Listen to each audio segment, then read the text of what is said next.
ABC News with Mary McDonald. Good afternoon. Australian band The Cat Empire has postponed its show with the Melbourne Symphony Orchestra after the embattled organisation cancelled the performance of an acclaimed pianist. Alexandra Alvaro reports. Earlier this week, the MSO cancelled the performance of pianist Jason Gillam following public comments he made about the killing of journalists in Gaza.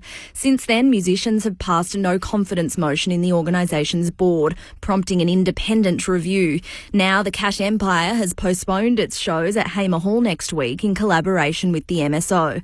On social media, the band wrote it valued freedom of artistic expression and inclusivity, adding it strongly supported Mr Gillam and the musicians in the orchestra, who've been put in an uncomfortable position. The band says it's been assured the MSO is working to resolve the situation.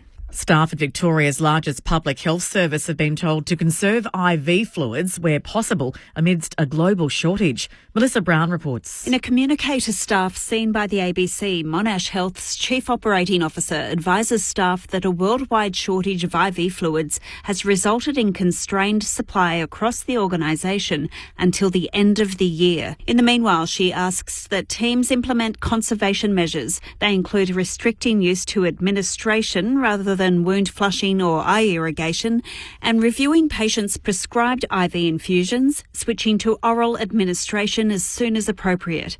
The nation's health ministers met yesterday, agreeing to improve data sharing about the usage and supply of fluids. US Vice President Kamala Harris is promising to build an economy that works for the middle class in a pitch to voters ahead of the November election. The BBC's Nomia Iqbal reports. Vice President Kamala Harris has been accused by her critics of being all style and no substance. So this was a crucial moment to show what she'd do in the first 100 days if she won the presidency. The economy is consistently a top concern for voters. Kamala Harris's key proposals include eliminating medical debt for millions of Americans. She also said she'd ban price gouging on groceries where costs are set unreasonably high by some companies. And she proposed a $25,000 subsidy for first-time home buyers, together with a child tax credit that would provide $6,000 per child to families for the first year of a baby's life. Heavy fighting between Russian and Ukrainian troops is continuing on multiple fronts, 11 days after Kyiv launched a surprise incursion into Russia. Ukrainian President Volodymyr Zelensky says troops are strengthening their positions and have seized a key town in the Kursk region. The fighting has forced the evacuation of tens of thousands of Russian civilians. This Kursk resident says people are frightened. It's fear, it's anxiety, it's sadness, it's grief, it's everything all together, and everything I knew it would be like for 2.5 years from the moment it started. This is exactly what I've been thinking. This could have been my city all along. Well, now it is. To sport, Collingwood will look to keep its faint AFL finals hopes alive as the team gets set to take on Brisbane at the MCG. To have a chance of making it to September, the Magpies need to win their next 2 games and hope that other results fall in their favour.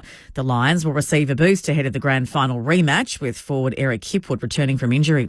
In today's other games, the Suns take on Melbourne on the Gold Coast, GWS plays Fremantle, the Power faces the Crows in Adelaide, and St Kilda plays Geelong at Docklands. Australian golfer Minjee Lee is tied for the lead at the midway point of the LPGA Scottish Open. The 28-year-old sits at 8 under for the tournament, putting her alongside American Megan Kang at the top of the leaderboard. Lee hasn't won the event despite coming close in previous years. She says she's focused on what's ahead. I'm just going to do what I can control, and obviously I can't control what other people are doing and their scores, so I'll just try my very best, and if that happens to be a win, then that's great, but if it doesn't, it's also part of my process too. Fellow Australians Grace Kim and Gabriella Ruffles are tied for 21st at an even par heading into round 3. To the weather now. There's a strong wind warning for the central Gippsland coast and East Gippsland coast. For the state, cloudy with scattered showers clearing in the north during the late afternoon and evening. Showers falling as snow above 1,400 metres. The chance of thunderstorms over the far northeast, a cool day. For Melbourne, cloudy with a high chance of showers. We're heading for a top today of 15 degrees. Tomorrow, a possible shower, 17, partly cloudy on Monday, 19. Tuesday, showers, also 19. Wednesday, a shower or 2, 18. More showers about on Thursday, and 16. Right now in Melbourne, it's 13 degrees. ABC News. Hey, it's Sana Kadar here. And if you like to ponder life and the human condition, the ABC Listen app has all the podcasts. Explore the mental with All in the Mind. Much more abstract than hypnagogic hallucinations. Or get a little provoked by big ideas. Media moguls abuse their power. Pollutes our democracy. And figure out the big stuff with Life Matters. Children will start to distance themselves from their parents. Load up a podcast and think deeper with the ABC Listen app. ABC Sport. This is AFL Saturday with Corbin Middlemass. Hand pass to Ngoe, the Collingwood superstar. Ngoe, the destroyer. AFL coaching record holder. Mr. Mick Malthouse. The man's about to coach a team for the 715th occasion. Premiership player. Number 12, Luke Ball. Finals pressure. Luke Ball from 45 metres out directly from goal. Score the level. AFL Saturday with Corbin, Mick and Bally. AFL Saturday on your radio, ABC Sport Digital. And take us with you on the ABC Listen app. Did the Sydney Swans prove last night that a team can still flip a switch on the eve of September? Have the Bombers made enough improvement under Brad Scott in year 2? And did they make the right call on Dyson Heppell? Plus, Melbourne in their current predicament, how do they get out of their latest scenario with disgruntled players? And did Alistair Clarkson break the coach's code in talking about players that are contracted for other clubs? Plus, the Blues, are they getting too much of an out due to the injury toll? And who is going to coach the West Coast Eagles? All of that in front of us here today on AFL Saturday through ABC Sport. Low bottom, hand pass to Cleary, handball to Hayward, snaps it goalward. Another one for the Swans. Swans by 39 points. Fighting back from 7 down at half-time. They're going to claim their first minor premiership in 8 years. AFL Saturday on ABC Sport. Corbin Middlemass alongside the coaching icon Mick Malthouse and the Premiership Pie Luke Ball. Oh, it's nice to be back in the house. Thanks to Matt Clinch for holding it down for us the last couple of weeks. You'll hear Clinchy, of course, a little later today on ABC Sport and again tomorrow from 12 noon.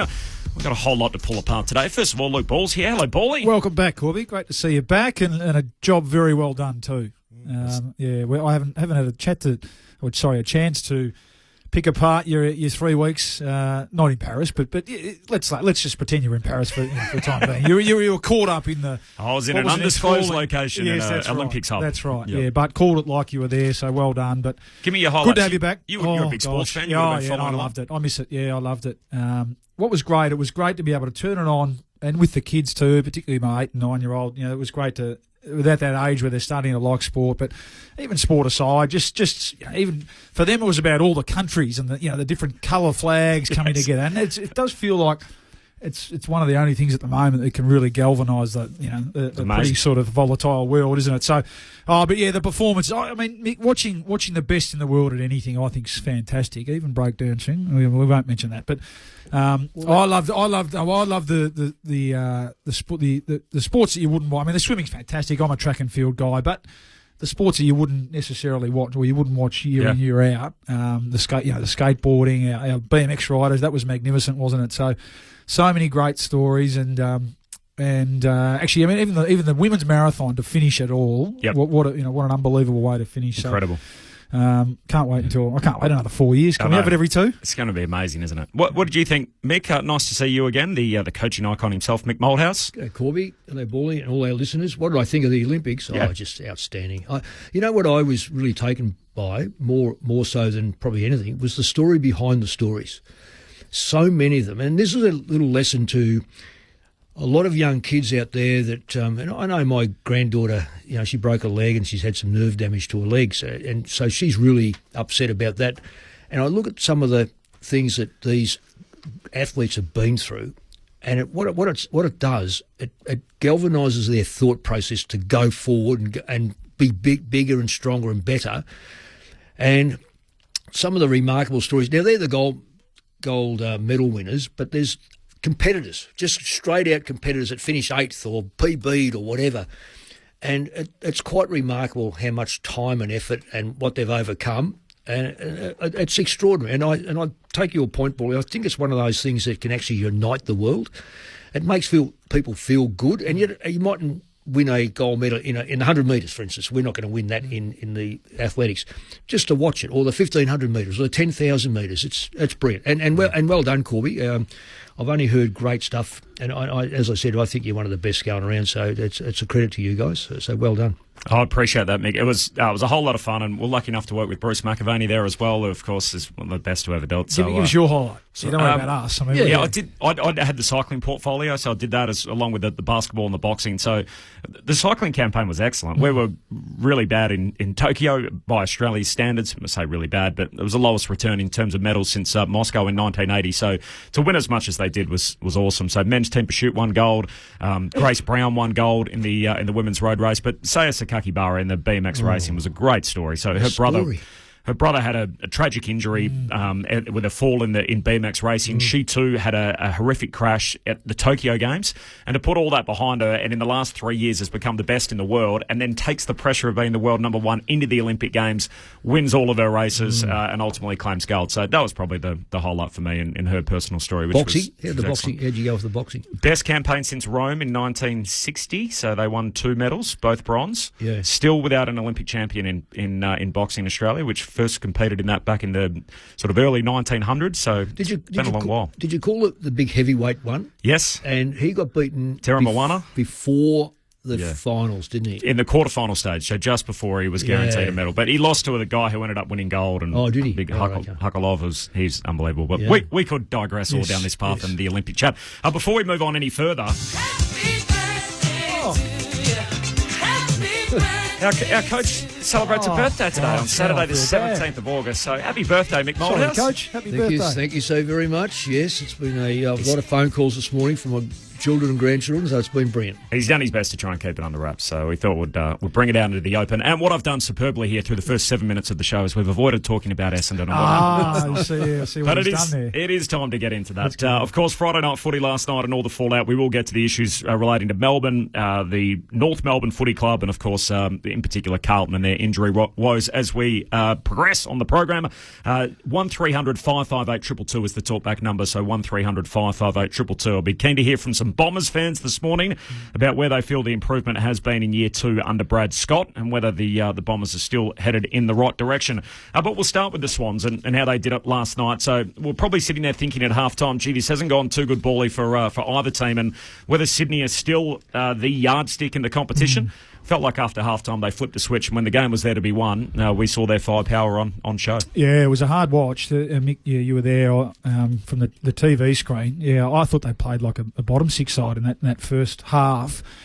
And I guess you could argue on the positive, like John Longmire did after the game, that they held up pretty well. I think they conceded 37 inside 50s and absorbed. It wasn't like Essendon were getting great looks at goal, and that's probably a little bit more to do with Essendon, and we will get to them. But it's been a bit of their story, hasn't it, maybe over the last 6 weeks? Slow starts, just absorbing. So, yeah, if you wanted to put a positive lens on it, which John did after the game, their ability to do that, and then as the game as it always does, tends to open up in the second half, they click into gear a bit. There's a bit more space. Their skills come to the fore. Yeah, they're leaders and getting stars stand. I mean, I thought, he in his last couple of weeks has just been superb. To me, he's playing like the captain, Mick. And I know, Mills and Rampy, and Mills has had an interrupted season, but to me, Isaac Heaney looks like the man there now. Both what he's doing in terms of performance, but also just his leadership, and just listening to him speak after the game. He had a slow start himself, but he knows that as the game goes on, he sort of starts to, his strength and running ability come to the fore, and that's what happened last night. I still think there's question marks over both ends of the ground. We know that, but we were just talking before the game. Maybe, I mean, they're the only team that's known that they've qualified for so long, Mick, haven't they? Let's call it 6 to 8 weeks, and you could probably argue that they've known they're going to be top 4. And we were reminiscing back to when we were in similar positions. There is an element of potentially physically. So let's say they potentially put a certain cohort through a training block. And for me, like Brody Grundy looks like he needs a bit of a spell, and so he's going to get one.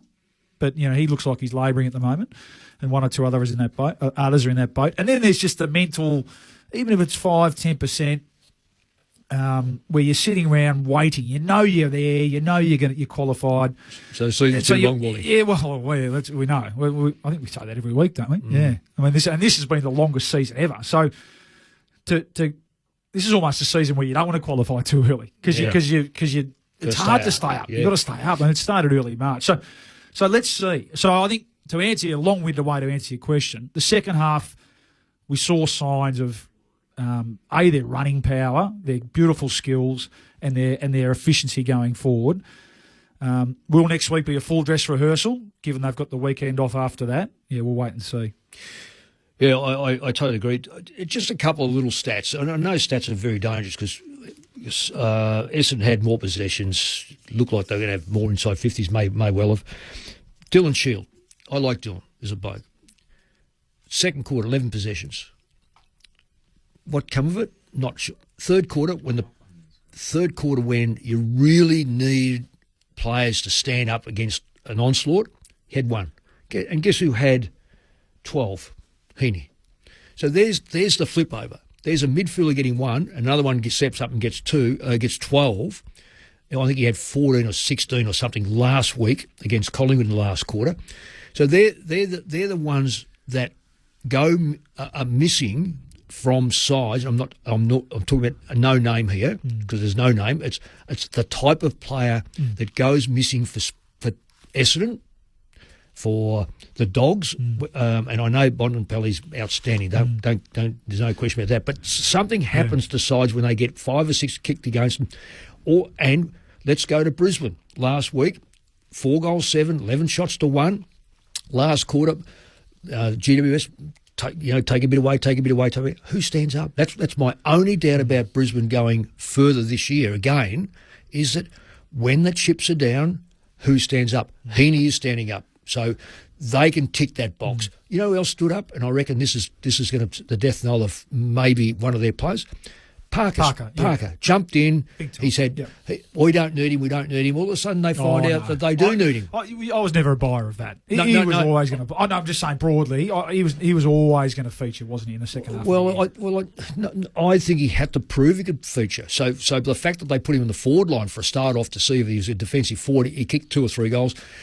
Remarkably, when the chips were down last week and they needed some spark in the middle, guess who ended up there? And now probably has forced his way in for the rest of the year. The only way they can't win the minor premiership is if they lost by like 120 points. They're going to finish on top. Are they the rightful premiership favourites? Yes or no? Not because the game's at the MCG. Now, I know that they play okay at the MCG. I just think there's a Bally off air again, or you may have even said on air, back end, front end, just... Papley will change that dynamics completely. I reckon there's a couple of level with them. Okay. So I don't think they're over the road. I think they are now. I think they are now, just with this little bit of a turnaround if they can continue on. But we know the gap's not big. Yep. Yeah, we just know that. He was asked last night, John Longmire, about Tom Papley and Chad Warner. Perhaps it'd be a long stretch to play next week. He'd have to have everything go right for him, and if it was no matter what a game it was. Chad will play if he's fit, and I think you've got to be mindful if you miss this week, you miss next week, then there's a bye. But we won't take any risks with any of our players, but we still want to make sure that if they're right and they're fit and they're able to play, they play. History suggests that that's the best way to do it. If they're injured or they're sore, they don't play. But if they're ready to go, they come out and play. It's important for the team. It's important for them. 1300 558 222 is the talkback number. This is AFL Saturday on ABC Sport. And just one off the SMS from Glenda. Hi, guys. The Bombers have taught this 76-year-old a whole new dictionary of swear words. We will touch on the Bombers in just a moment. Last one on the Swans. You mentioned Luke Parker. What's it going to mean for Taylor Adams? So if all of a sudden they get McInerney back, they get Papley back, they get Warner back, is there still room for Tay Adams in their best 23? I don't think so. Yeah, on the way he's playing. No. Unfortunately. Bally, I'll just throw this to Bally. You said something there, I don't know whether you knew something, that Grundy would get a rest. Is he being rested next week? Is that what you said? No, he hasn't. To me, he looks like one. No, to me, he looks like he needs one. Now, is 2 weeks too long, or do they just say, let's give him 2 weeks off to freshen up and give him next week off? Does that? Yeah. So he gets a fortnight rather than just the last. He does look hot. He has. Well, just think about his first half of the year. Lost a bit of strength too. That's what happens. That's what happens when he starts to get fatigued. So. So they can make all these decisions, and the Warner one's really interesting because he is a finals match winner. So if there's any doubt over that calf and the way he plays, so what if he misses 3 weeks? He'll come back. Well, you can ping him up quickly. He's like a thoroughbred. You could have him really fresh for round one. So they've got a bit of a luxury there. And I forgot about McInerney. I mean, he's definitely a first. Yeah, I think player. Taylor Adams is in real strife. That would be heartbreaking for a guy. I mean, we saw the images last year in tears on the ground after missing out on a premiership at Collingwood. Basically, it was too much for him to stick around after his teammates had just won the flag and said, look, I need a sea change. Let's go to the Swans. They're the best team all year. He plays all year. And I mean, at the moment, there still has to be guys come back and there might be an injury and everything else, but it feels like he's right on the bubble, doesn't it? Well, there's that 4 weeks. You still got to get the gate next week. Yep. The bye. Okay, you shouldn't get injured during training. Then you've got 4 weeks. You don't play 4 weeks necessarily when you finish on top of the ladder. Yeah. So he would be in that mix of emergencies that would possibly, and I say possibly because right now, if those blokes are out, will come in, and his numbers are going to jump back to, not from number 23 to 24, he'll probably go to 25, 26. Yep. They've got Adelaide next Saturday night, the Sydney Swans, which is going to be their last game of the home and away year. All right, the Bombers. I might give the first word to Brad Scott. This is what he had to say last night when he was asked about the comparison between this time last year and where they're at in 2024 with a round to go. Again, the foundation of what we're doing is really solid. I mean, we were incapable of competing against the best when it mattered last year, if you want the comparison. Right now, I mean, it's a bit of polish, a bit of system, a bit of class that is the difference between us and the best. It's not the effort in the contest. And Sydney are a very good contested team, and we pretty much dominated that part of the game tonight. But they were better than us in their ability to move the ball and connect inside 50. Riley from Williamstown is the first of our callers on 1300 558 222. This is AFL Saturday on ABC Sport. Riley, appreciate your call. Yeah, no worries. I've got two things I'd like to put on the agenda. The first is Peter Wright and the Essendon forward line. Now, I don't think that Jake Stringer is the option going forward. He's not a tall forward. He's not a key forward. And I think someone like Nate Caddy, who's a different player to Peter Wright, needs someone like Peter Wright in that team. Now, after that Sydney game, whatever, they call it the Essendon edge, well, Peter Wright lost his edge. And it's up to him and the club to get that back because he's a long-term option for any other team if Essendon don't want him. Someone like Melbourne, perfect, ruck forward. Now, the second thing is, Mick, Paulie, feel free to interject. Players fumbling on so many occasions in modern footy. I don't know what it is. I think it's got something to do with, the current concussion situation. And as a consequence, I don't know if players are, not putting their head over the ball as much and therefore their technique is a consequence of that. But can you explain to me what they could do in future situations when there's a ground ball, because so many players are fumbling. Thanks, Riley. Appreciate your call. 1300 558 222. Well, going right through what he said, we spoke about this last night. Peter Wright. Let me just clarify this for a start off. I don't know more than at all what Brad Scott knows about his team. So therefore, I'm looking at a distance. He knows what he sees. I would suggest that Peter Wright with Caddy and who's the Langford. That should be the three. Then you put three players around them. That means that where's Stringer? So we'll talk about that. About touch. Touch is, I don't think that the bottom end of the lists are great, and I think that players are getting gains. Touch is a couple of things. One, hasn't got the skill level to be able to touch it. You talk about one-touch players. Heaney's a one-touch player. Papley's a one-touch player. Merritt's a one-touch player. I'm not going to name the blokes in those sides that aren't, because you'll see them. You identify them easily. Concussion, I think they've got more room now with the concussion because players are more careful to come through and clean their head up. So therefore, players should have more confidence in tackling the football. I think it really gets down to the technique of attacking the football, and they're not naturally a touch player, and they're getting away with murder by playing AFL football at the top level. Can't fumble. Yeah, you can't fumble with that. And to me, I mean, all the talk around, we know that players' loads are monitored and all that sort of stuff now. There's only a certain amount of goal kicking run. One thing you cannot. Let me try and work out how to say this. not get enough of is touching the footy. Now, that means you've got to walk around holding the footy all day, every day. I've seen players do that. Yeah. Mick, we used to do 10 minutes after training every day where you, with your big Specials. hands, would smash the ball in our hands. So I think of a player like Lockie, and a lot of the times it'll only be players who know they need to hone that part of the game because they mightn't be as quick as and able to get away with it as certain players. But there's an element of courage about it. There's an element of bravery about it. To was it Riley? To his point, it's about spending time over the footy, but also just to finish, practicing under pressure is the key with that. Of course it is. I'll just add on to that, boy. As a coach, I used to have these things called specials, as you know, and it would be just smashing the ball back. So if training's finished, you've got a group of, you've got 15, 20 minutes. I would take a group of players who wanted to do it. To me, specials is, do I want to do it? I'd ask them, would they want to come to do it because it's not required? And you'd find, let me see these sort of players. Guy McKenna, Tom Kemp, Ben Cousins. You go to Collingwood, Paul LeCuria, Scotty Cummings, Benny Johnson, Luke Ball. And what you do is smash the ball back and their touch become under pressure. This ball was hitting him at the ankles, hit him in the knee, hit him in the face, whatever. They had to get their hands up and take it. And the players that were the best were the ones that practiced. So there's no coincidence with that. It's the more you do, the better you get. Yeah, and add on, when you're a great tennis player, what do? You hit the ball. When you're a golf player, surely you practice your putting or your driving. But do it under pressure. So get someone. Don't just throw it against a rebound net. No, that's it's so predictable. You were a clean player, Bally. Did you do? Well, I had to be. Yeah, I had to. Did you walk around the house with a footy on game day and day before? Maybe I wasn't. Yeah, there were more extreme. There were more extreme cases. But sometimes, like for instance, how do I take it to the next level? Well, Go and pour a litre of water over the footy and start doing a wet footy, for example, or have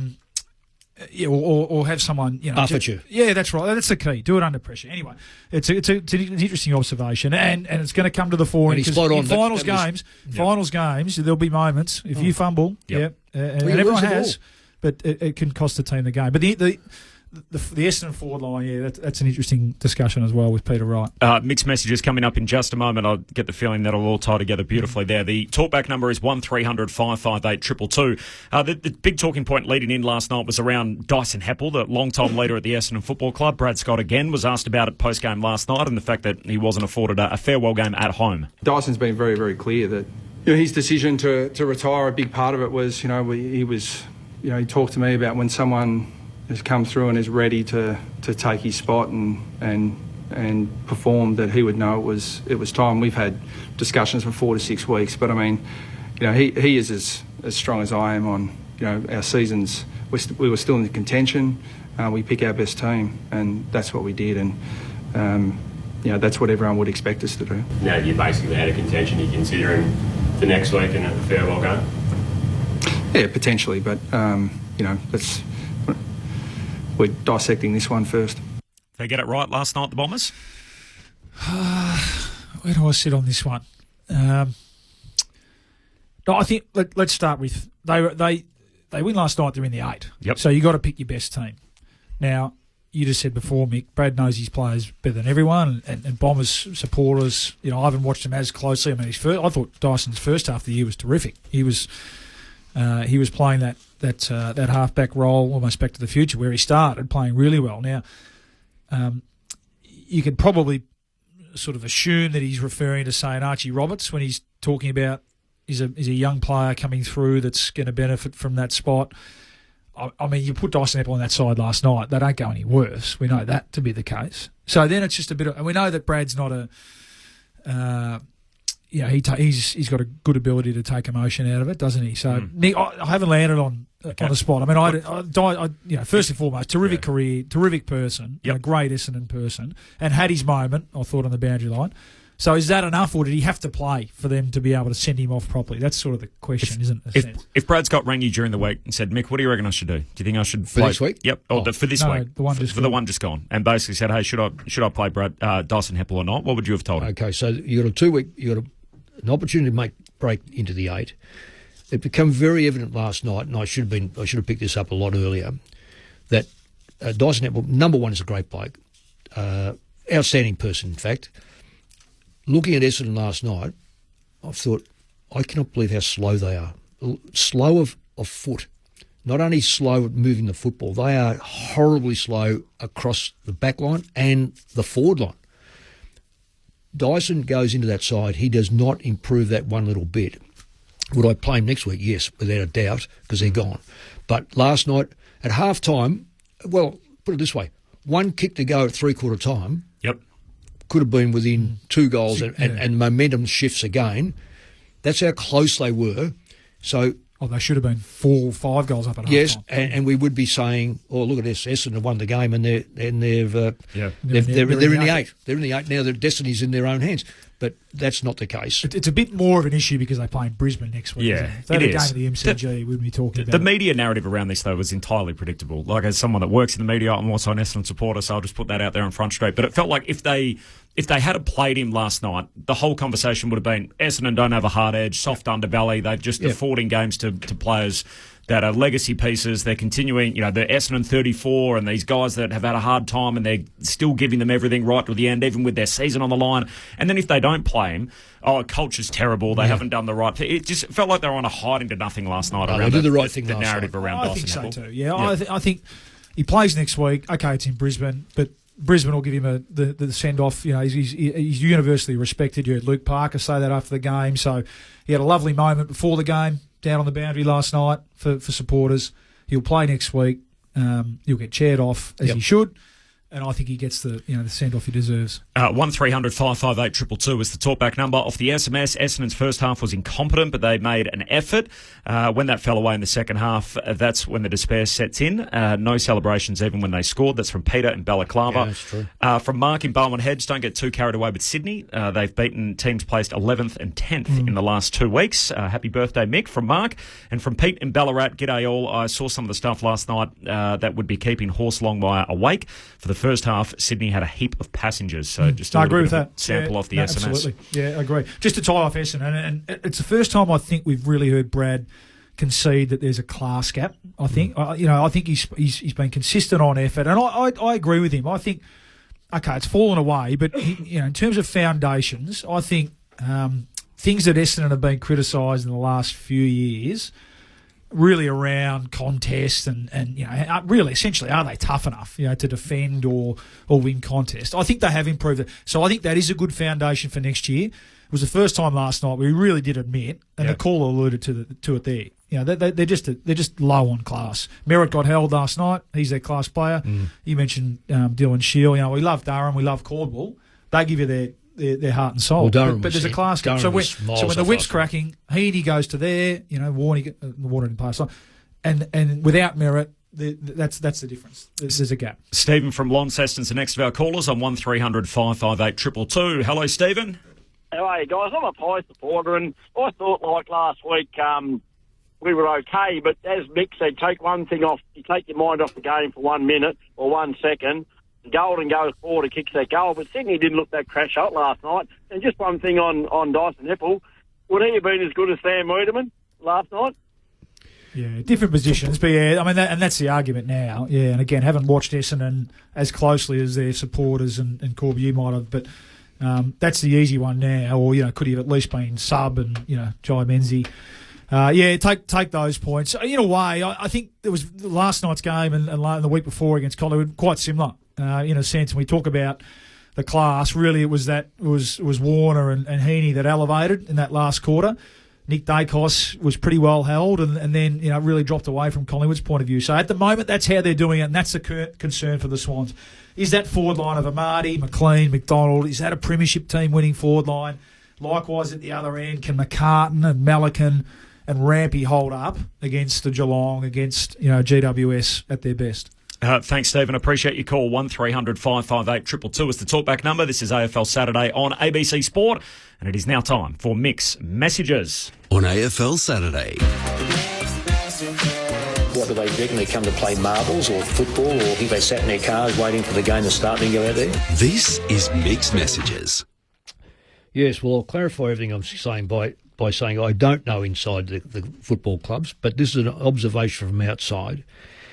Then Essendon probably at this stage now have to get very, very tough with players that have got potential but haven't got either got the work rate or the passion to get their hands dirty. Take last week, for instance, 1 goal 9 in the second quarter. The last quarter. The opposition goes forward 3 or 4 times and kicks 2 goals and wins by a point. That automatically, the backside falls out. Last night, just before three-quarter time, the forward takes a mark 20 metres out from goal, directly in front, no run-up system, walks in, gets too close to the man of mark and misses something that could have brought the game back to 2 goals, 3, I think it might have been. No, it stayed over 3 goals. It would have given that football club a mighty kick along, and who knows what would have taken the last quarter. And I'm talking about Jake Stringer. Jake, unfortunately, I don't think has got the work ethic. He doesn't seem to have the passion of the other players. Maybe it's the way he is with his personality, and I don't want to start to work out whether players have got the personality or not, but you've got to display it. And for Essendon to go forward, they've got to start to look at players who constantly let them down. Not the freak goals, which he kicked 1 freak goal last night, and yet he's kicked 1 goal too last night. The other 2 were very, very gettable. That's what you get picked for. I'm not going to say paid for. That's what you get picked for, to make those positions the best you possibly can. Heaney 2 years ago, the big kick on him for me was his shots on goal. Last night, he's kicked 3 goals, 1. You get Stringer kicks 1 goal, 2, directly in front for 2 of them. Essendon have got to come to grips that certain players just will not get them over the line, and you're far better moving them on than having them with the ability, and you keep picking them because they've got the ability. Sure, Brad will work this out, but they've got to make some big decisions, and by making that harsh decisions, let him go to another club. You are putting a message out there for your supporters, and more importantly for your teams, for the players to say, we're not putting up with half-hearted efforts. So he's off contract. You wouldn't offer him one? Not one whatsoever. Wow. And I'm not even talking about 1 year. A lot of people saying 1 year. No. If he's in front of you, you end up picking. If he's not there, then you're picking someone else and you're changing your forward line around. I'd rather keep Peter Wright 100 times than Jake Stringer, because Caddy to me is the next big thing. Next big thing. This kid's got it all, and he needs support. And Peter Wright's a sort of height factor that he'll draw most of the ball. And because Jake Stringer doesn't draw the ball because he's not tall enough, and he's not the primary. Because Caddy will become the main one, and he'll just get absorbed by the next 2 or 3 years until his body fills out and smashed. So protect him. I wonder what sort of currency he's got, Jake. 30 this year. Well, it doesn't matter. It doesn't matter, Bully, what he's got. Well, it does in a sense, because they want to get something for him. Well, maybe they don't. Is that what you're saying? No, well, it doesn't matter what they get for him. You've got to make a decision. You've got to make a decision, and that may well be, like Collingwood might go for him. You know, like they say, you squeeze him into a forward pocket because Melbourne. Yeah. Well, I don't know whether Melbourne had any more problems, do they? We'll head back to the talkback lines in just a moment. 1300 558 222. That is mixed messages. Wouldn't offer Jake Stringer a contract if he was in charge at the Bombers. So keen to get some feedback on that as well. 1300 558 222. This is AFL Saturday on ABC Sport with the coaching icon Mick Moldhouse, the Premiership Pie Luke Ball, and myself, Corbin Middlemass. Back with more of your calls next. It's the most magical time of the year, right? Footy season. This season, you can get your footy live and ad-free on the ABC Listen app. Unbelievable! AFL, NRL, men's, women's. Whatever you fix, we've got you covered.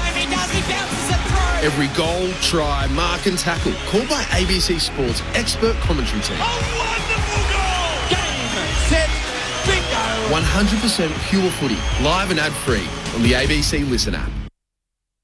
You're listening to AFL Saturday with Corbin, Mick and Bawley. This is AFL Saturday on ABC Radio, ABC Sport Digital, and take us with you on the ABC Listen app. Just look for the AFL button. AFL Saturday on ABC Sport. Corbin Middlemass, Mick Moldhouse and Luke Ball. As you just heard in the intro, the talkback number is 1300 558 222, and Greg in Buninyong is the next of our callers. Hello, Greg. Yeah, g'day. I totally agree with Mick. the Essendon Football Club, which I support and have done all my life, has gone soft. They need to get rid of characters who are just wasting the club's time. Like Reid, played about 5 games in about 4 years, always injured. Get rid of them. Thanks, Greg. Appreciate your call. Zach Reid, I mean, he was a high draft pick. Unfortunately, he hasn't been able to get on the park. I think when we've seen him, the very few occasions, there's a lot to like, but unfortunately just hasn't been there often enough. You've got something Well, just on that, just thinking back to was it Greg then? Yep. So they got rid of Danaher, they got rid of Fantasia, the potential the players that we left. Yeah, I was about to say, did they get rid of them? Well, or did they walk away? maybe he left. Yeah. But and got these picks, and that's the other thing. So we're talking about they've had some good results with some later picks and rookies, but you've got to. It's not an exact science. You've got to nail. If you've got 3 top 10 picks, you've got to nail at least one of them. And at the moment, one of them they haven't. The cream comes to the top now. Well, that's that's Warner. That's Gordon. Yeah, but yesteryear there used to be 100 draftees, about 100 draftees. Now there's 50 or 60, of which probably 10, the last 10 don't necessarily make it. The rookies, some of them get a game because of injuries. We've seen it with Carlton. You cannot make a mistake in the top 10. Yeah. So those 3 top teners they've got in Cox, Perkins, and Reid, they all enter year 5 next year. So all of a sudden they should be ready to pop.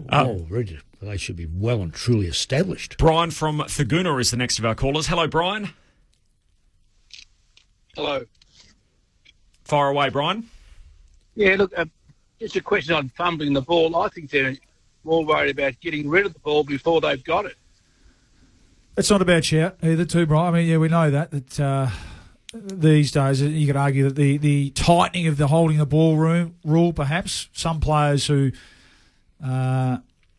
potentially, I mean, you think of players like Cripps, it hasn't really affected because he backs himself to be able to absorb pressure and absorb tackles and always dispose of the ball, but not every player has that luxury, do they, or has that mindset. So it's all part of the pressure, the high intensity of AFL footy. James from Bendigo is the next of our callers on 1300 558 222. Hello, James. Yeah, g'day. How are we going? We're well, thanks. Are we talking about the same club that played finals 12 months before this coach took over? Yeah, so they played finals in 2021 and then missed under Rutten. He got sacked, and now they're 2 years in under Brad Scott. Yeah, because I thought we wanted to play finals every year. That's why we sacked Rutten, because we're getting this super coach. When do we have a look at him? Didn't play Heppel last night. How are North Melbourne going after he got rid of sacked those 3? Interestingly, you could look at the North Melbourne stuff in retrospect and say he was actually justified in the end, that he felt like that list needed to transition.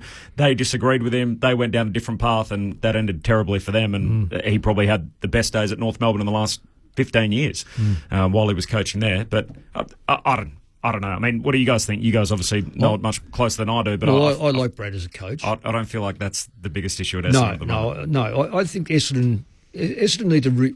He probably needs to start with the players that are feeding him, and one want to be there, 2 that can measure up to his game structure. It's not overly elaborate. It's just it's a good game structure that needs full commitment. The only thing I say about it though, they must try to get some speed into the side.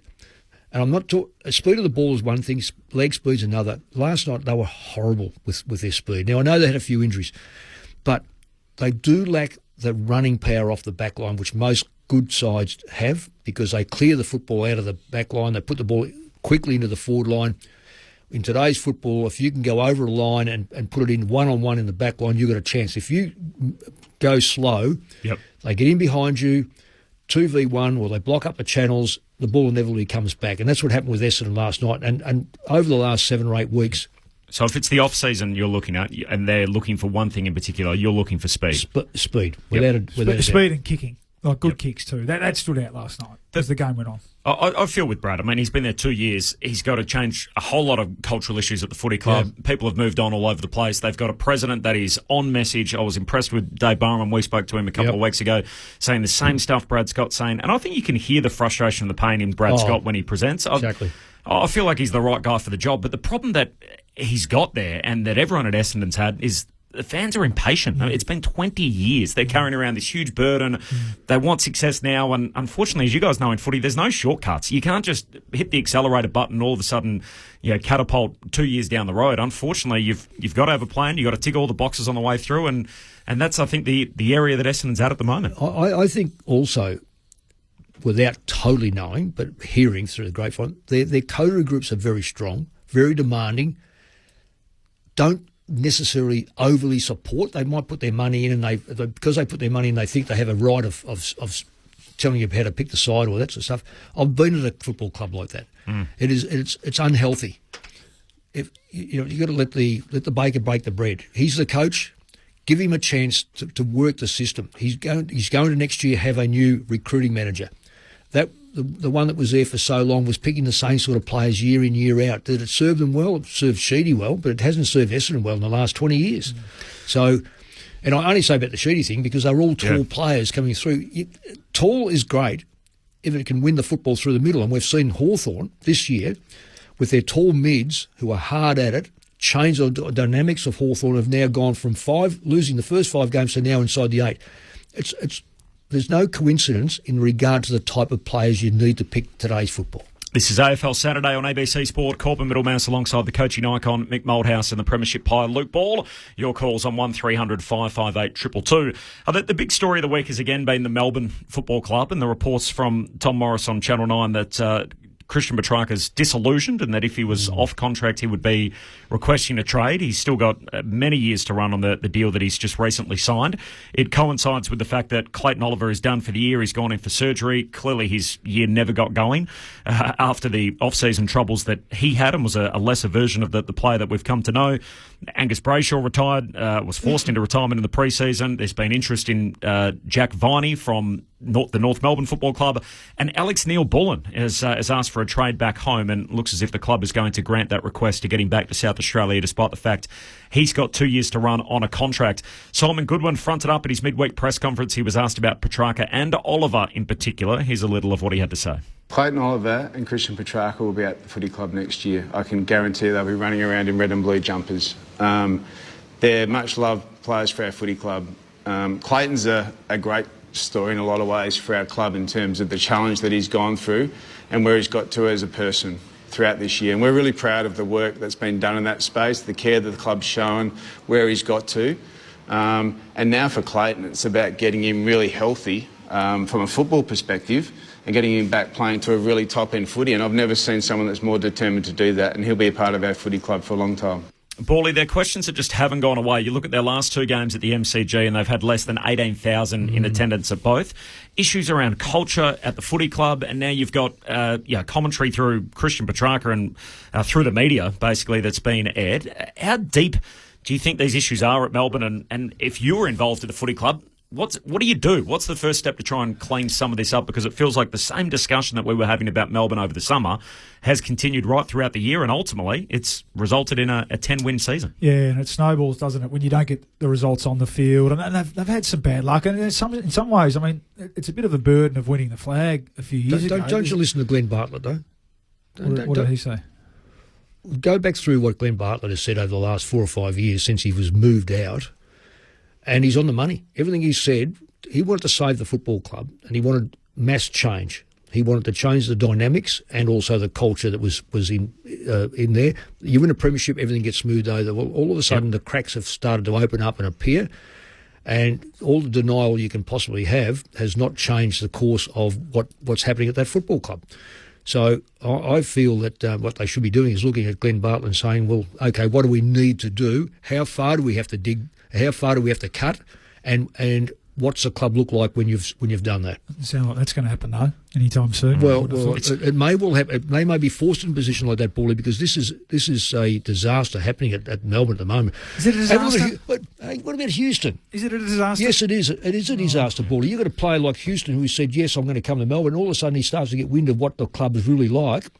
He's going, I'm out. There's no way I'm going to go from from Adelaide to from South Australia into a club like that. I want to go somewhere else. So we've certainly seen success smooth things over in the past. I mean, you go back to the West Coast Eagles in 2006, and there was all this chat that was going on around the footy club. They pushed it to one side, ignored it. They won their flag, and then ultimately it catches up with them down the track. And maybe for Melbourne, the same sort of stuff's playing out. I mean, the Petrarca one's interesting, where Tom reported at the time when his family was a little disgruntled about what had happened after the way that his surgery was dealt with and his actions on the field, and then he's had this story again. So clearly he's connected to the Petrarca family, and he's at least got pretty good information here as to how Christian feels about things. But again, those reports coming out through the press that this has been dealt with publicly, that and it feels like their dirty laundry is being aired for the footy world to see, and has been for a period of time, and that's something that Melbourne hasn't been able to deal with internally. I think as good football clubs would like to do. Yeah, that's a concern when conversations, discussions that should be bound, within the four walls start to get out. That's when it starts to really unravel pretty quick. So, I mean, I don't have an issue with Christian Petrarca, who's their biggest, most important player, who's signed a long-term deal. I have no problems questioning with the club and having a say in the club. No, I'm just saying having a say in the club and where they're heading, and wanting to know what he's going to be a part of as one of the key members. I mean, but if he's questioning it, Paulie, there's problems. If he is, well, of course, because they're going to finish. What are they going to finish? 12th. Don't worry about where they're on the ladder. It's how they do it, Paulie. Right. This has got a lot deeper than just where you are on the ladder. Have a look at the start of the season. What happened to Oliver? What happened to his Smith? So ultimately, that doesn't mean cleared up. And you've got Oliver, who was always going to have the season he had, because no pre-season, no season. Yeah. So the C word gets thrown, the culture word. So what is it? I mean, ultimately, it's the way that people behave between the four walls. It. So, to your point about Bartlett, let's identify the people who are leading these behaviours, and regardless of how talented and how good they are, they're either on their last chance and they're out at the end of this year. I'm not talking about only players, Paulie. Sorry, people. This is the football club. Okay, all the people, and if they don't want to change and start to right the ship, then they're out. Who's going to change them? Well, that's the question, isn't it? Yeah. So you're talking about leaders with people. Like any successful club, you look at the ones that have been able to maintain a good culture. I'll ask you this: when was the last time you heard from their president? I haven't for a while. Yeah. We've asked. So it's a four key pillar. It's president, CEO, coach, and footy boss. We asked Kate to come on today, by the way. So just to put that out there. And she's not. We haven't heard back. And Pert. When was the last time we heard from Pert? I think he was doing some interviews today, but we've been trying to get him on our program, and we've got the biggest program. We've got the biggest program. The best program. It would be great. It would be great to hear from them, to speak about it. Well, there's no doubt about it. Isn't that their obligation for the members? As you said, Corby, 18 or 19,000 people at the last 2 years filling the MCG. The MCG, put them down in Amy Park if you're going to be doing this and play on that ground. The other thing is that they're meant to be in the window now. So when they won the flag, it was meant to be, this could be a dynasty for the D's. Imagine we're going to come back and win one in front of our fans at the G after not having had that chance, and they're not meant to be where they are. And I mean, you've been involved in footy clubs, Paulie, in the not too distant past in a footy department. I mean, surely when you're hearing all this stuff, don't you think, hang on, we need to get everyone in, we need to have a come to Jesus moment, sit around, all work out exactly what's going on. It felt like these issues have been bubbling away. You mentioned, the Bartlett stuff that's been leaking out through the Herald Sun. It felt like they've just kicked the can down the road, and eventually it's going to catch up with them. It's playing out in the way that it has now and resulted in a disastrous season. I hope, from Melbourne's point of view, I hope for their supporters that Christian Petrarca is there for the full length of his contract.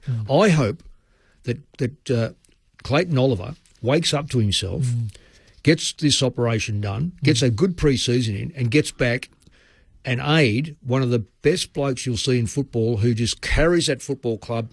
He's the voice of the football club. Gorn is too. Yeah, that's what I'm talking about. Oh, sorry, I thought you were talking about Petrarca. No, Gorn. I'm talking about Gorn, who just carries that football club, bleeds for that football club. He needs support, and he should not be the spokesman when you've got a chairman a mystery. It's a mystery person. Feeding, I don't even know what she looks like. So it might take this critical juncture now. If you want to call it a crisis, only if they want to survive. If they want to survive, they'll. It'll go one of two ways. They'll put it under the mat. There's got to be an extraordinary meeting, and a lot of positions have got to become vacant, and a lot of administrative positions have got to become vacant, and start the club over before we get back to the old Melbourne of not making the finals for 50 years or whatever it was.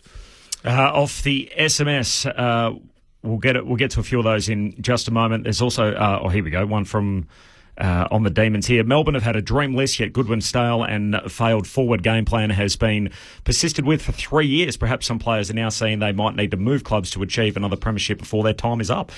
So that's a strong take off the SMS, 0437 774 774. We also have callers available on the talkback, or lines available rather on the talkback line, which is 1300 558 222. To Cheryl and Tony, your calls in just a moment. No late change, by the way, for both afternoon games. So Gold Coast up against Melbourne, and then GWS play Fremantle. David Swallow is the sub for the Suns, and Jake Melksham is the sub for the Demons. Meanwhile, the game between Freo and the Giants, Connor Stone is the Giants sub, and Nathan O'Driscoll is the sub for Fremantle. Cheryl is the next of our callers in queue. Hello, Cheryl. Oh, hi, guys. High's tragic here. I just was interested in your opinion on an issue that I'm in two minds about. Namely Collingwood's decision to retain all its over 30s players. Mm-hmm. Where do you sit on the not a great strategy, Cheryl? Oh, I'm definitely on the fence. I respect experience big time, and but I don't know whether they're getting the balance right. Mm-hmm. This is Jake Niles' story during the week that Steele Sidebottom's going to play on. So that would mean Jack Crisp, Jamie Elliott, Mason Cox, Brodie Myercheck, Scott Pendlebury, Steele Sidebottom, Jeremy Howard, Tom Mitchell and Will Hoskin-Elliott expected to go on next year. So all 9 of the 30-year-olds. I don't care about that. Forget the age. See how they play. I just think we are so age-centric in Australia. It's for nearly every job in sport and, well, I can't say for business, but sport in particular. We just get this thing about, oh, look, they've turned 30, they've done this. You will know whether that's taken place by their performances. I only say one thing, and it doesn't matter whether you're 25 to 35. If you're a 100-plus game player or 120 game player and you're not guaranteed a game because you're not quite as good as the next bloke coming, then you've got to start to say yourself, do I move or do I retire? And it just so happens that when you get to 30-odd... Yeah. Would you give all those 9 a tick to play on? Pendlebury, yes. Cyber on the last week's performance and a few others through the year, yes. Jeremy Howard, certainly. Yep. So they're the 3 oldest guys. Yep. Cox, I'm not convinced about, but then you've got to say, well, okay, what have I got coming through? That's the point. I'd say, mate, you're going to have to wait until we see if we get anything. That's right. And then if not, then I think he's still got a role to play. Yeah. Well, I don't see Myercheck would be another one, and he's injured, but he's a very valuable player. We had Craig McRae on this program back on May 4, and this is the conversation that the pair of you had. Steele Sidebottom and Scott Pendlebury, you mentioned your list construction earlier and the guys that haven't had a lot of exposure in the twos at the moment. Just a holistic view on those two guys, obviously two champions of your footy club. When the time is up, will that be up to them? Will it be up to you? Will it be the list boss? Who decides in the end when the full stop comes on two decorated careers? Well, I'm due for a walk around the town, Mick. I'd love to get your advice on this stuff. We haven't caught up for a little bit, and some of his experiences. I've never lived this. These guys are so decorated players of our footy club, and ideally I'd love to carry them out. I'd love to put them on our shoulders, and we applaud them on their way out, and ideally it's their decision. That's how I see it in the short term. But when that is, I don't know. Pendle's had a terrific game last night. He was his best game for the season, and still looked like he found his feet again. He's been running terrific patterns for us, and defensively been going well. And last night was a better reflection of that. No, maybe Mick, you got any advice on this? This is something new to me. Don't let them go all together. That's the most important advice. You've got to stagger it, whatever way it is. So that's what you had to say back then. Is there a worry about that now, that they'll all go at the same time? Next year, that is the worry. That is the way. That's why I say about Cox. Yeah. That's one, but some of those have only just ticked past 30. You think Crisp has got another couple. Elliott's only just turned 30. But Myercheck, who started a bit later. I think, but your point is right, because the counter argument always is they're stunting the growth of player X, Y, Z. Oh, that's but they're just rubbish. not there at Collingwood at the moment because But those that's rubbish guys. anyway. If they're better than a Bully, you don't not pick because of the age. Well, those guys have had their chance, and look, to me, the decision's been made, and so it'll be interesting to see whether Finn McRae, Reef McInnes, who's been injured, so I think I'd like to see him kicking more of a chance. 4th years, and then there's Ed Allen and a few of these other guys. That's it'll be interesting to see whether there's some movement on that front this year. Those players probably should be looking to go somewhere. You know why? Because they can't force themselves in front of some of these other players, and the club is currently it's not on top of the ladder. It's fighting for a place in the 8. In South Australia, you are off to the footy. For everybody else, we got another half an hour coming up. Cool Hand Luke on the way. Plus, we'll talk about the Blues injury told. Who's going to coach the Eagles and the coach's code? Chatting about opposition players in contract. All that's still to come.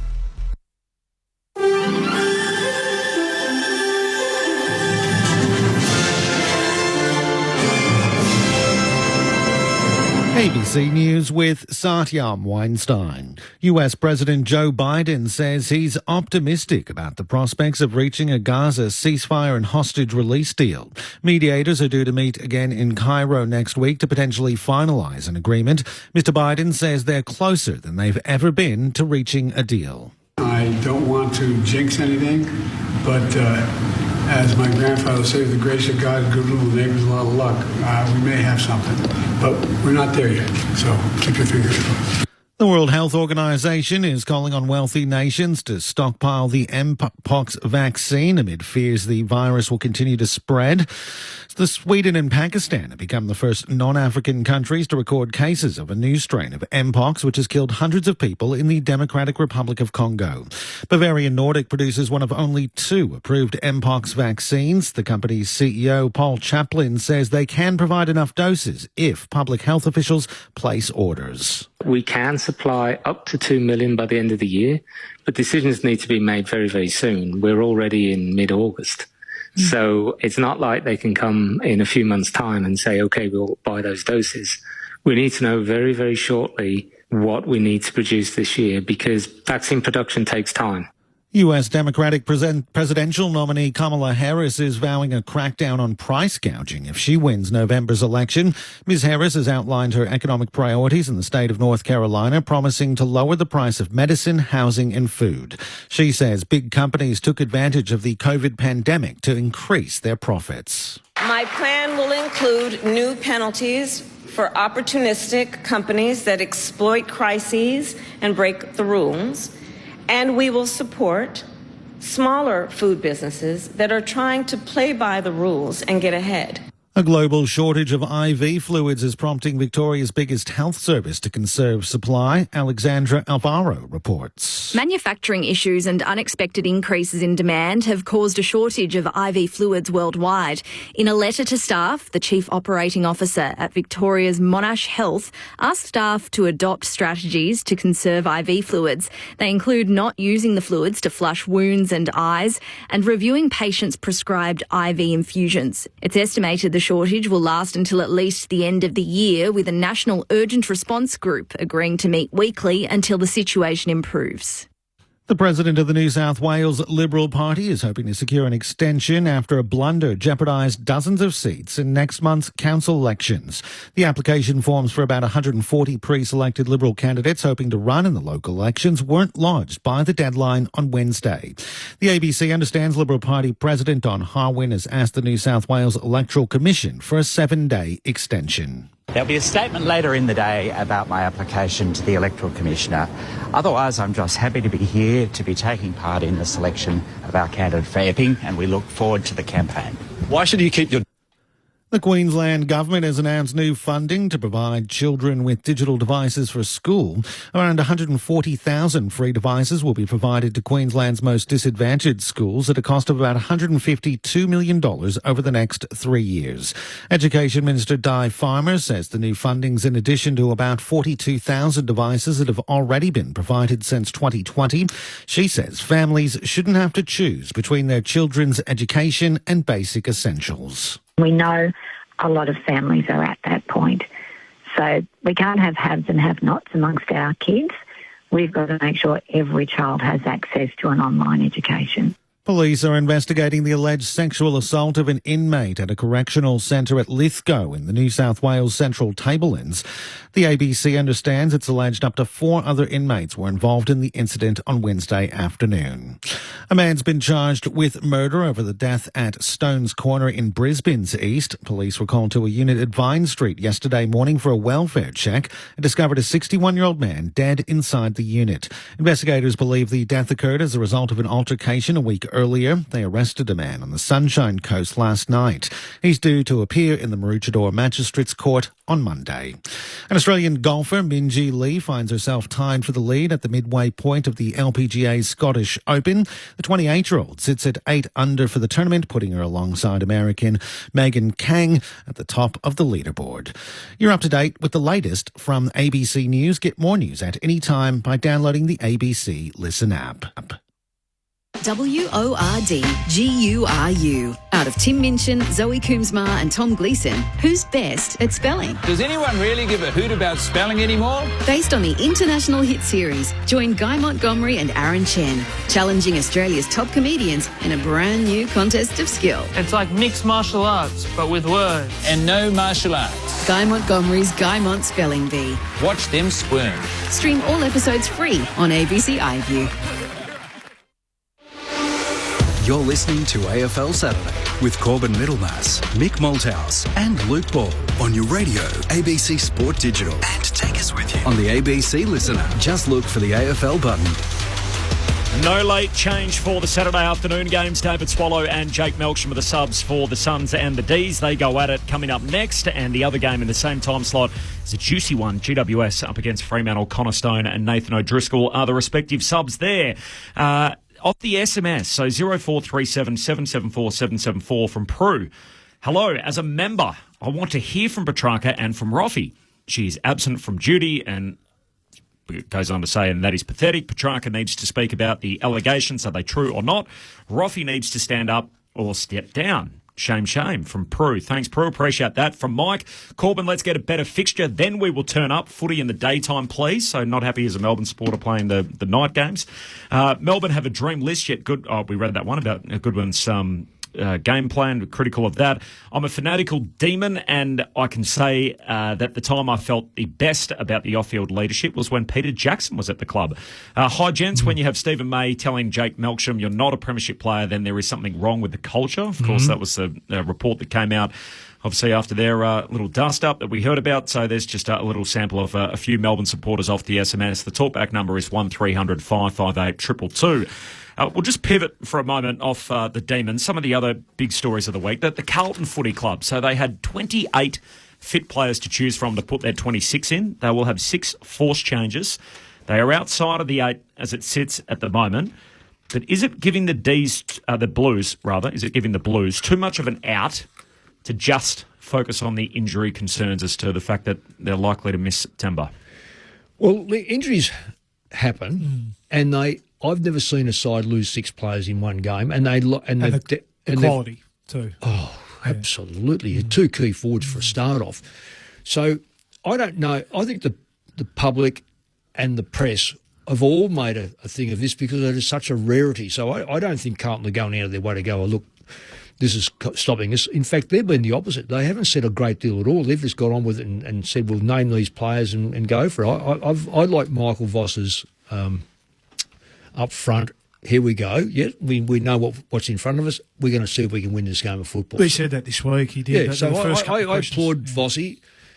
Brian Cook's on top of it. So, no, they haven't whinged and moaned about the injuries. They've just happened. We all know about them. It's in the media. The media are the first to jump up and say, because it's such a rarity that you would lose a Coleman medalist, his sidekick, and Martin, who's been in and out of the side and should be part of their best side.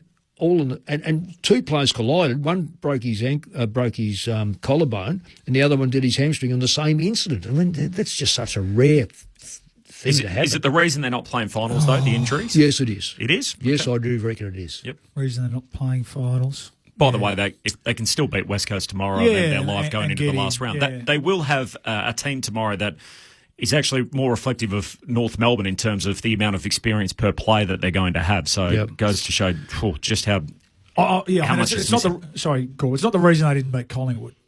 Now they had the shot after the siren, but it's not the reason they lost a couple of those games in that little stretch. No, I agree with that, but that's happened right across the league, though. Yeah, it has. Yeah. But you're right. Even competition, you need your best players playing regularly. Well, who stood up last night? Heaney, and Parker. So you get those couple of players stand up. Essendon were looking for someone to stand up. Merritt couldn't because he had a great tag on him. And there goes the thing about tags too. Well done, Sydney tag. But this is where Paddy Cripps has to stand up today or tomorrow when the game's on. He has to stand up as captain. Well, he's going to have to. Well, because I thought they had a deep list too. I thought they had a really good 30-32. But it's players like Cunningham that we haven't seen, that... Chera's in and out, isn't he, with injury? That's right, there's another one. So there's a tipping point where it's too much. DeConnie's a major loss. Huge loss. Cool Hand Luke coming up in just a moment with Luke Ball. Back to the phones, 1300 558 222. Tony is in Adelaide. Hello, Tony. Yeah, panel, good afternoon. Hi, Tony. Yeah, Mick, you're one of my favourite coaches. Why have you been disrespectful to Port Adelaide this year, mate? Ooh. No, I don't think I'm certainly not disrespectful of Port Adelaide. In fact, Ken Hinkley's one of my favourite people. I really do enjoy the Port Adelaide side. I'd love to see them play off. I would love to see them play off against GWS. That would be my... Wow. Well, because Ken Hinkley's been under so much pressure, and I think... As in the grand finalists, GWS and Port. Yeah, I would love to see it take place. I don't think it will. Be a scalper's nightmare, wouldn't it? Yeah. Then you've got, there's the Dogs I've got a soft spot for.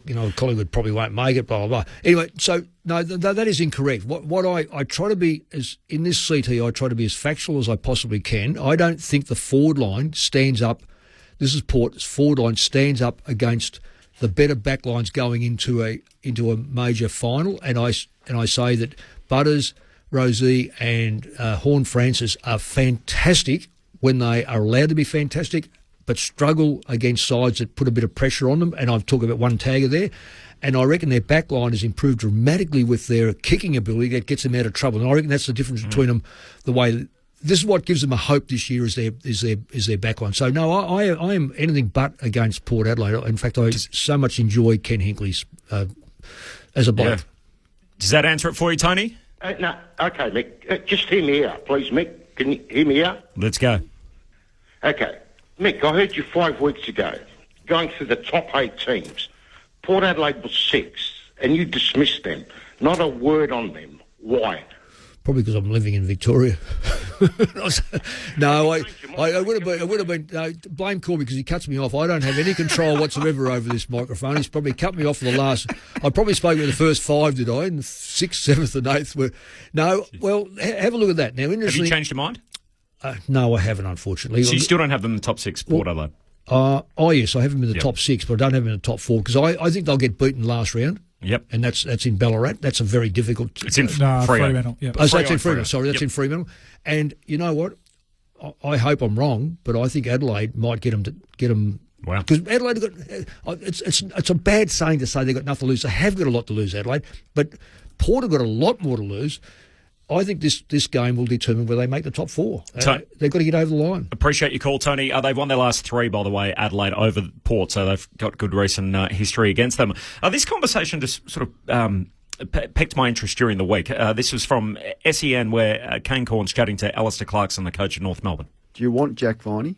We want anyone that's going to help us in that space. But as you said, there's half a dozen players that have been successful, that have had really, really strong careers, are really, really strong in their leadership, and who, if for whatever reason, all the guys that we actually want are probably contracted their clubs because they're required for a reason. Jack's part of that, but you mentioned them all Ollie Wines would Yeah, love to have a there's chat. a Luke Parker. Luke Yeah. Parker. There's Dane Rampy coming out. I mean, he's 34 now. You know, Cal Ward. You know, there's these guys that are just terrific leaders who have been part of really, really successful programs. They're high quality men. But we know that's what we're searching for, and we'll go to market. It was part of a broad conversation. I know we got some help on the way there, but it is unusual to hear a senior coach talk about contracted players from other clubs, certainly in what we've come accustomed to in the coaching landscape in the media industry, which gives way to Luke Ball's Cool Hand Luke. On AFL Saturday. What we've got here is The champion bloke. failure to communicate. This is Cool Hand Luke.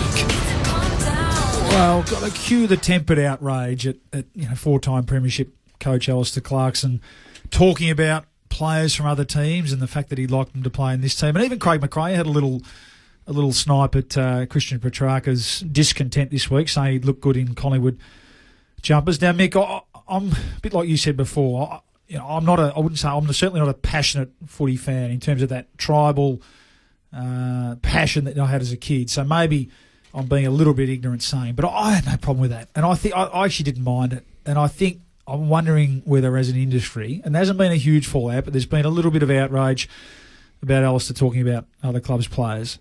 I wonder whether we're 2 weeks out from the end of the season, and the fact that I think it was cut off there that the clubs we know that aren't in the action now need to plan. If they haven't started planning, they're negligent. But I think as an industry we're okay with that, aren't we? We got to be fine with talking about, especially uncontracted players, which they all are. I think there's a difference in talking about a player who's maybe halfway through a contract and hasn't said anything. Yeah, so maybe that's a bit different. But I don't Ollie mind. Wines, Off contract's fine. Ollie Wines and Jack Viney have both got contracts. So. Have they? Yep. Okay. But even if they're still playing, I was thinking, and maybe the fact that Alistair's a bit of a statesman of the game and a four-time premiership coach, he'll get away with it. If a younger coach had said it, I don't think it would have caused a bit more of a bit of an issue or a bit of a talking point. But I think it's fine, isn't it? I don't know. I'd be interested. Do our callers all those Melbourne supporters, do they have an issue with another coach saying, yeah, we're after Jack. We'd love Jack to come to North Melbourne. How would you feel coaching a team, Mick, and a rival coach was talking about some of your players that were contracted about they're of interest to us? No, I don't like it. I do not like it at all, because I look at the rugby league and think that some players are playing there and they've already signed for next year. I'm a bit different to say, your heart and soul's got to be at that football club. I totally understand about loyalty. Loyalty is both sides. It's very convenient for a club to say talk loyalty when you're trying to get rid of a player out the door, and vice versa, of players talking loyalty to the club and yet he's looking elsewhere. If you sign, and this is what we spoke about pre this show, Bally, if you sign at that football club for 4 or 5 years and things aren't quite working out, be man enough to go to the club and say, where do I sit? Can I go? No, you've signed 4 years. We want you for 4 years. You've locked in for 4 years. If you don't want to lock in for 4 years, lock in for 2. Lock in for 1. Whatever the case is, because players have got the right then to choose how many years they have at football clubs. As far as a coach, I have had players at my place, but I've never let it out, because when I think about it now, I reckon they're all coming out of contract. I think they're all coming out of contract. I hope they're all coming out of contract, because otherwise I'm going to be biting my tongue. They might have just wanted a free feed. Yeah, well, they might have. Well, Nanny Cooks, yes, it was a good feed. So, but I wouldn't be advertising it out there. And you only get players who come to your place and talk to you if there's an element of, I do want to get out.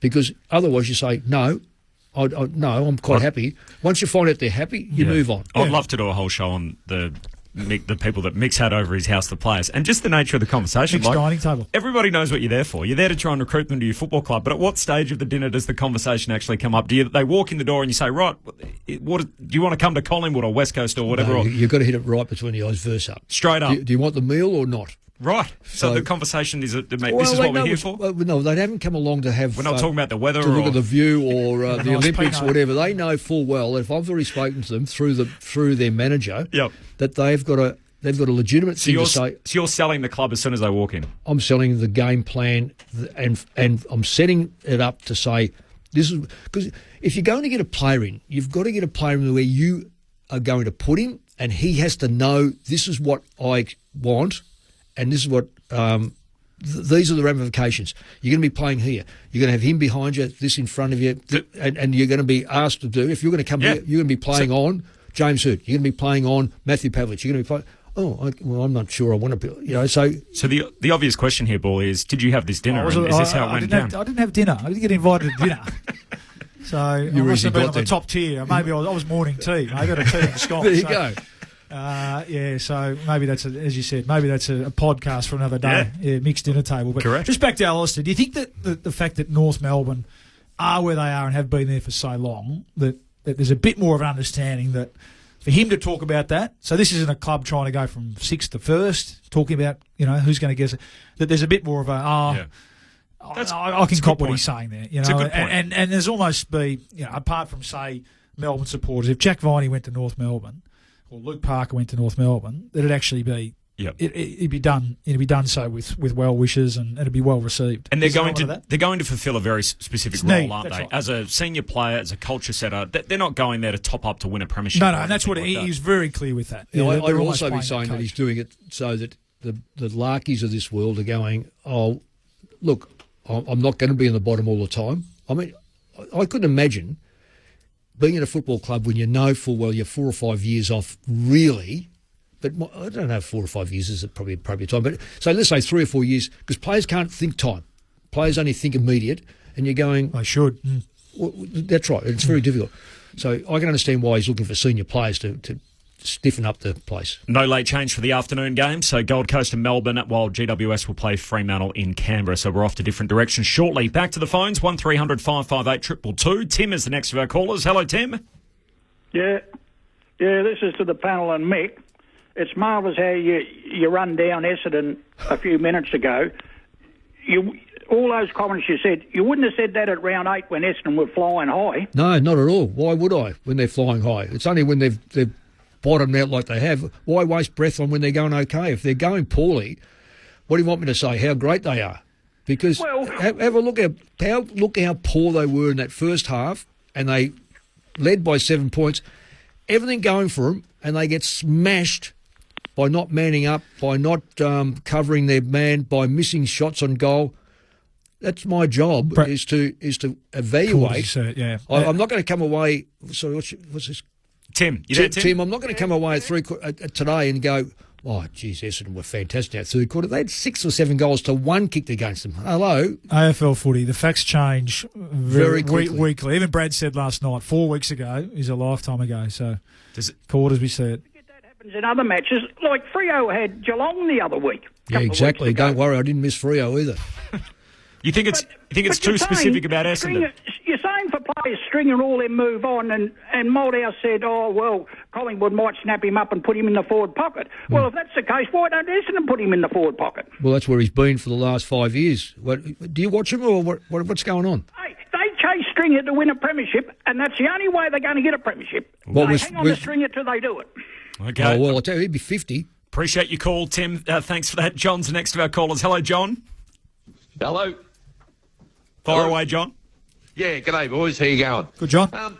Just want to go back to your early discussion about the players that are 30 plus. Now, go back a couple of years with Geelong, too old, too slow, and they raised the premiership flag. Exactly. Yep. So you know, how you balance it. Also, you got the mature body player too, the mature aged player that'll slip into a side for a couple of years, and they get that older body, harder body. They'll get them a premiership or help them on their way. Yeah. So last I mentioned this a few times during the years. Last 2 years, 2 oldest premiership teams since the Second World War. Yeah. So 70 years. And you're spot on. You're spot on. The age is irrelevant if they're playing good football. Geelong are masters at they eased Lockie Henderson out, and guess who filled out that role? De Koning. So it's just a matter of knowing when a player gets to the end and replace him, but don't do it all together. So I'm with you. Age is no barrier if you're playing good football. Good on you, John. Appreciate your call. This is AFL Saturday on ABC Sport. Corporate Middlemouse, the coaching icon, Mick Moldhouse, and the Premiership Pie, Luke Ball. The West Coast Eagles Who's going to coach the Eagles? So all we hear publicly is players that are, or coaches that are pulling out of the race. So Ash Hansen, Dean Cox, Jamie Graham, Josh Card, Nathan Buckley, Daniel Gian Syracusa. Reports this week that Andrew McQualter has been sounded out. Obviously, he's at Melbourne at the moment. So it feels at least that the narrative around this at the moment, as we love to say in sports nowadays, that the narrative is that people aren't putting themselves forward to go through the process to coach the West Coast Eagles. That would be the one concern, to even go through the process. Now, I think that they've got the challenge, Mick, and you obviously know it all too well. They've got the challenge of if it's a Melbourne-based person having to relocate. So, I mean, Ash Hansen played for the Eagles, but he's got a very close-knit family in the eastern suburbs in Melbourne, right? And they're very well set up. Dean Cox has set himself up in Sydney. So that, notwithstanding that challenge, to not want to even go through the processes is an interesting one. No, I find that very mature. I think if you go through the process, are you teasing the Eagles and that's just want a little bit of kudos, or here I go, no, look, I can knock it back? No, I think it's a very mature approach by all those players, or people rather, to say, no, I'm out of it because of these reasons. Yeah. Now, as a young bloke, at 30 years of age, being offered the Footscray job, I would, and I've had a couple of coaches say to me over my journey, say, "Oh, Mick, this mob have offered a contract, offered an opportunity for me to be interviewed." I said, "You kidding?" I said, "You haven't got a job. You're assistant coach. Grab anyone you possibly can. It doesn't matter if they're the bottom side. Yeah, get in there and do your absolute best, because you don't know where you're going to end up." But some people are up front. They're going, "I don't want to move." I wonder if it's the other way around, and I don't have any knowledge on this front, but it feels like it's been sold a little bit that the job's not attractive, the Eagles are going to be in for a little bit of pain. They are the most resource club in the competition. Why would you not want to coach the West Coast Eagles? I wonder if, unlike the process that you were part of to appoint Craig McRae, and they basically have a sequence of interviews where the people have got close to it, sounded it out, realised that perhaps maybe there's a name that West Coast are holding out on. In the gun, yep. And basically they've thought, I don't want to be part of a boat race. I don't want to enter this thing when it's not a fair race. And clearly they've got someone in mind. And they've pulled out thinking, hey, I don't want to be part of it, and thinking that the job's not up for grabs. Well, we haven't not with Cox and that sort of stuff. I think he was very highly... What if the Eagles have someone in mind and then... Basically, the panel catches wind of it and they think, "Oh, hang on, we don't want to go through the process." What page can I look at to find out this name? So I mean, again, this is completely spitballing. So Tim Gossage, who has obviously been around the Perth media scene his whole life, he reported the day that Adam Simpson was sacked that things were ending before anyone had caught wind of it. So he's clearly close to the club. He was employed by them for a period of time in some role, so he's well connected, good contacts to the Eagles. He then also put out there publicly that he believes that Ken Hinckley is on top of their list in terms of who they would want. So, I mean, clearly whatever happens at Port Adelaide is going to be determined at the end of the final series, not now. So is it in West Coast's best interest to basically say, look, let's just hang on here. If Port Adelaide lose their last two games, which is a chance, and they go out immediately from the final series... Don't rush it. What if Ken's available? Why would we rush it right now? We're sitting here talking the middle of August when they may as well wait till September and just see who's available. Oh, I totally agree. And then make a decision then. So, and who's to say that any of these guys like Cox or Hansen or whatever, they might come back into the race at a later date. But it feels like the job's not up for grabs right now. So why would these guys put themselves available and say, "Oh, I want the job," when it's not being decided anytime soon? You know what, Corby? Because football clubs panic. Yep. Now, there's what you just said is spot on. You reckon Jared Schofield is going to go, "Oh, if you haven't given it to me now, I'm not going to take it"? No, of course not. He's going to wait, and he can wait until January next year if you said wait. That was the Collingwood model. So Rob Harvey sat in the chair, of course, when Nathan left, and then they took a deep breath at the end of the season, assessed the list, and moved forward, because it's a club, obviously a club decision as well. So they've appointed a panel, a coaching panel, haven't they? But we haven't heard too much more about that.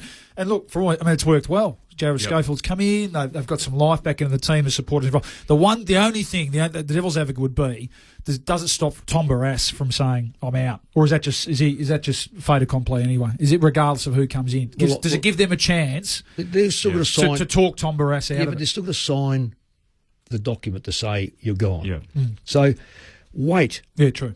Wait until until you're satisfied that all the people that you want to interview are available. If they're not available, I tell you what, Jared Schofield's done no harm whatsoever. You can see that they're actually playing an enthusiastic style of football, and the main players that are that they want playing are playing very well. So they're not the worst side in the competition by a long shot. Yep. If it means missing out on a bunch of these assistants, but they can get Ken Hinkley at the end of September, you would wait?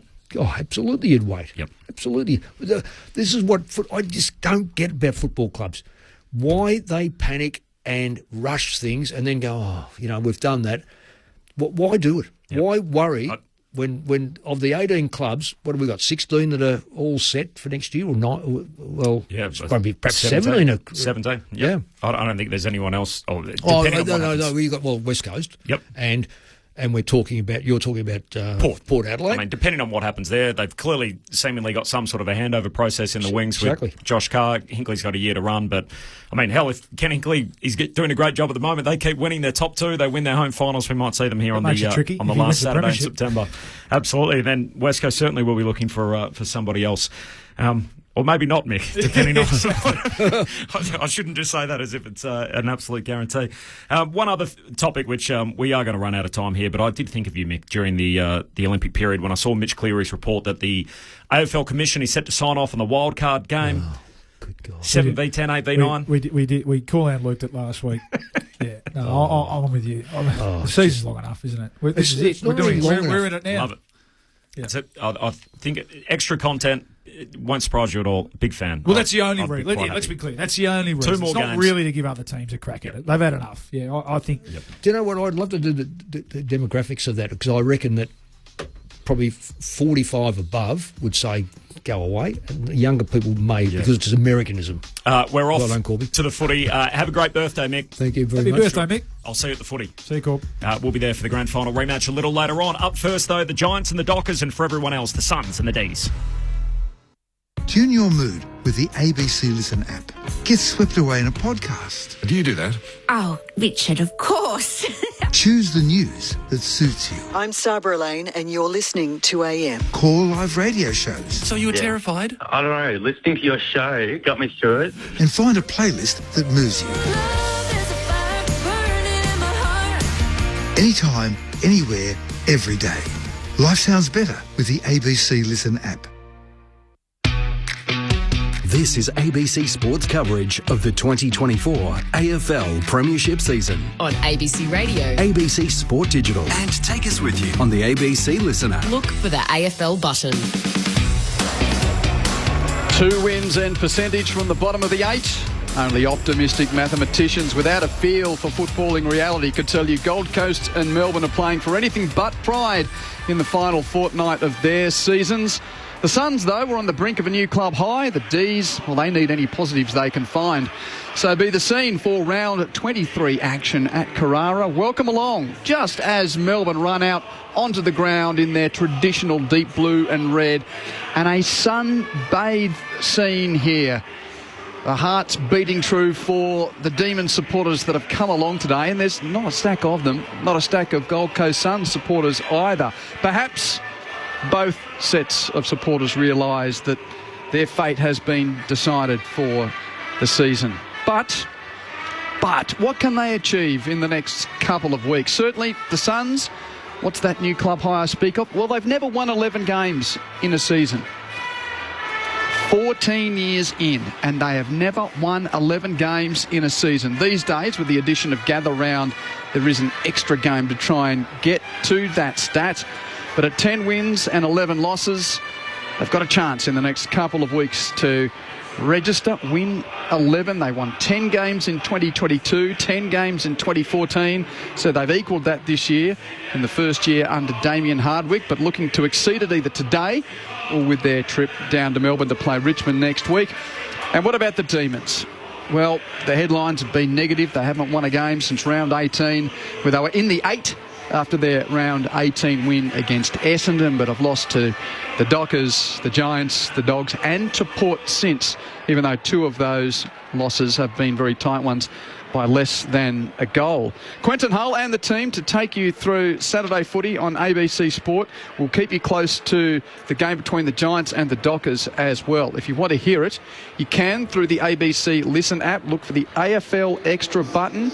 The subs there are Connor Stone for the Giants and Nathan O'Driscoll for Fremantle. GWS and Fremantle in the same slot as this one. and available on the ABC Listen app. Here, there are no changes to the selected teams. David Swallow is yet again the sub for the Suns, and as was the case for the Demons last week, Jake Melksham will wear the subs vest. Jake Bowie coming back into the team with Christian Oliver. Hand issue, knee issue, many issues. Finally getting a spell, an early end to what's been a tumultuous 2024 season for him. For the Gold Coast Suns, Tuke Miller returning to the team.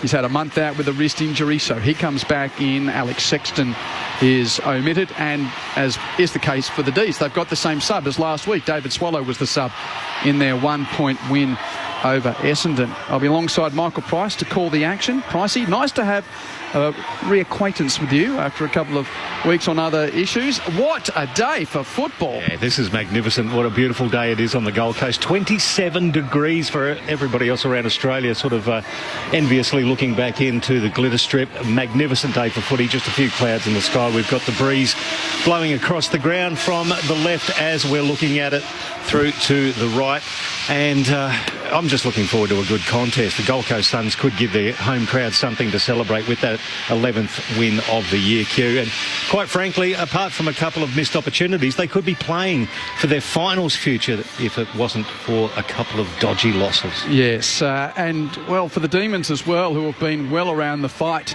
in the last couple of seasons. They haven't had a, inverted commas, losing season since 2019, where they had only the 5 wins, but their win-loss ledger has been in the positive ever since then, and picked up a flag, of course, during that period. A man who knows a thing or two about hearts beating true. And nice to see the other half of the expert commentary team turn up, having won the battle against the M1 just. We'll start with you, Jeff White, a man who, of course, pulled on the D strip over many a year. Great to have you on board for what is September weather for football. These two teams, though, they won't be playing in September. Yeah, they won't be playing. It's like they flick the switch, isn't it? It's cold and then all of a sudden, bang, they flick the switch, and it's a beautiful day. Very windy from the north, so that's where the heat's coming from. So might be very tricky. You know how open it is here at People's First Stadium. So if both sides like to go through the corridor, so it'd be interesting to see kind of strategy they have with that. But yeah, look, been a tough week for Melbourne, and I'm hoping that they, show a bit of fight. Coming up a good side. As you said, Suns, opportunity to create history today. Most wins in a season, so a lot riding on this, even though they're not fighting for finals contention this year. More from Jeff White in a moment. By the way, if you'd love to get in touch with us, we would love to hear from you. 0437 774 774 is the number. 0437 774 774. Jason Ackermanis, congratulations, you beat the M1 in time. How are you? I did. I was actually here in good time. I made an hour 20 on my motorbike, just zoomed down the side. That was horrible out there. If I had taken the car, one of those motorbikes that sort of skips all the traffic. Just keep going, just go down the side. Anyway, yeah, I thought when I was in the traffic, I thought it would take me another hour if I was in the car. It did. You have to leave at, what time did you leave? About 10:15, got here at about 2 hours, 25 minutes later. Oh, yeah, it's stinking. I don't know what is the problem out there. They just can't drive on a nice sunny day. You think they'd be good, but it's the standard opener for Raka here at Carrara. Look, you've played in seasons where you knew finals were coming. You've played in seasons when you knew they weren't. What's the biggest challenge for these two teams in the next couple of weeks to make sure that they put a positive imprint on their performance? Well, that's a great question. I suppose at the end of any year, you want to just get some pride in your performance. You can be a little bit too selfish. I think both teams, Swans are nearly impossible. The Suns are nearly impossible to beat here. They've had a great year here, just terrible on the road, except for that one win. And then the D's, everyone thinks the D's, as they should. So much talent, they should be much higher up. So they've got their issues. Now players are wanting to leave. So I think who knows where your contract's at, Whitey. You just, whether you're in the middle of a contract or you're coming off contract. There's lots of things as just an athlete to play for. That said, they will be bitterly disappointed. I think they were thinking finals. It'll be interesting to see if they swung the Big Mac Daddy forward if he's going to kick another bag, it's a good day for it. The heat is not only on the ground, and it'll be on the players, I think, from Melbourne if they don't watch out, because the Gold Coast Suns, they're dynamite, particularly on defence these days. You know it's hot when Ed Langdon's wearing a short sleeve jumper. Yeah. As well for Melbourne. So I wonder how the D's will handle that, and Max Gawn freshly shorn as well. So I hope he's got some factor 50 for that as well. Jeff, what can you tell us about all the rumblings around your beloved Melbourne this week? Talk about Christian Petrarca. We know that Alex Neil-Bullen wants to go back to South Australia. It looks like the club's going to facilitate what it can there. Yeah, and family reasons and all that. Very respectful of that in mind. I just think that after we lost last week, or after Melbourne lost last week, it was all about deciding on what they can get right to play finals. They've got, as Jason Ackerman has said in the wider community, got a talented list on paper. Had a few injuries to deal with this year. They haven't been able to get their forward line structure, so there's going to be a lot of things that change. And I think something's probably leaked about the fact that, this and that. I don't know anything in between the four walls of the club, but I'm just getting a sense that, like any business or any sporting organisation, they want to play finals. You want to do well. You want to have a good turnover, and I think they've just made some players have made some comments about how they can get better, and that's been leaked, and then they've taken that, and a few rumours have gone from there. So with the performance today and the performance next week, that's one way. We're talking about that they can't play finals. This is an opportunity to say, hey, we're in this. We're ready to fight. We're going to fight out the season. We have pride in our jumper, and from my perspective, when we've been challenged, when we know we weren't playing finals under Neil Danaher, that's the message that he always gave to us: is that show some pride in the jumper, show that you have some pride for one another. And Clayton Olives is here today. You've been around the rooms, which is a really good sign. Yeah, so it shows that he's a part. He could have easily stayed at home. He had surgery earlier this week on his hand. He's got broken ribs. He's got a PCL injury. Could have easily just stayed at home. No, I'm coming up. I'm going to fly, and I'm going to be united. So that's a really good sign. In my mind, that's a really good sign as well. So just repeating, there are no changes to the selected teams. David Swallow is the sub for Gold Coast, and Jake Melksham is the sub for Melbourne. 0437 774 774 is the number to get in touch. We've been here for the ride for the Suns. The opportunity today is to take the club to a place where it hasn't been before, i.e. win 11 games in a season. So they're not going to play in the finals, even though their chairman joined us before the first game during opening round all the way back then. Bob E said, well, it's sort of finals is the pass mark. So with a reflection on that statement earlier in the season, what do you reckon of the Suns, Jace? I'm really happy with the progression that they made. I know they didn't make finals, but Damien Hardwick's a good coach, so he's going to expect that his teams can do that because he backs his ability as a coach. That said, super midfield. They have a solid as a rock defence at home. Obviously, a different outfit nearly, but their forward line, they've got a lot of avenues to goal. So, and I think Damien's brought that real, not only play through the corridor at times, but on the defensive side, for whatever reason, his teams move it quick, but they also, they slide up and then they tackle well. So, and that's the thing, that's always the hallmark of Dimmer's game. And as a coach, I'm not sure why, because as a player, he didn't do any of those things, but, he's a superstar coach, I tell you. He'll get these guys up there next year. What I reckon is a big positive, not only the fact that their chance to win is most amount of games this season. How many times have we seen they've gone down with injuries, soft tissue injuries, a knee injury? They haven't had the nucleus of consistent players week in, week out. They've had that this year. They've had that, and that's a credit to the fitness staff. There's been obviously a lot of questions over Carlton's fitness staff this week. A big tick to the Suns medical staff this year, because that has been. And then you've got to think of other clubs in the past that have finished around 9th, that finished 10th, 9th, and all of a sudden that's propelled them that following year. So I'm the same as Jason. Big positive from what they've been able to achieve this year, and I like that Took Miller's back in, even though they can't obviously play finals, but just shows the depth they've got. and they've got to finish off the season as best as they can to give them momentum into next year. What's the one thing that's been missing from the Demons football this year, Jeff? We've spoken about lots of other things about the Demons. Why have they only won 10 games? I think the start of the year I thought that when they were playing a few practice matches, delivering inside forward 50 had sort of changed a little bit. That's really hurt them this year. Just that connection inside forward 50. They've had a lot of rotations through there. Big Benny Brown, he's kicked 6 today, and for Casey, he is a big miss for us. He adds a big presence. He's 6'7", and he's been a Coleman medalist before. But yeah, I just think their delivery inside forward 50.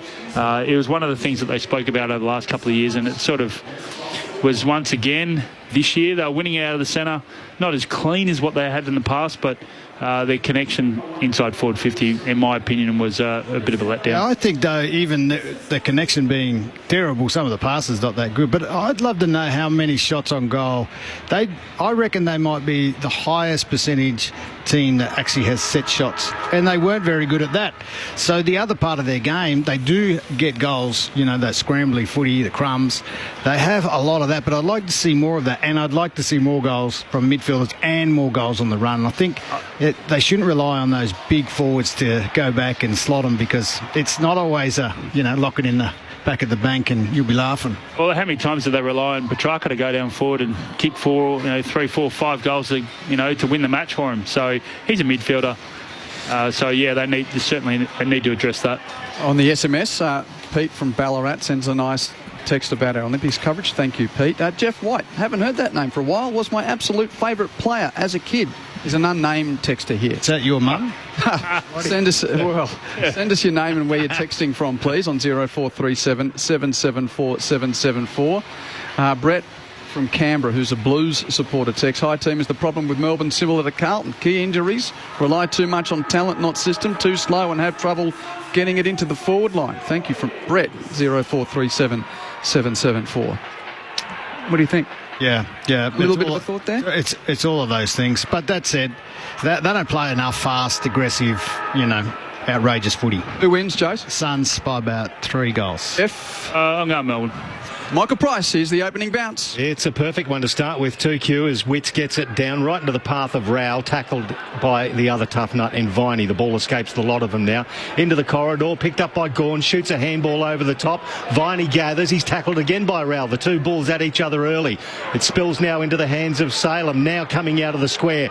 Low burning pass towards Pickett, spoiled nicely, and Pickett's going to tackle. It's going to come loose again. Noah Anderson picks it up for the Suns at centre half back and kicks it out to the outer side.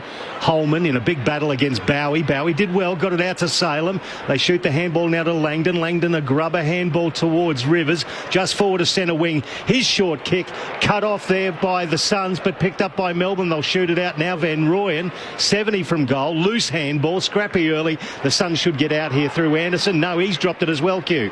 Picked up by Davies of the Suns. And under pressure, hand passes to Hewland at left half back. Hands it on to Closey, who's run down but gets a hand pass to Weller as they rumble it towards the wing. That was messy, out of play. Too many handballs. And sloppy kicks. Obviously, it's hot out there, but that can't be an excuse. These are professional athletes. I reckon that wind sort of probably playing a bit of a factor too. With the big Suns big flag. It's pointing directly to right of the radio dial, which is the direction that the Suns are attacking in this first term in gorgeous conditions. Boundary throw in. Whitson Gawn tangle. McVie tries to row for Melbourne. He's tackled. Flanders picks up for the Suns. Hand passes to Miller, who gets the clearance. A kick inside 50. Looking for King. Sport away from him. Long crashes into Lever. Ball stays on the deck. Demons come up with it. Bowie with a hand pass out the back to Tomlinson, who's at full back from Melbourne. Kicks wide to right half back, and Langdon takes the grab. With no long sleeves today. Hand passes to the wing. He links with Howes. Hands it back to Langdon. Langdon's kick is over the head of Chandler, looking for him near the boundary line. Has it gone out of play on the full? No. No, it will be a boundary throw-in out on the Nerang River side. No score early on, by the way. Giants and Dockers are underway. Call available on the ABC Listen app. Look for the ABC Extra button, the AFL Extra button. No score there as yet. In beautiful sunny conditions here at Carrara, the throw-in on the outer wing, beautifully picked up by Langdon, as we say, wearing the short sleeve gear. Has a bounce, runs to about 70 from goal. Lowers the eyes looking for Petty, who got in front position against Ballard, but he gave away a free kick. It's a hold. Charlie Ballard will take that one in the left back pocket. Lucky. Just underneath that flag at the northern end, which is blowing almost straight. And this long kick from Ballard almost makes centre wing on the outer side. King's a long way down the ground. Ends up gathering at ground level. Did well. Shot the handball out to Holman, who couldn't quite gather over the boundary line on the Nerang River wing. Yeah, the wind's so strong. Sorry there, Pricey. The wind's so strong that's what Melbourne's trying to do, is lower their eyes and then chip kicks. If they can get it inside the corridor, I'd love to be a forward playing down that other end for the Suns this first quarter, because it'll be coming in long. Jason Ackermanis and Jeff White are your experts. Saturday footy on ABC Sport. Miller Rose to throw in the wing. Clearance for the Suns. Hands it to Anderson. Poor kick inside 50. It bounces through the hands of Lever. Gathered by Long of the Suns. Hands to Humphrey. Handball is wide of Andrew. And the Demons are there in number and will win out. V with a hand pass to left half back. Salem gathers. Kicks it along the ground. Fritsch makes good of it. Well, had a chance. Neil Bullen dives in. He's tackled. And we'll see a ball up. Once again, well, see, Mac in defence doesn't really work. I mean, Mac attack sounds better. I mean, you could have Mac down back, but I like Mac attack. Yeah, it's got some brevity and that alliteration as well. We do like that cue. It comes off hands. McVee gathered, did well, but he stepped over the boundary line. I thought he might have just kept it in. Umpire said, no, Aki, you don't agree? No, that was in. He's right on the line. He actually didn't go over it. But you know, umpires, they like to get involved early, so just blow the whistle. No one will know. That's fair enough too. 80 metres from goal, right half forward for the D's. Gawn versus Witts. Gawn was out position, still got the hit out. Was sharked there by Weller, got the handball over to Noah Anderson. He tries to find Ben Long with a pass, beautifully spoiled by Lever. Front and squared McVee, handball out to Salem on the boundary, then Rivers under enormous pressure. He got the handball away, but it just went over the interchange gates for another throw in. That was out. Definitely out in the shady part of the ground here at Carrara, under 27 degree temperatures. Positive signs already for the D's. They're winning a lot of one-on-ones. Giants won straight. Dockers yet to score. That game tracking the same time as this. Boundary throw in. Davies wins the clearance for the Gold Coast. Hands at boundary side. Flanders kick inside 50 is along the ground. Gathered in the pocket by Humphrey. Rides a tackle. Gets jumped on by Lever. Gets a hand pass clear. Long spoiled for it by Neil Bullen. And the ball close to the boundary line eventually is out for a throw in. By the way, Jack from Adelaide was the guy that sent that text before. He's just messaged in 0437 774 774, and Stuart from Shoreham texts, hi guys, Jeff White, question mark. I've got his signature on my jumper. It was Jack White, just confirming. No, different guy than Tenacious D. Throw in, forward pocket, it's cut off by the D's. Well done there by Howes, who got the handball away. Now Bowie, sky kick, bounces away from Long, picked up by Weller, back to Long. Now it's 70 from goal, he chips it inside 50. Holman couldn't quite pick it up, gets to the boundary, wants to centre the ball. Salem cuts in front, and that's a really good defensive mark taken by Christian Salem, 20 from his own goal. Oh, that saved a sure goal there. And they were out. Everyone knew what was going on, including Salem. Just need to kick it a bit higher then. They had Mac attack and Big Benny out the full. Salem kicked a short ball to Rivers, and Rivers almost kicked it into the Nerang River. That was a very poor exit from defensive 50. Out of bounds on the full. Free kick to Gold Coast at left half forward. Bang deep towards full forward. Gawns, the telling fist in the pack to knock it boundary side. Stays in though. Clever tap from Holman down to Anderson for the Suns. And a right foot snap from the left forward pocket is tugged near side for the first score after 6.5 minutes of a pretty telling and tough footy early on here. Suns are behind. Demons yet to trouble the scorer. Salem's going to kick it in here, and it's a beautiful kick, but you're right, Whitey, they're going to look for the shorts and try and keep hold of the ball. That said, it's really windy, way windier than people think. So Salem saunters out of the goal square. It's a long kick towards right half back for the D's, off hands. Well done by Van Roy, and a long way down the ground too to compete. Gets the applause of his teammates, and he belts it over the boundary line. That's the thing with Mac Andrews. He can go back and forward, so it's good that he's gone forward and kicked some goals. He's handy to have on your list as that swing man. Throw in. Witts versus Gawn. Gawn grabs it and it's slapped out of his hands by Rao. McVie got it to his boot. Bounces into the arms of Chandler. He drew the man. Handball over the top to Langdon. He did the same to Van Rooyen. 70 from goal. Oh, pressured by... It was Lemons who knocked him over and just gathered the ball, gave it back to Anderson now at half-back to Hewland, and Weller off a step. He kicked it straight down the throat of Salem on the wing. It was a terrible kick. He had plenty of time. Ball comes into the middle of the ground, marked by Neil Bullen, kicks Melbourne into attack over the head of Fritsch, who flew on the back of Powell, can't mark. Ballard arrives for the Suns to tow it to immediate safety. Couldn't pick it up though. Right half back has to go in on hands and knees. Does well indeed. Jace taps it to Close. He picks up. Hand pass to Powell. Powell's kick to the middle of the ground is marked by Flanders, just forward of centre half back. Chip to his skipper. Witts had to go to his knees to pick up a half volley. Hand passes back to Ewell, and this is messy football. Transferred out to the Nerang River wing. Gathered on the bounce by Weller. Hand passes to Flanders. Now a direct path to goal. Kicks to half forward. Gathered on the half volley by King. Hands it back to Flanders. And there's a free kick. Downfield. Against... Was it late contact on Flanders, Jason? It was, indeed. Got him after he handballed it. Not the best option either, but he was under hot pressure. So Nick Holman will get the free kick. He's one of a handful of off-contract Suns playing today. We had the news of recent times that Brandon Ellis's time as an AFL footballer has come to an end. I'm wondering just what these guys will look like. There's Holman out there today. Lemons is another one who was involved a moment ago. I think he gives him the grunt. He's one player you do not want to trade out. Looking for the first goal of the afternoon. Man on the mark, 40 metres out. Slight angle to the right. And Holman's left foot kick is the first goal for the Suns. And the first goal of the afternoon.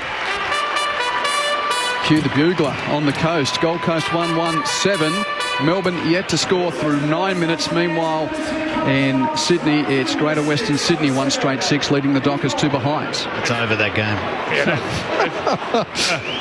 Jason is revisiting jokes from earlier in the season when he said that St Kilda was going to get beaten by Sydney in that game where the Saints came hard and got them. So, Jace?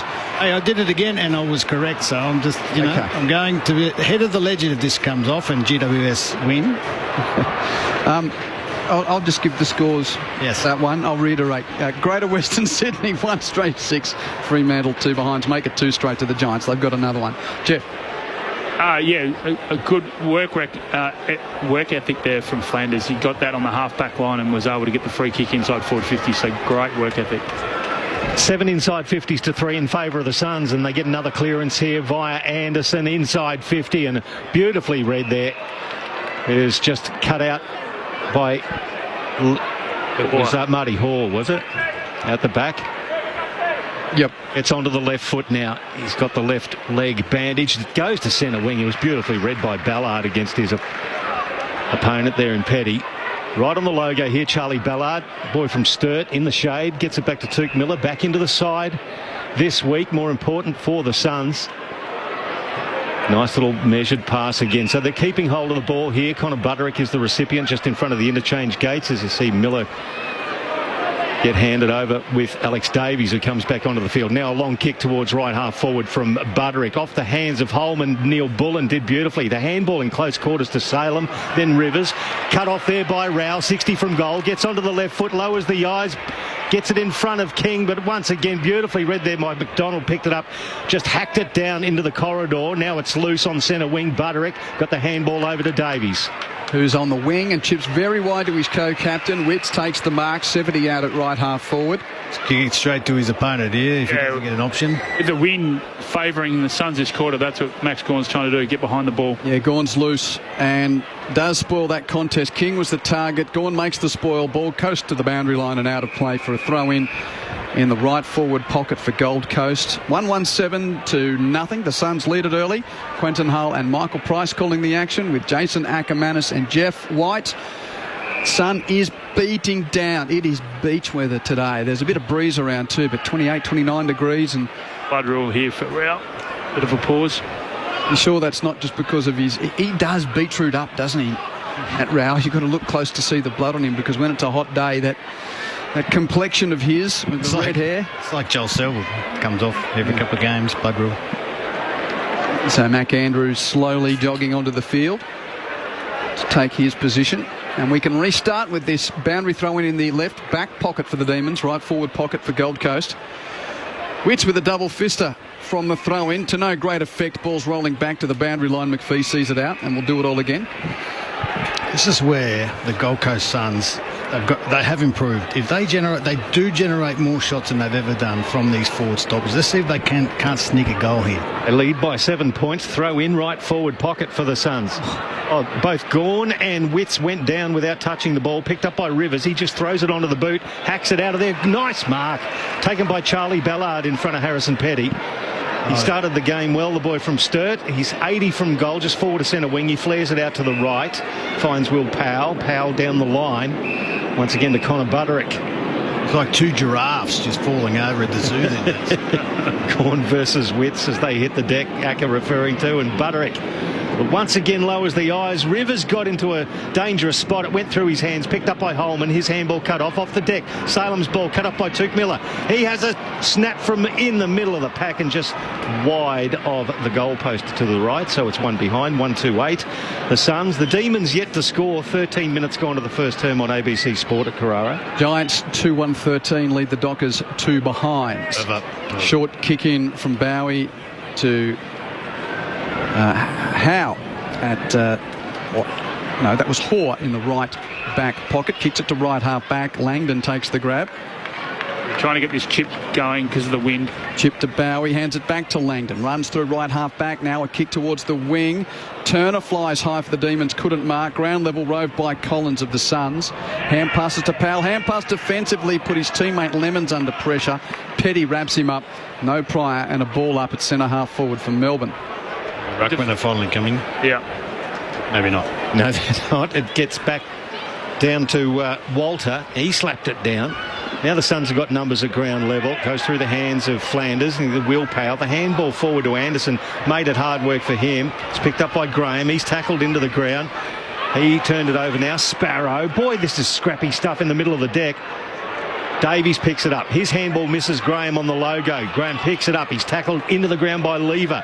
Turnover again at half back for the D's. Tolstrup flares it out wider. Now Langdon. He's got a little bit of room to move and he likes that scenario. It's a 9-iron kick which put enormous pressure on Neil Bullen. And how about that grab on top of Neil Bullen by young Bodie Yule? And he's one of my players of the year, this kid. He's had a great year. You want to grab you want to move clubs? Grab this. Everything a beach Bodie today with that blonde hair and the sunshine from the wing. Kicks inside 50, but McDonald reads the flight and takes a nice mark for the Demons in the right back pocket. Kicks it back from whence it came, but straight to Anderson of the Suns. He marks, chips infield. Butterick grabs it, centre half forward, 60 out. Butterick with a low spearing kick. King the target he presents. One hand, can't take the mark, but rode brilliantly by Humphrey. Hands it off to Flanders. Flanders snaps from right in front and kicks the Suns' second goal.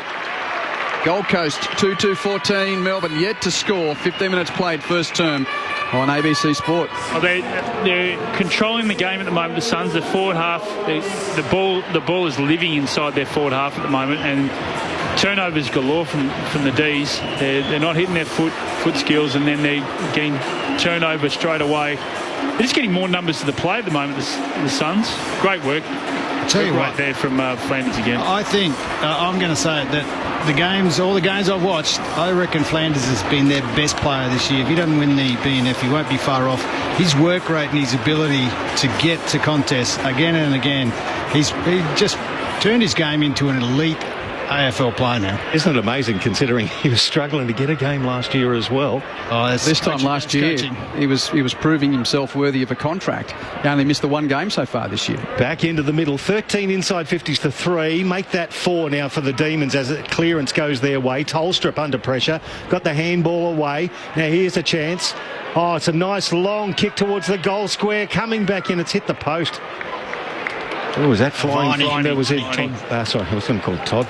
God, Ravy. I'm back a few years. Todd. I saw that photo in the paper. Oh, geez, he's out to a good pasture. Jack Viney it was who hit the post. So the Demons get their first score. 14 plays, 13 points the margin to the Suns. Yuli runs beyond the goal square and kicks to Closey. Beautiful kick from Yuli. Closey takes the mark beyond defensive 50 at right half back. Other thing, Q, I want to say is it has rained here a lot all week, and we didn't mention that before, and I think the ground is a little bit slippery as well. Okay, Closey with his right boot. High to the wing, King, the target, spoiled by McDonald. Roving, though, for the Suns is Rogers. Hand passes defensive side of the pack to Rowell. Rowell kicks towards half forward, but Long is led to the ball by Howes. Howes takes the mark for Melbourne. Short pass infield mark by Lever. Just where the shade of the stand meets the sunshine on this broadcast side. Chip back across the half-back line, back to Howes. Howes chips it on to Hoare. Hoare chips it to the centre of the ground, and it's marked by the Demons McDonald. Long kick from the bullseye into attack. From the pack, no mark. Ballard is tackled immediately by Viney to force a neutral. Ball up 40 from the Demons goal. Suns 2-2-14. Demons 1 behind. Meanwhile, Giants 3-2-20 lead the Dockers 2 behinds. Congested game thrown up 40 metres from the Demons goal. Van Rooyen got it down, picked up by Tuke Miller for the Suns. Handball back to Butterick. His kick scrubs towards half-back. It evades a couple of players, gets in front of Tomlinson over the boundary line, and Bailey Humphrey. There'll be a throw-in. Better movement there from the D's, that last play going through the midfield, but they just hit their targets. And it was quick. Yeah, that's not deep enough, though, is it? You hit that short or go longer. Suns by 13 points. Throw in on the outer side between wing and half forward for the D's. It was Davies who was tackled as he got the handball away through to Rowell, then Miller. Miller flares it out even wider, just forward a set of wing. Nicely picked up by Flanders on the bounce. He lowers his eyes. Inside 50, misses the target completely. Once again, they've just tortured that, and it's taken by the D's, and they'll come out easily through Lever now. Runs to centre half back, draws a man. Hand passes to Sparrow in the middle of Carrara. Sparrow's kick into attack's a good one for Turner. Was able to get the fly over the back of Collins. A penetrating kick. A nice one clutch grab from the boy from the O&M. Daniel Turner with the mark 45 metres from goal. It's a good decision from Lever there on the half-back line. He could have easily blazed away, but he took on the opponent and created a 2-on-1, and that's why Sparrow was able to come through the middle. So you talk about torch, though. On that other side, terrific vision from Tuke Miller. And Flanders is a better player than that. And Longy had got out. He had 10 metres, but just missed it. This will take some kick. I reckon that breeze out of the north is strong enough. Let's see how it affects the kick of Turner here, who runs to 49, strikes it with his right boot, and it just sees it fade at the last moment. It was on target and then just pushed across the face. Behind, Gold Coast lead by 2 goals at 2-2 to 2 behind. It's almost that you have to aim for the middle of the point post on the left-hand side. Yeah, it's that strong. Great kick. Straight down the middle. That was a magnificent kick from Weller. 65 metres if you don't mind. It's found Noah Anderson just short of the centre. Now he goes out wider. Finds his teammate out there. It's in Bailey Humphrey. Oh, good lead, good kick. It was towards the Mac attack. He couldn't pick it up. Well done by Butterick, who's scrubbed a handball to him. Mac Andrew picked it up, tackled holding the ball. He threw it, actually. So illegal disposal and a really good strong tackle from McDonald right on the arc of 50 where it meets the boundary. Had a good start. The veteran Demon, Tom McDonald. He's playing well today. A fair bit of work early on. He's on defensive 50. Long kick down the Nerang River wing. Petty the target. Fisted away by Ballard. Ball close to the boundary. Rowell forages for it. Wins it but can't keep it in. Out of play. I think in the periphery there he bumped into Viney. That'll be fun to watch if those two go at it. Yeah, they've been going at it since the first centre bounce. They don't like each other. Why would you? Boundary throw in, just attacking side of the wing. Oh, and the wind has blown that about 3 metres to the right of the ruck contest. Wick's got the tap down, but Bowie roves it for the Demons. Hands to Sparrow, hands it back to Bowie, right half back, kick around the wing, and Tolstrup's taken a good mark despite the close attention of Butterick.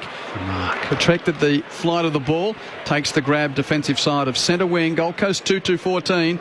Melbourne 2 behinds on ABC Sport at Carrara. So Tolstrup just beyond centre wing. Massive pack there. Harrison Petty gathers his own spoil and he's tackled by Tuke Miller, wrapped up, and will have another ball up. How about those boots? Fluoro boots. They're quite colourful. I could see you wearing a pair back in the heyday. I did. Off hands, and there they are again. Comes through Lemons, and that's Anderson. He flares a handball out to the wing now. It's Yule, and his handball misses the target, and he was away to the races, young Jake Rogers there. He had a little bit of open space, and the handball ran away from him over the boundary line. We'll get a throw in. Centre wing on the commentary side. The Suns by 12 points, but both teams are torching chances here, Whitey. They are very. It's going to come down to the side who's got the most poise and can use the ball better. Don't say that there's at too many venues these days, but I reckon we need to give a goal value for the wind.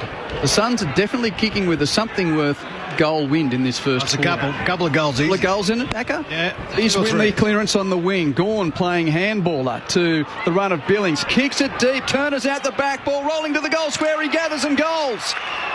Very penetrating entry from Jack Billings.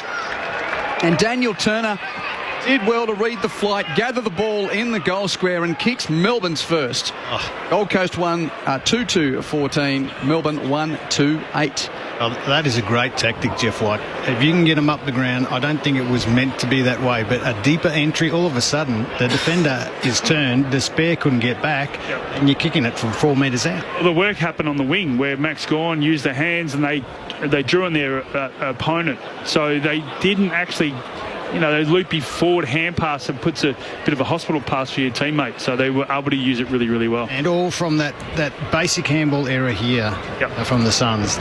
On the SMS, g'day to Paul from Mount Dundee who texts, if the rumours are true, Neil Bullen to go to SA, it will be a massive loss for the Deeds. Rate him highly as a great user of the ball.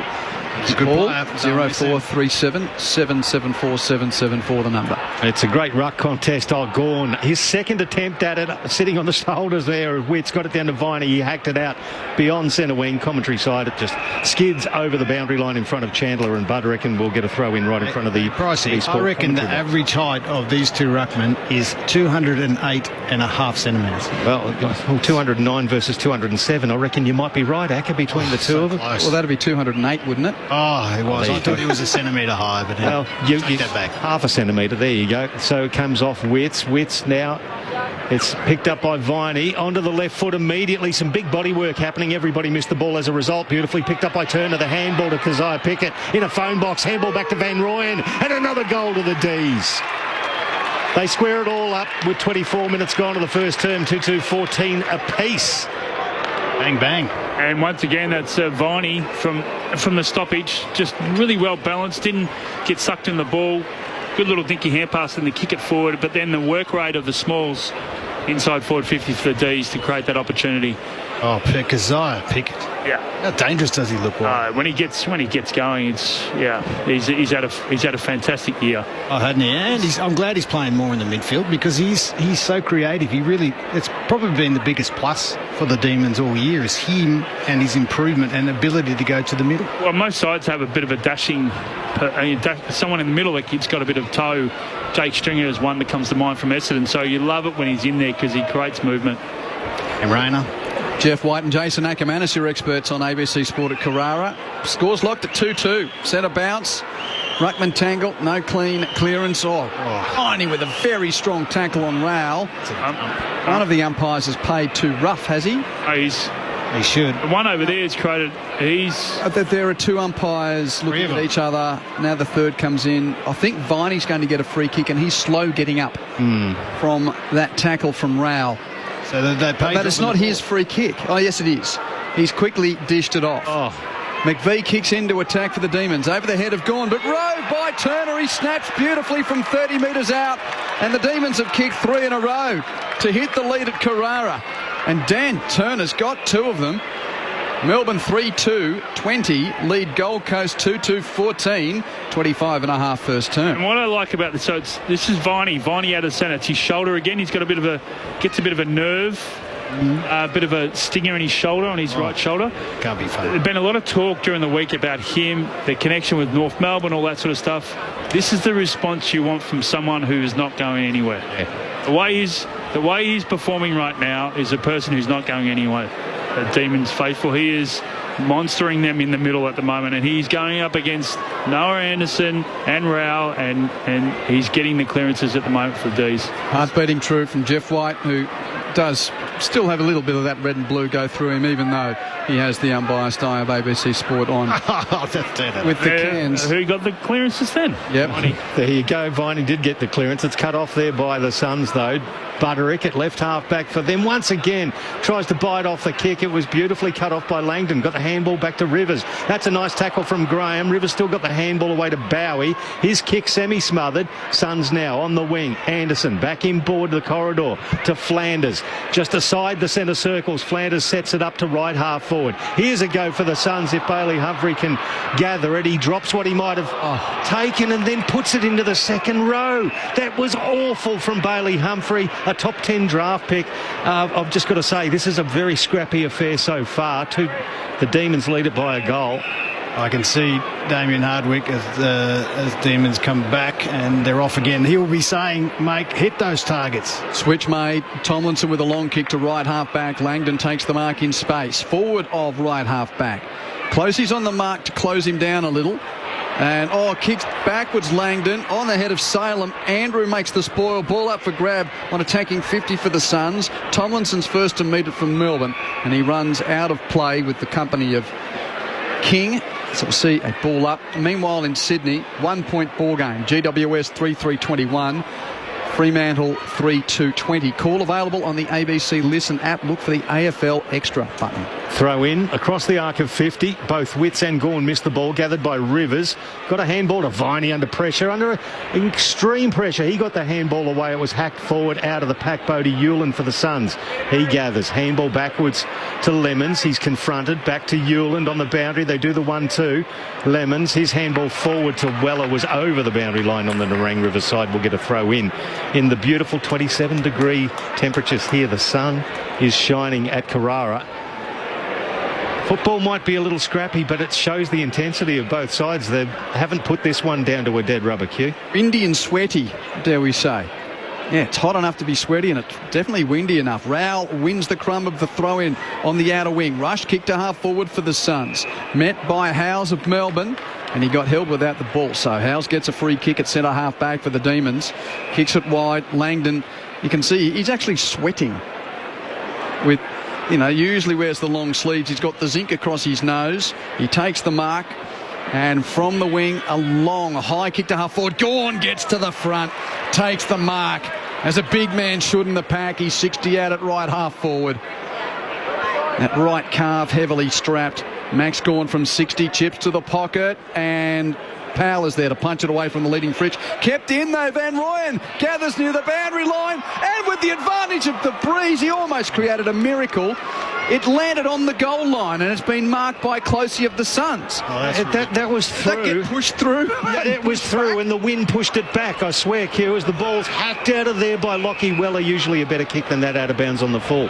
He had options in the middle too. I reckon that was in, and it got pushed. Absolutely. Where's the arc?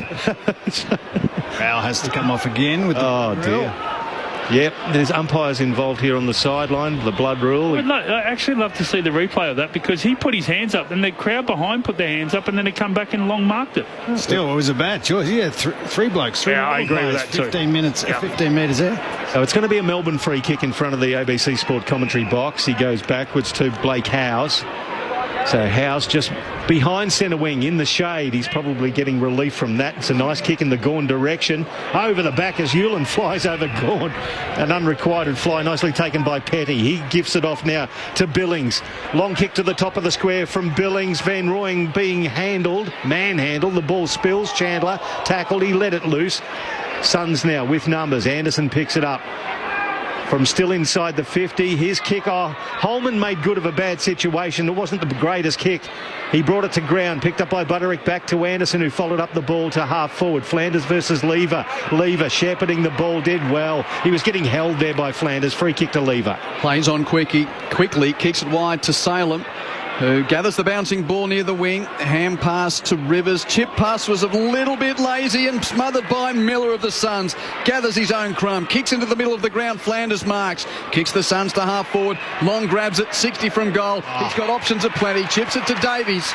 Davies marks 40 out, and all because of a lazy option turnover out on the wing from the D's. Actually, better from the Suns, though, because they lowered their eyes. The D's defence is actually holding up really well because it's been the forward entries and kicks have been too high from the Suns. So that kick that got turned over, though, he could have handballed it further. So very silly, but great turnover, great ball movement, kick after the siren. Alex Davies has not kicked a goal this season. He's right in front and 45 out. Siren sounded. Caught to time after this kick. And the Suns take an extra 6 points to the break. Alex Davies kicks the goal. And that will lock us at 20 at quarter time. Gold Coast 3-2. Melbourne 3-2. Holman and Flanders, the other goal kickers, along with Alex Davies. While for Melbourne, Daniel Turner has 2 goals. Jacob Van Rooyen has the other. So the Gold Coast Suns kicked the first 2 goals of the game. Melbourne kicked the next 3 only for Davies to make the D's pay for that poor turnover on the outer wing right on quarter time. Meanwhile, in Sydney, Greater Western Sydney lead Fremantle. Just getting some vision here of Jesse Hogan having another shot on goal. So I'll give you the score there. That's close to quarter time too. And he's missed it. So basically quarter time there. Greater Western Sydney 4-4-28 lead the Fremantle Dockers 3-2-20. If you are listening to us on the Gold Coast, we will take you to the closing stages of the NRL game between Canterbury, Bankstown and the Dolphins once we finish here. It's the first of 3 games that will be played today. Of course, around the country you can always listen to the NRL on the green button on the ABC Listen app. Look for the ABC Sport button. And later on this evening, the Rugby Championship continues in Perth. There'll be plenty of Springbok green there. Hopefully there's some smattering of Wallaby gold as well. Australia versus South Africa in the second week of the Rugby Championship. Depending on where you're listening to us, Listen app is available. Look for the Sport Extra button to hear that later on this evening. Meanwhile, it's quarter time here. Can't split the Suns and the D's. 3-2-20 apiece at the first break on ABC Sport. G'day, Patrick Stack here from ABC Sport Daily. If you love sport... Look, she's a gentle soul off the track, but she's a fierce warrior on the track. And she's always been brave, Patrick. She's always raced like a brave athlete. And great conversation. I have become 80% cooler in the last 30 seconds. Then you would love ABC Sport Daily. It took me a minute to work out that Ray Gunn is like J-Lo. ABC Sport Daily. Get it on the ABC Listen app.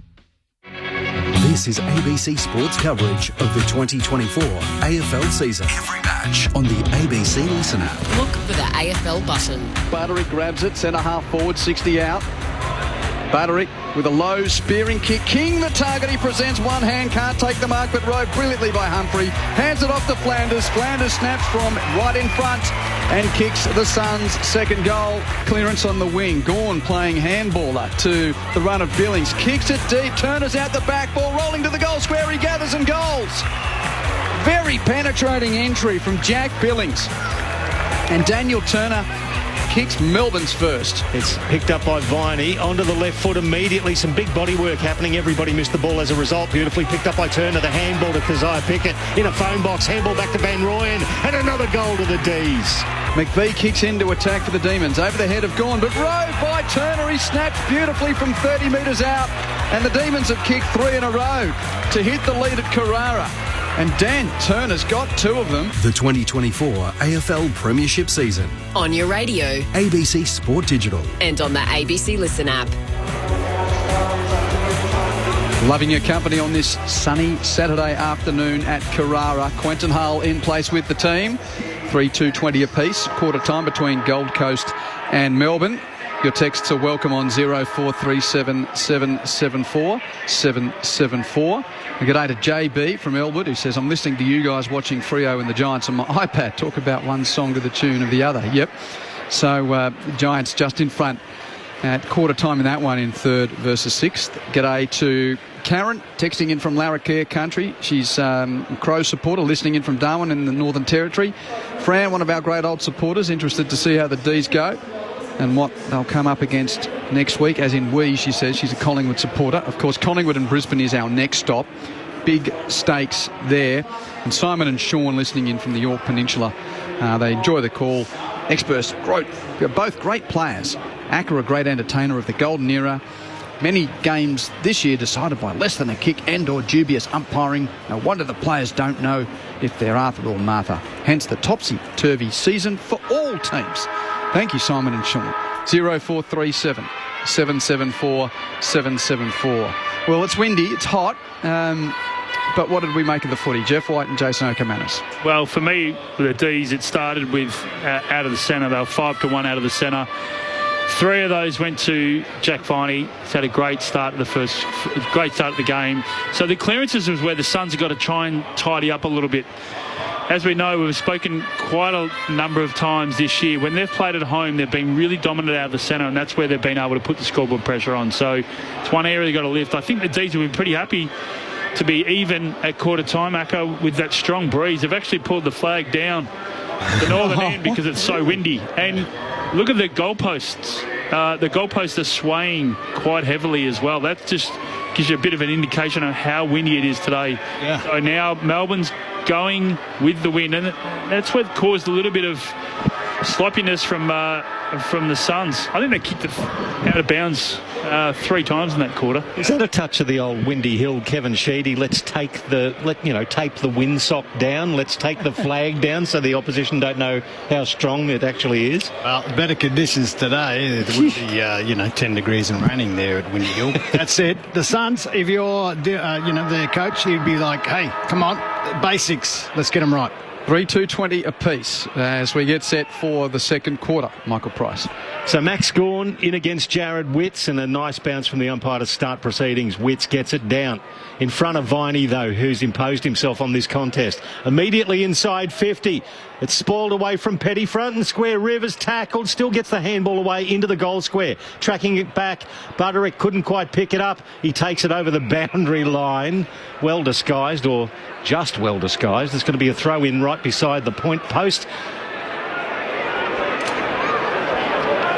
Once again, just every player on the paddock forward of halfway here, Q. It's congested. Demons attacking that end. Favoured by the breeze in the second term. Viney roves the pack, spins out of a tackle, runs into trouble. Ham pass is indiscriminate. Kicked out of the air by Weller of the Suns. That gained about 40 metres. But it's marked by Melbourne's Hoare.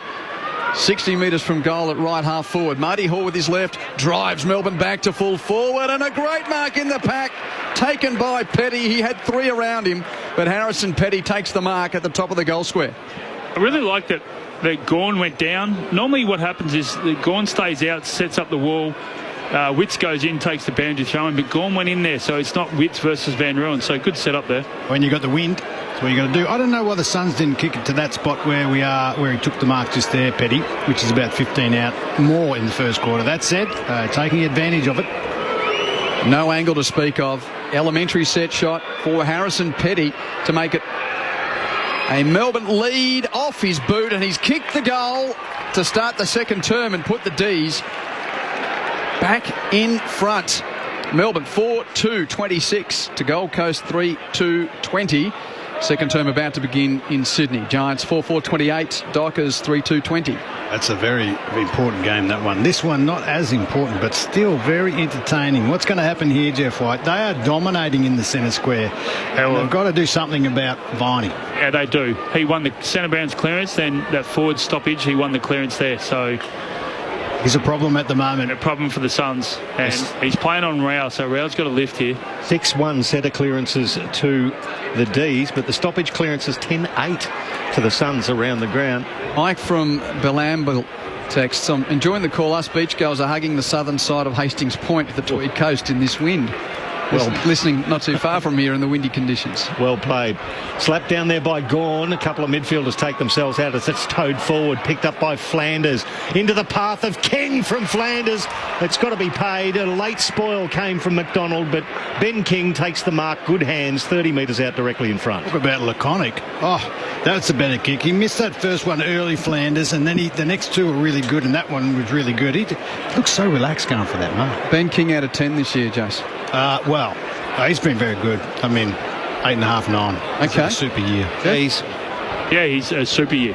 Fantastic year. 52 goals for the year. Ben King strides in and has tugged this one to the left. He just leaned back on that one a little, didn't kick through it. Sparrow's coming off for the D's. He just rolled his ankle pretty bad in the centre. 26 plays 21. The D's lead by 5 as they bring it back in. Yeah, just limping and hopping to the bench, Tom Sparrow, as Anderson marks an errant exit from the Demons. Anderson's got it attacking side of the wing for the Suns, so Melbourne can't get it clear from the kick-in. Short pass from Anderson. Butterick takes the grab. Connor Butterick, one of a host of local boys playing in this team.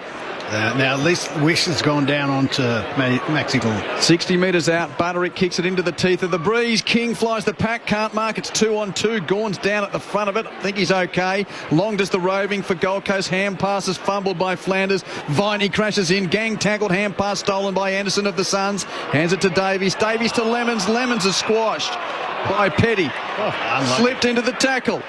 Free kick to Sean Lemons. 60 out at centre, half forward. I don't mind a lemon squash, Q. He goes now long towards the forward pocket. Over the head of Mac Andrew, who'd made a good lead. Lever spoiled nicely. At ground level he gathers, and he better get rid of it. He does. Neil Bullen picks it up. He's held. It's going to be a ball up in the right forward pocket for the Suns. They're trailing by 5 points with 4.5 gone of this second term. Beautiful day here on the Gold Coast. Thrown up, Gawn. Punches it towards the boundary line, hooked back in. It's a big fly from Ben Long at the back. It's taken by Hoare. He kicks it forward. Gawn back to Hoare, and no, actually back illegally. So it's going to be against Max Gawn. It'll be a free kick, and it'll go to the Gold Coast Suns. Who's going to be claiming this one? It's Wits, but definitely the right call. He didn't get the right hand pass off, and it just sort of fell out of his hands. A little bit of a, looks like it might be a blood rule there for Max Gawn as well. He's just got a little bit on the forehead there. So battling well, the big fella, but it's going to be his opposite number, the big fella, in Jared Witts. 20 metres out, slight angle to the right. Only because the umpire will hold on the ball here while the blood rule gets exchanged. But sorry, Jace, I'm going to use this break. Just some really sad news from the Australian sporting world, the equine world, and fitting that it's a Saturday, plenty of races going on around the country. Just getting word that unfortunately the champion supermare Black Caviar has died. Of course, famous for winning 25 races from 25 starts, including going to Ascot and winning there. So, yeah, that's very sad news that the champion mare Black Caviar passed away peacefully today. Would have been 18 tomorrow with the horse's birthday. So Jared Witts now, the big man, comes in and pokes it through. The Suns reclaim the lead. 4-3-27.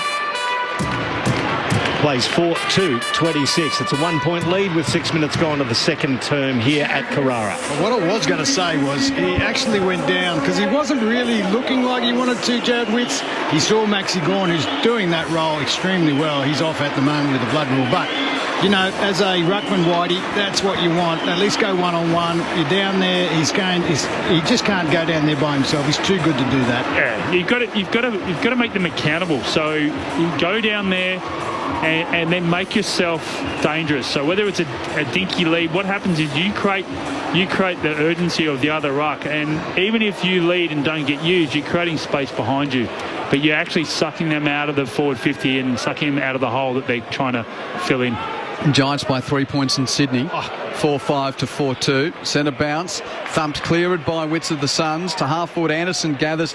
Hassled off it by Salem. Ball to deck picked up by Viney of the Demons. Hand passes to Rivers. Hand pass to Van Rooyen. Tackled by Witts, but got a hand pass out the back to Salem. Hands it on to McVie. Kick to the wing. Fritsch has got it. He marks and plays on. From the congestion now the Demons have space. Hand pass to Billings on the wing. Deep entries over the head of everyone. Probably Mother Nature pushed it beyond them all.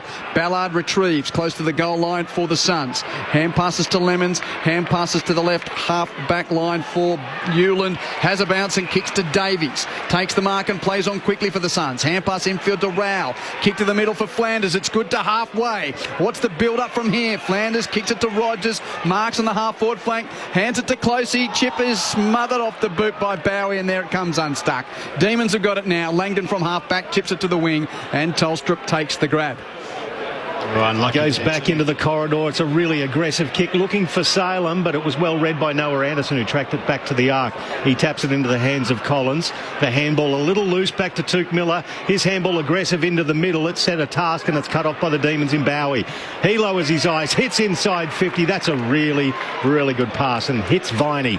45 from goal directly in front. Actually, with the wind at his back, it might not be out of his wheelhouse. He's in range. That wind is quite strong. That said, if you're a forward and Viney's got it there, and you had Pickett on the move. A little bit on there, wasn't he? Yeah. Anyway, you want to be sure that you're going to kick it. He looks like he's puffing. Well, how tough is it, Jace, when you're a midfielder that spent so much gas and now you've got to kick it 52 metres? Oh, that's why he should have just given it off. He had options. Acker called it a 2-goal breeze at his back. Viney from the arc launches. It keeps going and going and going. That's a great shot from Jack Viney. A goal to the D's brings them back to the lead. 5-2-32 to 4-3-27. 5 points the margin, 9 gone second term. Ace can commentate on this. I won't commentate on how well he's playing. Yeah, what a good finish that was. What a great finish from 50. It sort of wasn't like he was playing super well just the first sort of 10 minutes of the game. But then after that second half of that first quarter, and of course at the start of this quarter, he's been the best player on the ground. So Viney puts Melbourne back in front. The Demons 5-2-32 to the Suns 4-3-27. Jason Ackermanis and Jeff White, your experts on ABC Sport here at Carrara. Quentin Harlan, Michael Price calling the action. Keep your messages coming in on 0437 774 774 in Sydney. Greater Western Sydney 4-5-29. Lead Fremantle 4-2-26. If you want to hear it, go to the ABC Listen app. Look for the AFL Extra button. Suns have to take advantage here. Wits against Van Rooyen. And Van Rooyen did okay there. Probably squared the ruck tap. You reckon, Jeff? Yeah, well, this is when you have to Ostrop tackled Anderson, no clearance. Yeah, you need to take advantage of these situations. Wits got that one down. Silver service to Rao. Suns clearance. Hand pass to Weller, back of the pack. Kick to half forward. On the head of Walt, who's done nothing so far today. Spoiled away by Tomlinson of the D's. Kicks to the wing. Chandler can't mark. Rivers arrives. Tackled. Hand pass comes free. Salem hassled off it by the combination of Rao and Holman. Holman's come again, does Salem, to wrap him up. We'll see a ball up. It's getting a few of the text saying, nothing much from Fritsch or Pickett yet, nothing much from Walter yet. There's been a few of those forwards that haven't done much so far. Well, Cossey's only had the one touch. You said Walter hasn't done anything, hasn't had one at all. And Cossey Pickett, how many touches has he had? I don't think Mac Andrews had anything either. Exactly right. No touches for Mac Andrews, so it's a wasted resource down forward. Is hacked out of there. Nicely done by Rivers towards Gawn, who's back on the field at right half forward. Beautifully roved there by Turner. He's got the vision. Kicks it back in. Fritsch got up there with the one hand on top of Hewlin, but the strength of Hewlin gathered at ground level. He hacked it forward. Cut off by Langdon. Langdon has a ping and kicks another one for the Demons. They go further ahead. 6-2-38 plays 4-3-27. Now a 9-point margin with 11 gone of the second term. That's how important that winger is. That non-winger is so important. You've got to actually work hard, and that's what he does. He's got to work into that space. He just got himself in, and you know this, Acco, you've played on the wing as well. That non-winger's got to push over there and be front and centre facing your goal, and great positioning there from Langdon and a great finish. It's ironic that's what I was talking about before the game, just to getting those goal kickers, and can they get more of them in that general play. And there's a great example there, and a great goal. He doesn't kick a lot of goals. He's a good runner, Langdon, and he's super out there. But, man, look at him. He looks like he's worn out already and it's too hot, but good goal. This is a great text. I'm not quite sure whether it's right, but g'day to Gray, who texts, I'm standing near you at the ground. I'm the one with the Gold Coast beanie and a beer and a fat belly. G'day to Gray, thank you. 0437 774 774. Suns burst out of the clearance, change of hands, ends up with Flanders. Flanders kicks an answering goal in lickety-split time. Burst out of the front of the stoppage from the centre bounce. And Flanders has got a couple. And the margin returns to 5 points at 6-2-38 to 5-3-33. It was just a, frontward surge off the centre bounce, and Flanders received in the corridor 40 out, kicks the goal.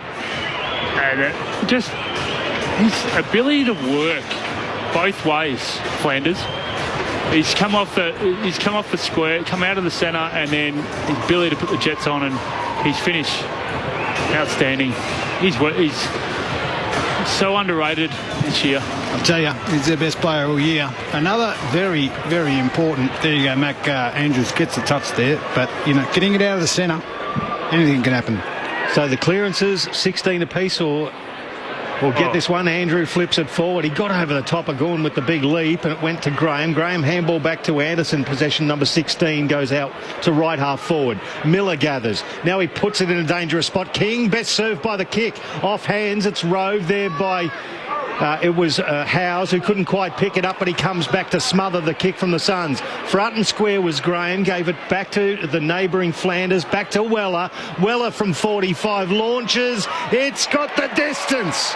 Against the wind, Lockie Weller puts another one on the board for the Suns, and they return to the lead. 6-3, 39 plays 6-2, 38. Nearly 14 gone second term. ABC Sport, Michael Price, Quentin Hull, with your experts, Jeff White and Jason Ackermanis. What a finish. And just set up really, really well. Didn't panic, didn't actually work inside forward 50 to create more numbers in there. Flanders again. Goal assist from Flanders. Yeah, he is dominating. It's been pretty much him and Viney, the two midfielders for each team, that just... They're involved, their score involvements, their ability to extricate and just be there. That said, though, that was a beauty. And Kingy would be flat dropping that one. I love how they use Flanders. They use him in the middle predominantly, but when he goes forward, he sits at centre half forward and then he bolts in and then turns his opponent inside out. Created 2 goals, 1 goal and goal assist this quarter already. Well, a quarter and a half in, and we've had a dozen goals. Perhaps 2 teams without the pressure of building for September are just playing some entertaining footy for us in hot conditions, windy conditions. It's been pretty good to watch so far. Not sure what the hold-up here is. Yes, we are waiting for the centre bounce for some reason. I'm looking around to see if there's any blood rule. There's 6-6-6 all set up. Everyone's right. Umpire just taking a moment. So it's gone against Andrew in the ruck. Looks like a mummy with that on. Maxi. Bounce favours Gorn a little, and he takes clean possession. Maxon bursts clear, hand pass to the advantage of Viney. Will he get there? He bumps Andrew off it, does Viney, and wins the football. Beats another tackle as well. Hand pass to Chandler at left half forward. Kick wide is overrun in the pocket by Van Rooyen, out of play. Having some game, Jack Viney. Jeff? Yeah, and just on the injury front, I think Sparrow, I don't know if Sparrow's come back on, but Tommy Doddle just hobbled off the ground just then. So what you need in the heat either. Need a key back. Sparrow's still on the bench with that blood rule. Now Viney up to a game high 7 clearances, 6 of those centre bounce clearances as well. Gorn got it down. Dees with another chance. It's in the hands of Billings, 40 from goal. A handball back outside 50. He gave it to Hoare. He tried to measure a kick into the path of Van Rooyen. It missed the target. Suns with the ball. Hewland under pressure turned it over. Back to Neil Bullen. Back to Hoare. Inside 50. Pickett was wrestling, and meanwhile over the back, the big fly. Good chest mark taken by Turner. He's already got a couple. He's playing well. I tell you, they see the ground. I think it must be slippery out from that rain. They were slipping a bit, weren't they? Yeah. Well, it's congested play too, boys, and I might suggest that both teams are kicking. Well, the Suns at 60%, the D's at 64%. So not exactly using the ball as best as they can. But honestly, how long do you need your run up to be? You're only 25 out. Well, the guy who's probably keeping out of the team at the moment's got a longer one. Yeah. So Turner from 30 strikes it. It was always right. 1 behind. So scores a level again. 6-3, 39 apiece with 17 gone in the second term. That's a waste. That's an easy one missed there. Maybe a little fluky with the breeze, Jace, but slight angle there. What I said about their set shots. Not that good at them, and they get a lot of them. Powell with an inbound right down the corridor, marked by Lemons, centre half back, D50. Lemons takes a moment and then wears the pass out to the flank, marked by Miller, plays on, kicks it over the head of Hewland. Good courage to run with the flight to mark, with Tolstrup running down on him. Hewland will hold up on the wing. Very short pass to Graham. Graham between wing and half forward, kicks wide to the flank, marked by Miller, kicks it around the boundary line, marked by Rogers, 60 out, kicks it to the pocket over Long's head. Everything was right until the last kick. It rolls out of play for a throw-in. Yeah, well played there from the Suns. They just had to, but they lowered their eyes. They got some kick mark possession, and they're getting themselves an inside forward 50 stop play now, which they're really, really good at. Looks like Sparrow is going to be subbed out, I'd say, fellas. Yep, we'll keep an eye on that one. Thanks for that, Acker. The throw in, slapped down by Witts. It's hacked out of there by Flanders towards Walter. Spoiled beautifully by Lever against the youngster. It's going to be a free kick, though. It wasn't that beautifully. He grabbed him around the waist, apparently. It's going to be a free kick against Jake Lever. I don't think he's that happy about it. I didn't see much in it, but Walter... It's a bit soft, though. It's not really there. That's it. This will be an interesting kick. Well, it's his first possession, and he's going to face inboard and hook it around with the left foot. Lever standing the mark adjacent to the behind post. He takes off as Walter curls it. He semi-smothers it. It didn't make the distance. From 10 metres out, off the hands of Lever, Salem exits the 50. And Keziah Pickett thumps it forward, cut off by Miller. Miller now, Lemons measures a pass, misses that with the measurement. Picked up by the D's again. Salem relieves the pressure and puts it into the hands of Billings. The confirmation that Sparrow is out of the game, so Melksham subbed in. Great kick there. As the Demons kick towards the edge of the centre square. Chandler's taken the mark there. It was a nice pass from Hoare. Hand passes to the running Howes. Howes kicks to half forward. Petty marks too far out. Kicks it around the boundary line, and there he is. The sub injected. Jake Melksham's got it just beyond his range, 60 out right half forward. Kicks to the corridor over the head of Viney, bounces dangerously. Langdon Rose hands to Bowie, tries an outside of the boot right footer, which just doesn't have enough bend on it. It's a point, which puts Melbourne in front. Tight game at Carrara, 6-4 to 6-3. Demons lead at 20 minutes second term. Once again, the Suns bring it in very quickly.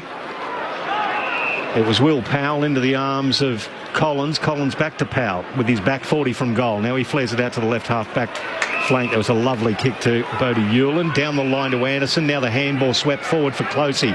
Closey now. Quick kick. Finds Walter. His second touch. Just forward to centre wing. Anderson kept running. Possession number 18 for him. He kicks it in the McAndrew direction. Beautifully weighted kick. Bowie had no chance. And the Mac attack takes it 25 out directly in front. Yeah, great switch of play there from Power. Deep in there, back 50. Just to get the ball, shift the defence to the other side. And Melbourne weren't quick enough to get on the defensive side there and open it up. It's that break of angles coming out there, and then just Mac would love to get out back. He's enjoying being forward and just snuck out there. He's ready to go. He kicked 4 goals against Essendon, including that after the siren match winner. And McAndrew comes in and lucky to hit foot from 25. Just put me on the mark, Q. Thomas is saying, where was that last week? 6-4, 40 Same spot. piece. It's the same wind. Well, it's actually closer and straighter. It's kicked in by Dees and it's bounced over the boundary line, but touched, so it'll be a throw in. Yep. The Bombers got the bad Big Mac experience last week, and the Suns fans got said same here. That was a poor kick from a very talented young footballer. 40 apiece, 6-4 apiece, 21 minutes second term on ABC Sport. Tom McDonald's back on for Melbourne, so he's lined up on McAndrew. Boundary throw in right half forward for the Suns, but Viney Rose for the Demons gets a hand pass to Rivers, runs clear of the contest. Driving kick, Petty 1-on-1 with Ballard, neither mark, ball to deck. Ballard first to recover. Hand passes to Hewlin, Hewlin back to Ballard. Suns will clear from half back. Ballard's kick is a bit cute over the head of Anderson. Gathered by Hoare. Hoare's tackled immediately by Anderson. No prior, ball up in the centre of the sunshine here on this gorgeous Saturday. Score check 6-4, 40 apiece. Meanwhile in Sydney it's the Giants by 4 points at 5-7 to 5-3 over the Dockers. Call available on the Listen app. Look for AFL Extra. It was Gawn who got the ball down. First 2 it was Rowell. Tackled by Viney. Ball stuck underneath him. What will the umpires say?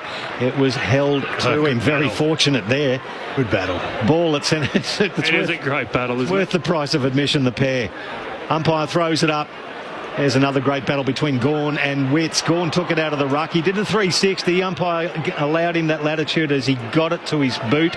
Just creeps inside 50 through hands. Chandler now back outside the 50 to Hoare. Hoare back inboard. Bowie's on the logo on the commentary wing in the shade. Just every player in front of him. It's a congested forward 50 for the D's. He kicks it into the forward pocket. He's looking for Van Rooyen, who tracks back. Ballard was favoured by the kick. He gathered, tackled into the ground well by Van Rooyen. Will be balled up adjacent to the right point post. I think what we spoke with the Suns, you need that just over the top of the goal square, that sort of kick. It's too thin there. Scores were level at quarter time, still level. Gawn, clean possession out of the ruck. His left foot kick, though, doesn't have enough curl on it. It's enough to put the D's in front, though. It's a point from the big champ. Both games today have been close. 6-5-41 to Melbourne. Gold Coast 6-4-40. Quick injection for the Suns, a bit wobbly, but Davies gathers it at half back. Hand pass to Anderson in the middle of the ground. Kicks it on the bounce to Andrew at half forward. Can't gather. Harassed off it by McDonald. 50-50 ball. Holman picks up. McDonald does well to clamp and ensure it's a neutral near the wing. It's been some good one-on-ones today, isn't it? Some really good contests. Tough to get a kick. Well, very tough to get a kick. The contested possessions are more or less equal. Well, Melbourne just edged in front now, 57-54. Neil Bullen did well against Rowell. He tracked the ball back out of the stoppage.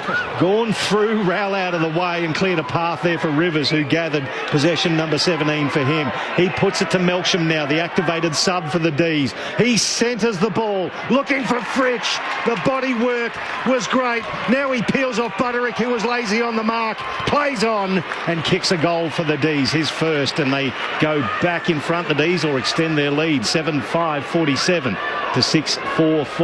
24 goal in second term. Just a lack of defence there from the stop play from the Suns. That's about 2 or 3 times today where Melbourne's won the ball on the wing and they've created that surge forward and the ability to kick inside. What a kick from Melksham, though. Ability to kick it to the favoured side of Fritsch. That's a super kick. Yeah, that's what I was talking about. If you're going to get shots on goal, you want them there and not, too skinny or over in the boundary. Fritz is too smart to let him to have that much room. But that said, it was a good game. They're going back and forth. This is going to be an arm wrestle, and who can kick and hit the targets. That's going to be the key, as Jeff White said at quarter time. He's one of 6 Demons to have played every game this year, Bailey Fritsch, and that goal takes him to 41 for the season. He's been the leading goal kicker for the last 4 years in a row at the Demons. Just leads that race ahead of Cozzy Pickett this year. Centre bounce, Davies is manhandled by the mummy himself. Gawn locks it up, not getting out of there. He's got the calf strapped up. He's now got tape around his head. If Movie World was casting for an exhibit out there where the mummy returns, he'd be among them. Now Rowell under the next stoppage. Neil Bullen tackles him. Hand pass comes out the back to Anderson. Hands it to Weller. Clearance for the Suns. Rush kick from the middle towards the forward line. No mark for Gold Coast there. Cleaned up by Howes. Hands it on to Hoare. Hands it to Langdon. Langdon's kick marked by Chandler at left half back. And Kyle Chandler will slow things up for the Demons in the sunshine of the Nerang River side. Brings it back in board to find Howes. He see the Suns, Bryce, he can get a goal in this last 5 minutes, because if Melbourne do, which they may with this forward thrust. McDonald now, he gathers, goes back inside the defensive 50 to Lever. Lever now assessing his options up forward, but he ends up giving it back to Blake Howes, who kept running. He gathered and floats it out of bounds on the full. That was a sack. That was an awful kick to Tomlinson. So 70 from goal at left half forward. Mac Andrews going to have it for the Gold Coast Suns. Some ordinary disposals. That wind obviously playing havoc with the ball drop here at Carrara. King. 70 from goal. Good kick, top of the square. Ben King! Big fly. Front and square, Neil Bullen tackled into the ground by Walter. Umpire circling and says no.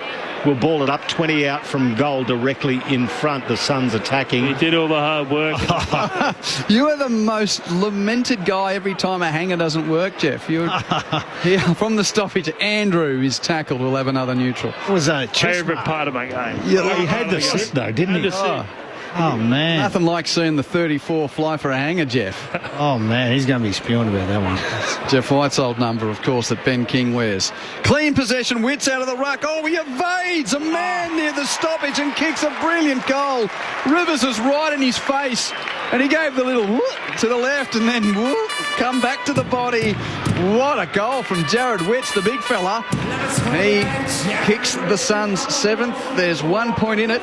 Melbourne 7-5 to Gold Coast 7-4. I reckon Jared Witts will like that one. Wittsy just gave the big fist pump right in front of Max Gawn when he kicked that too. And Gawney, obviously, a lot of mutual respect between those two, but he's just given the old fist in the air just as he's kicked it. Bit of candy. How about getting around Rivers with the balk as well? Yeah, I think Rivers is going to be on the highlights reel in the week. And that was interesting because Wittsy got that one where big Maxi Gawn missed his shot. Yeah, down the other end. Yep. I said if they could score late in this quarter, to make it very interesting, and they deserve. I'll call it now. What's Gawney's going to get? He's going to get one now. Okay, perfect bounce back in the middle. and Gawn, beautiful bit of ruck work to Neil Bullen. That's a nice pass. He hits Fritsch just forward to centre wing on the outer side. Fritsch sizzles a pass in the Pickett direction. Beautifully spoiled there by Will Powell. Front and square there was Graham. Gave it off to Lockie Weller. His handball indiscriminate was beautifully done by Bodie Hewland. Then Davies was running hard through the middle. His pass hits Flanders just forward to the centre circles. He plays on, kicks it inside 50. Going back, Walter. The young man takes it 40 from goal directly in front. Really aggressive movement from the Suns through the corridor. What about the hands from centre-half back to get Davies out? It was just a beautiful hand pass to just absorb that pressure, get his hands free and hand pass out to Davies. Just the missed tackles there too from Melbourne. Yeah. Just allowed that. That's good play. How about this big lad? 14th game of his fledgling career, playing one of the hardest positions on the field, lining up for his 12th goal. What he made of Jed Walter in 2024? Yeah, just his work rate. I think what he's got to create for himself are easier goals. He just works so hard. You just like to see him in these situations get ones out in the lead. So Walter comes in from 40. He strikes that one very wide.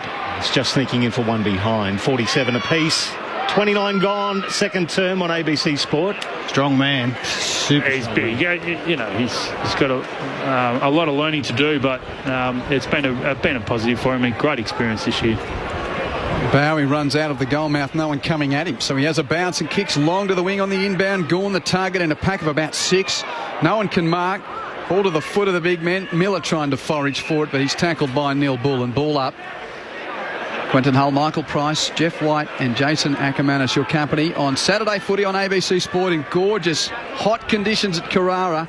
Gawn with the spike, no rover. Weller spikes it back to the contest. Davies is there, breaks the tackle of Rivers, chucks a handball over his head to no one in particular. Bash forward by Tolstrup, gathered by Melchin with the Demons. Hands it back to Tolstrup. Rush, deep entry, too deep for Petty. Collins is there to take the mark for the Suns. Forward of full back. Plays on quickly with the chip to Anderson. Marks at half back. Hand passes to the outer side. Space for Miller to gather on the bounce. Kicks it to half forward. It's too wide for Holman. And it rolls out of play for a boundary throw in out on the Nerang River side. Score check here, 7-5 apiece. Sorry, Whitey, I'll just give you the news from Sydney. Dockers have got the lead there in that important game, 3rd v 6th. And it's Fremantle 7-4 46 leading Greater Western Sydney 5-7 37. Imagine if that was a draw, that game. Would make it interesting, Acker. The throw in on the outer side, off hands from Tuke Miller. He handballs it into the path of Rowell. He's under enormous pressure there. It was really well tracked there by Langdon, who took him over the boundary line. It's going to be a free kick against him, is it? No, it's going to be a free kick to Rowell. Yeah, just holding on there. They've been paying them today. Okay, so he was... He wore him like a backpack. He sort of did there as Rowell earned that free kick, kicks it in the King direction. Fisted forward now, beautifully roved there by Max Gawn at the front of the goal square. The deft tap was really clever there from Billings, and it's hacked forward by Bowie. Here's a contest. Ballard, and nicely done from Turner, who just destroyed the contest. Bashed it over the boundary line. Naka, let's cue him here. What is his intention there? Nothing but just getting it out of bounds. It's like conducting an orchestra. There it goes. They've got to get rid of that. That annoys the crap out of me. You get done for these dribbling kicks that just bounce the wrong way, and you don't get done for that. I just wish Jason would be more forthright in his views when he comes in. Boundary throw in, Witts with the tap down. Great to have you on board, Acker. Picked up by Weller of the Suns. Booming kick to full forward, no one there. McDonald gets in the hole to take the mark for the Demons. Kicks it out wide. Gathered on the bounce by Langdon. Hand pass through McDonald out to left half back. Hoare with a chip pass marked by Fritsch. Long way from home for him. Defensive side of the wing. Beautiful inboard kick. Viney drops the mark when he had time to pick it up. Made it hard for himself. Dives on it now. He's under pressure. Still got a hand pass out though to Neil Bullen. Rush kick to half forward. Petty takes the mark. 50 out. He's got Pickett saying kick it to me in the goal square. Petty goes longer and kicks the goal anyway. He's got a couple now, and that returns Melbourne to the lead. Well, it's pride only for these two, but they're putting on a show. Good game here at Carrara approaching half-time. Harrison Petty's second goal, Melbourne 8 goals 5, 53 to Gold Coast 7, 5, 47. And created by Hoare. His work rate down back. He's been creating a lot of options, a lot of run off the half-back. Splitting, running on that 45, it's creating a lot of options, and got that Jack Viney had sort of spoiled it there with their kick in board, but was able to make amends, and a good finish there from Petty. Yeah. Once again, Petty was in front. So he was in front before when he was on Collins, and Collins out-bodied him, but that's all you can do as a forward, isn't it, Acker? Just play in front. It's one of the basics, but play in front. He was in front, which gave him the chance to get to the ball first, which he did. He played on. Yep. Oh. Back into the middle of Carrara. It's the D's by a straight goal. Off hands, Alex Davies bursts onto it for the Suns. He's tackled there by combination of Alex Neil Bullen and Jack Viney. Thank you very much. So the umpire's going to come in and throw it up. Gorn slaps it down, whistle on play. Who's it going to go to? It's going to go against the Demons. It'll go against Big Maxi and go to Jared Witts. You can tell it's against Maxi because he's already inside forward, forward 50 already. Someone else's job to man the mark. Yeah, you're exactly right. He bolted straight down to block that path. That's a good for young rucks coming through. Off the ball running is so good. Witt's pass forward to Touk Miller right on the edge of the centre square was good, but Miller dropped the mark on under enormous pressure there from Tolstrup, and then in turn gave a free kick away to Tolstrup for an illegal tackle. So Tolstrup goes out to the point of the centre square out left and finds Alex Neil Bullen. Repeating, Tom Sparrow's been subbed out for the Demons. He's got an ankle injury, so Jake Milksham injected before half-time. Defensive kick through Gorn. Now goes all the way out to right half-back. Marty Hoare there to take the mark.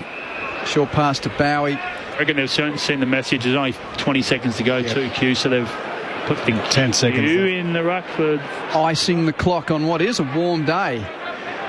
Bowie with a long kick to the contest. Ballard almost marks. No, play on. Picked up by the Demons. Turner, hand pass, ends up with Milksham. The siren sounds before his deep entry. No one was there anyway at full forward. And that's half-time at Carrara. And Melbourne has a lead of a goal over Gold Coast, 8-5 to 7-5.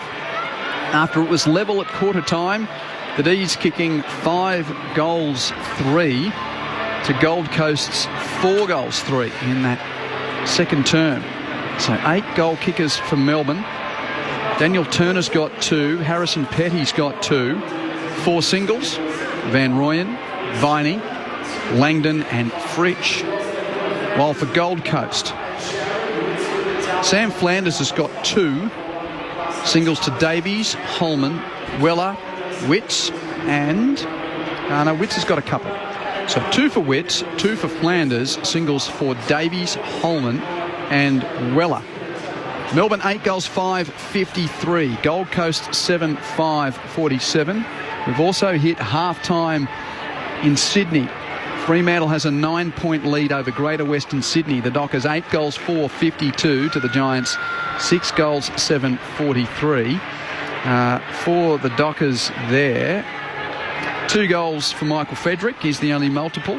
2 goals for Jesse Hogan and 2 goals for Brent Daniels for the Giants. So half-time, it's the Dockers leading by 9 points at 8-4, 52 to GWS's 6-7, 43.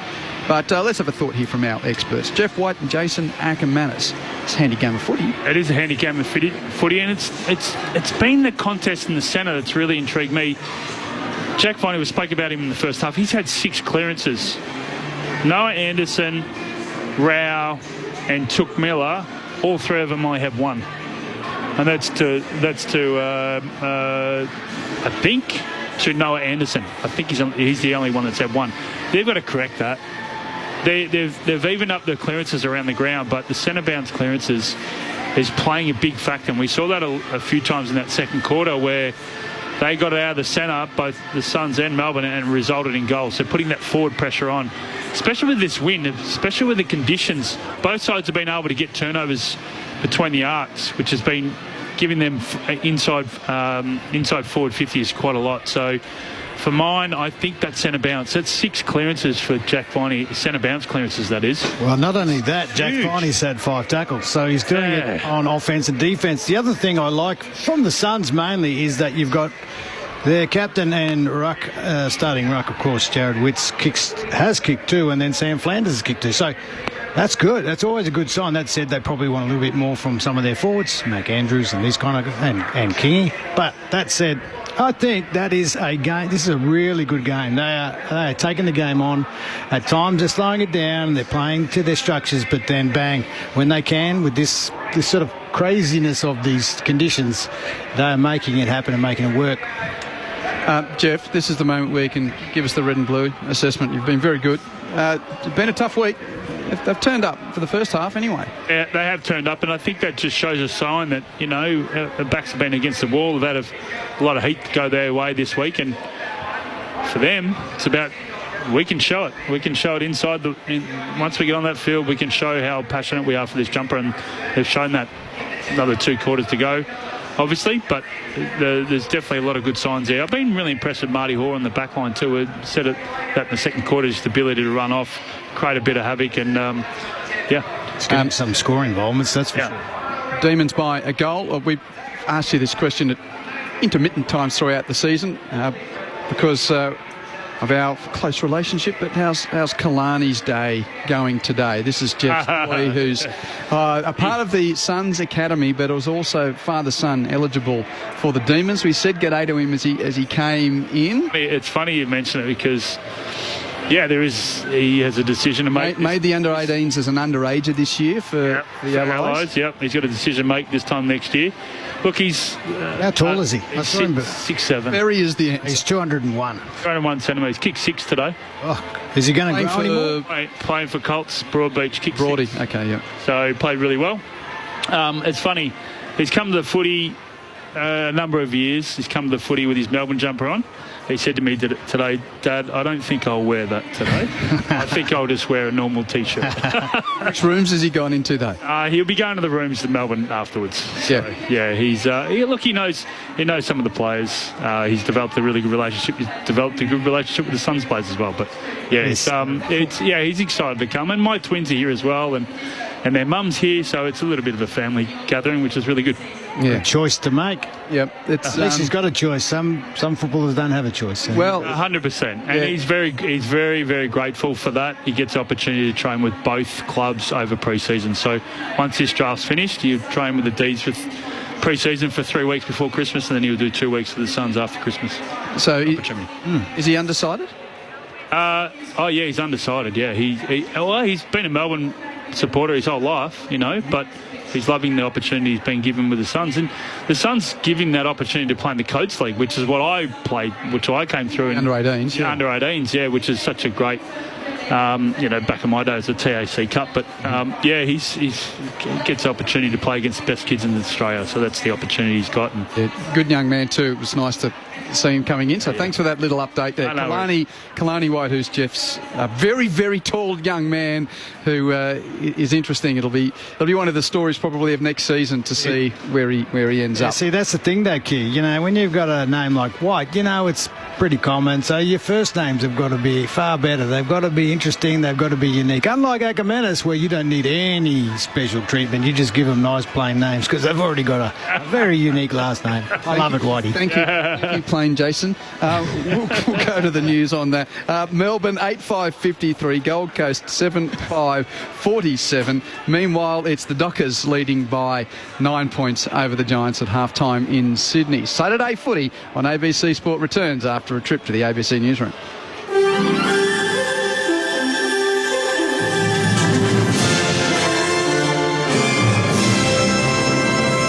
ABC News with Satyam Weinstein. US President Joe Biden is warning regional players in the Middle East to refrain from any action that could jeopardize a potential Gaza ceasefire deal.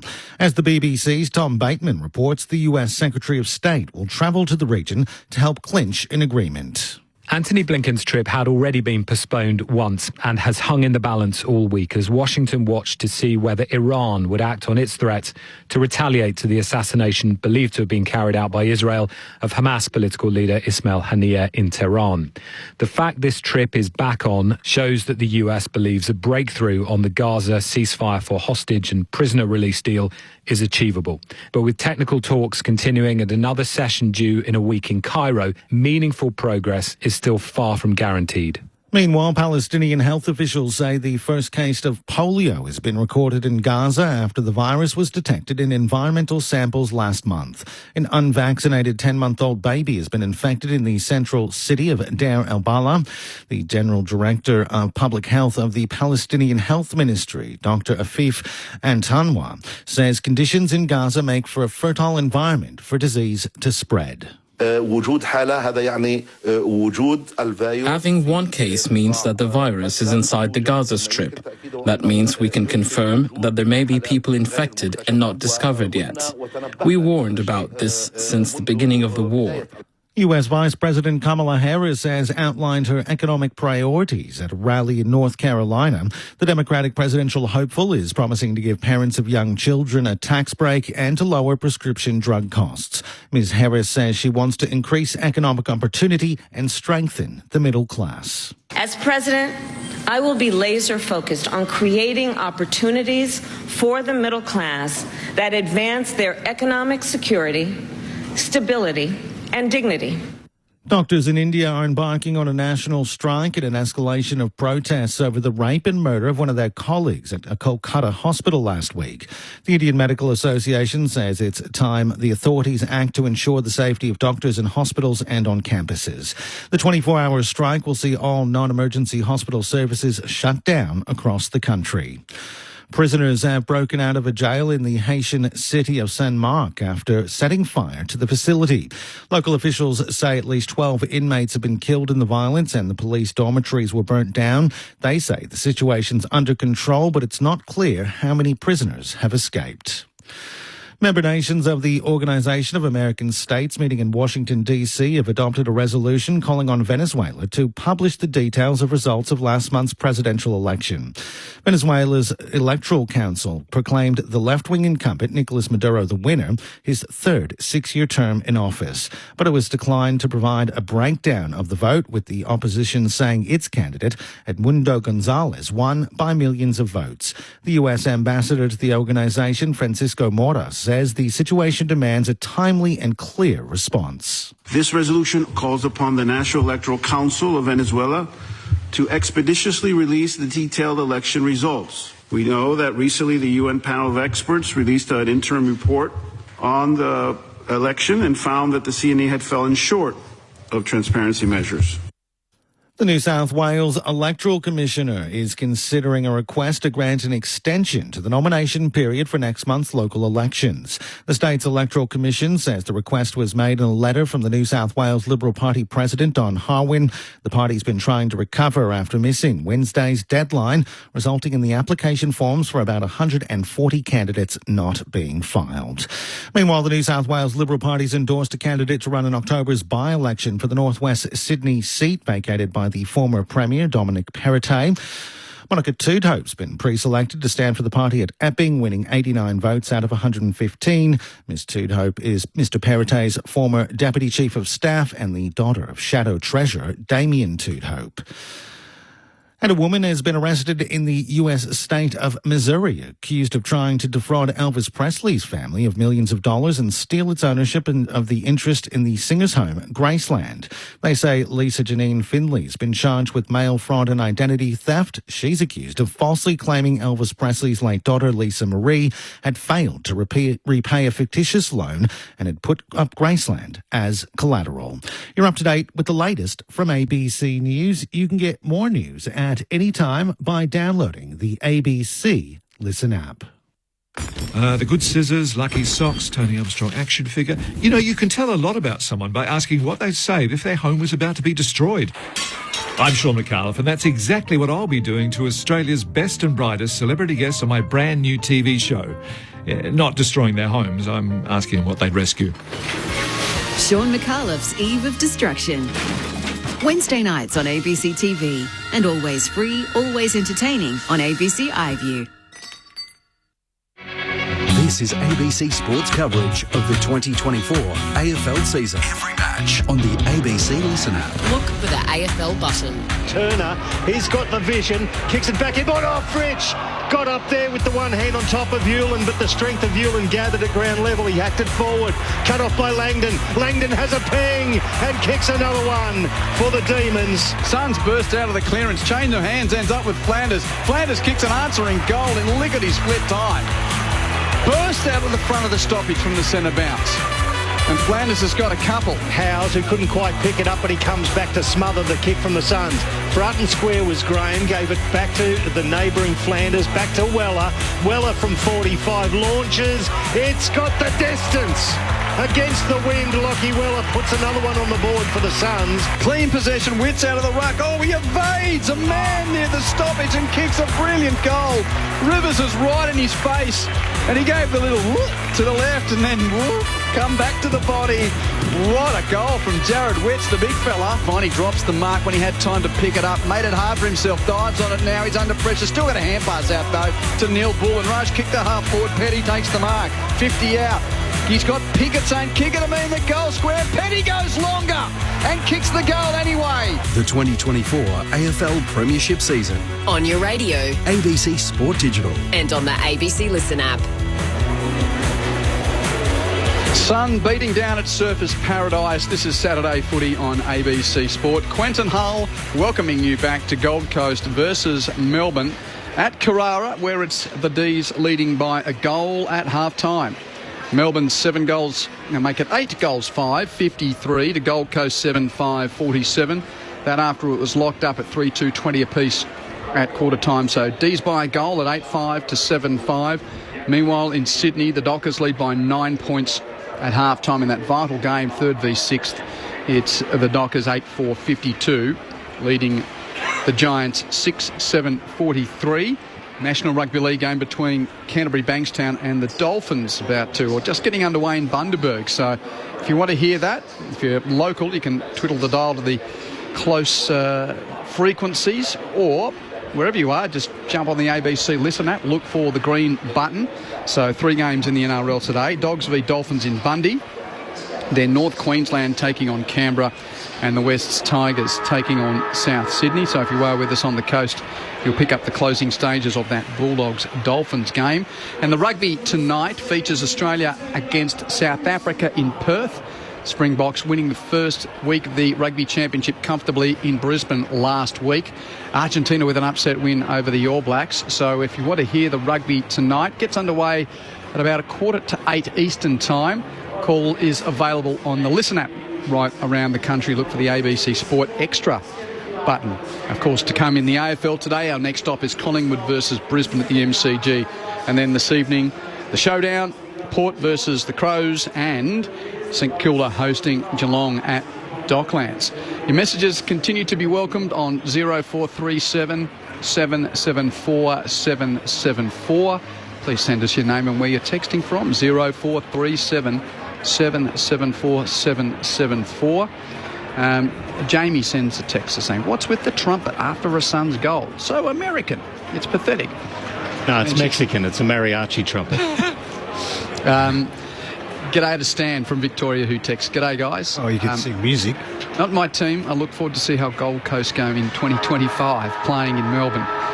Yeah, it's been one of the themes of this season. Good at home, but not so good away, although the Suns did have that home record broken by the Brisbane Lions in the Q Clash a couple of weeks ago. But if they win today, Gold Coast, they will register at 11 wins in a season for the first time. That's right, they've had 13 previous years, of which they've won 10 games twice. And those years were 2014 and 2022, a couple of years ago, but 10 and 11 coming in today. and looking to win 11 games for the first time, while the Demons, with that, of course, neither team to figure in finals action, but Melbourne hoping that they can finish positive side of the ledger. They're also 10-11, haven't had a losing season as far as win-loss is concerned since 2019, where they only won the 5 games. Both teams are back out there. Let's get a run of the numbers with Michael Price before third term action. Just having a look at the overall disposals, very, very close. Gold Coast are just +1 there, 197 to 196. The D's are leading the contested possessions by 2. They're leading the clearances by 2. And I'll just mention there, out of the 24 clearances that Melbourne have had, Viney and Rivers have had 12. So half there, including Jack Viney with 6 centre bounce clearances to lead the field. Individual performances for the Suns, Noah Anderson's got 21 and 2 clearances. Flanders, 17 disposals, 2 clearances, 2 goals and 7 score involvements is a huge contribution. And Tuke Miller with 16 and 4 clearances. For the D's, Langdon and Rivers both with 17 disposals. Rivers has got 17 with his 5 clearances. Langdon's got a goal in there. Viney, 16 disposals, 7 clearances, 6 centre bounce clearances. Also kicked a goal and 5 score involvements as well. The inside 50s are +1 to the Suns, 27 to 26. And the hit-outs, Whitey, I know you're really invested in this one with Max Gawn versus Witts. 22 apiece. And how good is the contest? Gawn's got 10 disposals with 3 clearances. He's kicked to behind. Jared Witts, 7 disposals, 3 clearances with 2 goals. So love watching that particular contest. Also, the Matt Rao versus Jack Viney, when that matches up in the middle too. That's worth the price of admission alone. It is. We'd like to see this half, I reckon, Whitey. You know, guys that do kick goals, to kick goals. You know, Kingy, of course, Keziah Pickett. Just to see a little bit more out of those players. Sorry. No, Cozzy Pickett's only had the 1 disposal. Yeah, 1 disposal. That's the big shock so far for me. Oh, they're going to have to put him. Hopefully, they put him up the ground. They put him in the midfield a couple of times, but I think it's more like because it shows those flashes of brilliance and so on and so forth when he's down forward. But they also admire his work rate, his ability to cause the turnovers inside forward 50. And hasn't sort of gone that way at this point in time. But you know what he's like. He can pop up and kick through in a flash. I reckon it was just Choco Williams there. Just had his arm over I saw that too, yep. And just give him a little bit of advice. You've had 1 touch. It's okay. You're a good player. You can imagine Choco's advice. It'll be straight to the point, back yourself. It's funny how you pick up those things, isn't it, Akka? Because that's probably sometimes where you've been in that situation and or one of your teammates has got a little bit of a G up at half-time, and that's where you can see there that he's obviously Goody said something to him at half-time. You nearly got that right. It took 3 goes, but I got it. So it's beautiful conditions here at Carrara.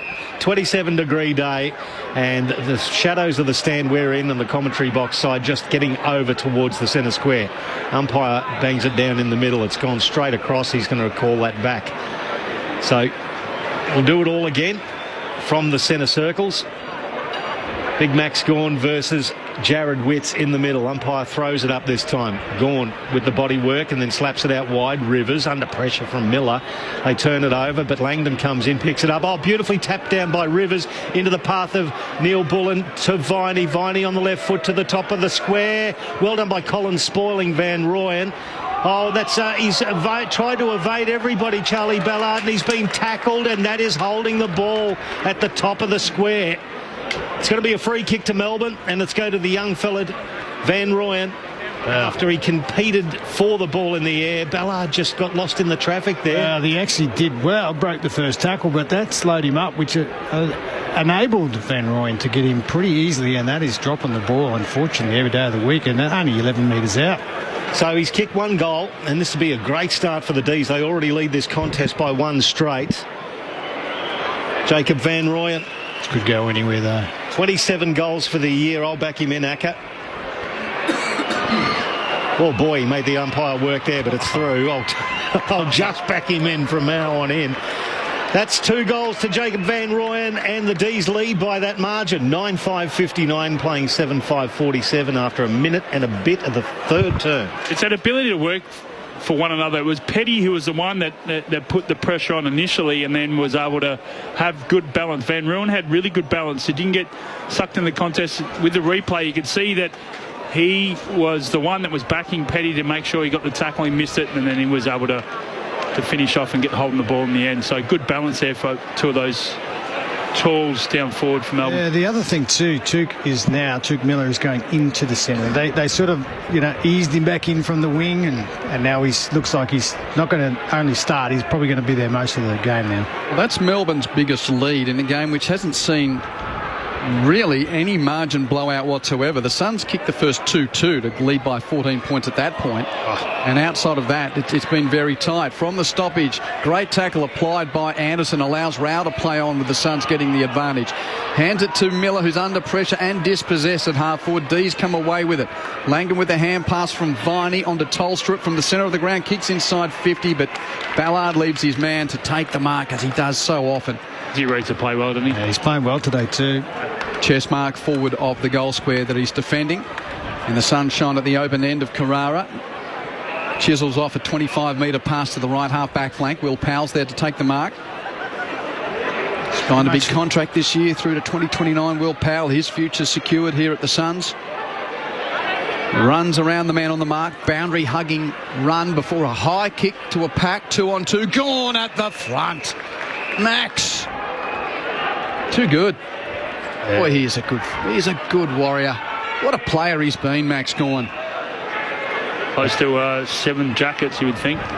7 All-Australian jackets. Yeah, that's a conversation to have, isn't it? Gawn with a kick towards a pack at half forward. Ricochets off the pack. First to meet at Anderson of the Suns. Hands it to Powell. Under pressure, goes to hands and knees. Not a great hand pass.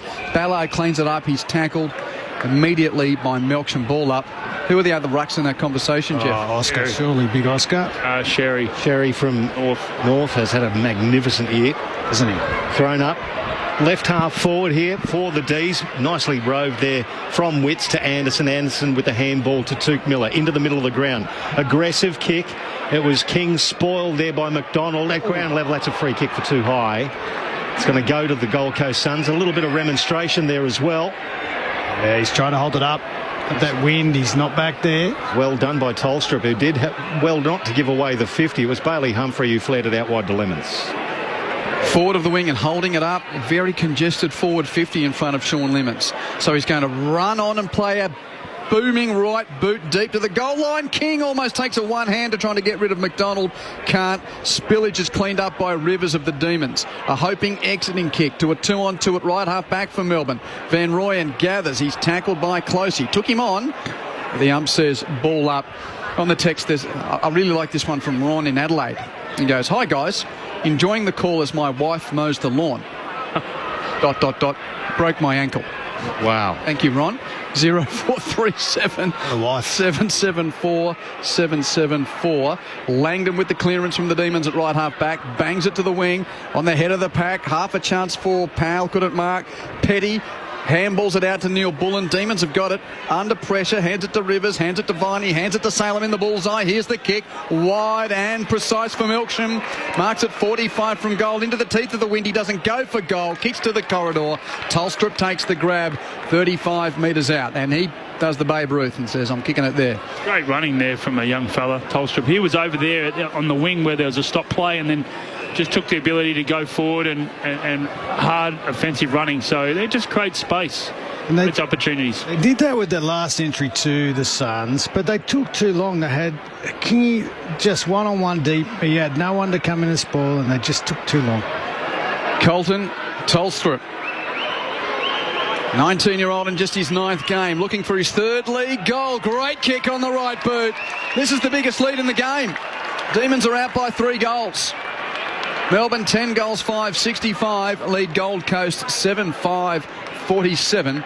Early stages of the 3rd term as the Sun beats down at Carrara. You're on ABC Sport with Quentin Hull, Michael Price, Jeff White and Jason Ackermanis. And shout out to Maisie and Candice who text. They're enjoying the commentary sitting by the pool in Bayview in Darwin. Go the Suns and the Pies next. Yes, Brisbane and Collingwood. Next game for broadcast. 0437 774 774 to get in touch. I think that's the fourth time we've called. Stop playing the wing. Melbourne's created a goal. Yeah. Yeah, the ability to run forward, spread really hard. And it's timing as well. It's not that it's going to a one-on-one. It's going to spread. It's going to uncontested mark. So really good forward defensive running there for Melbourne. I'm surprised Flanders is finally in there. He's been their best player and he's finally in the centre square. So we're back into the middle. Big leap there by Van Rooyen, who gathered it at ground level as well. Handball backwards to Neil Bullen. High ball inside 50. It fell into the arms of Petty, who got there first in front of Collins. 45 out, but he's on a 45 degree. Actually, make that 40 out now that the umpires dragged Collins back, but he's on a 45 degree angle to the right. They're killing them out of the centre today, Melbourne. Yeah, most of the day too.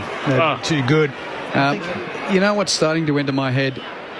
We've seen the Suns fade at the back end of a season before, haven't we? Yeah. Haven't we told things were going to be changing? Harrison Petty now will launch into this one from just inside the arc. It's a high ball. He struck it well. He struck it beautifully. The D's extend and Petty gets his third. 11-5-71, plays 7-5-47. It's now a 24-point margin all of a sudden here at Carrara. So Fortress Carrara up until Q Clash. All positive signs up until 6 or so weeks ago. Why does this keep happening, Jace? I mean, I know there's a lot of this game to go, but they keep telling us that the script is going to change at this place. Yeah. Haven't we seen this movie before? But it has changed. They are very good at home now, except for one loss and then this game at the moment. Up until June? I'm saying that the Suns are still good enough, to believe it or not, to get back in this game, but they better hurry because they've just been dominated for 10 minutes.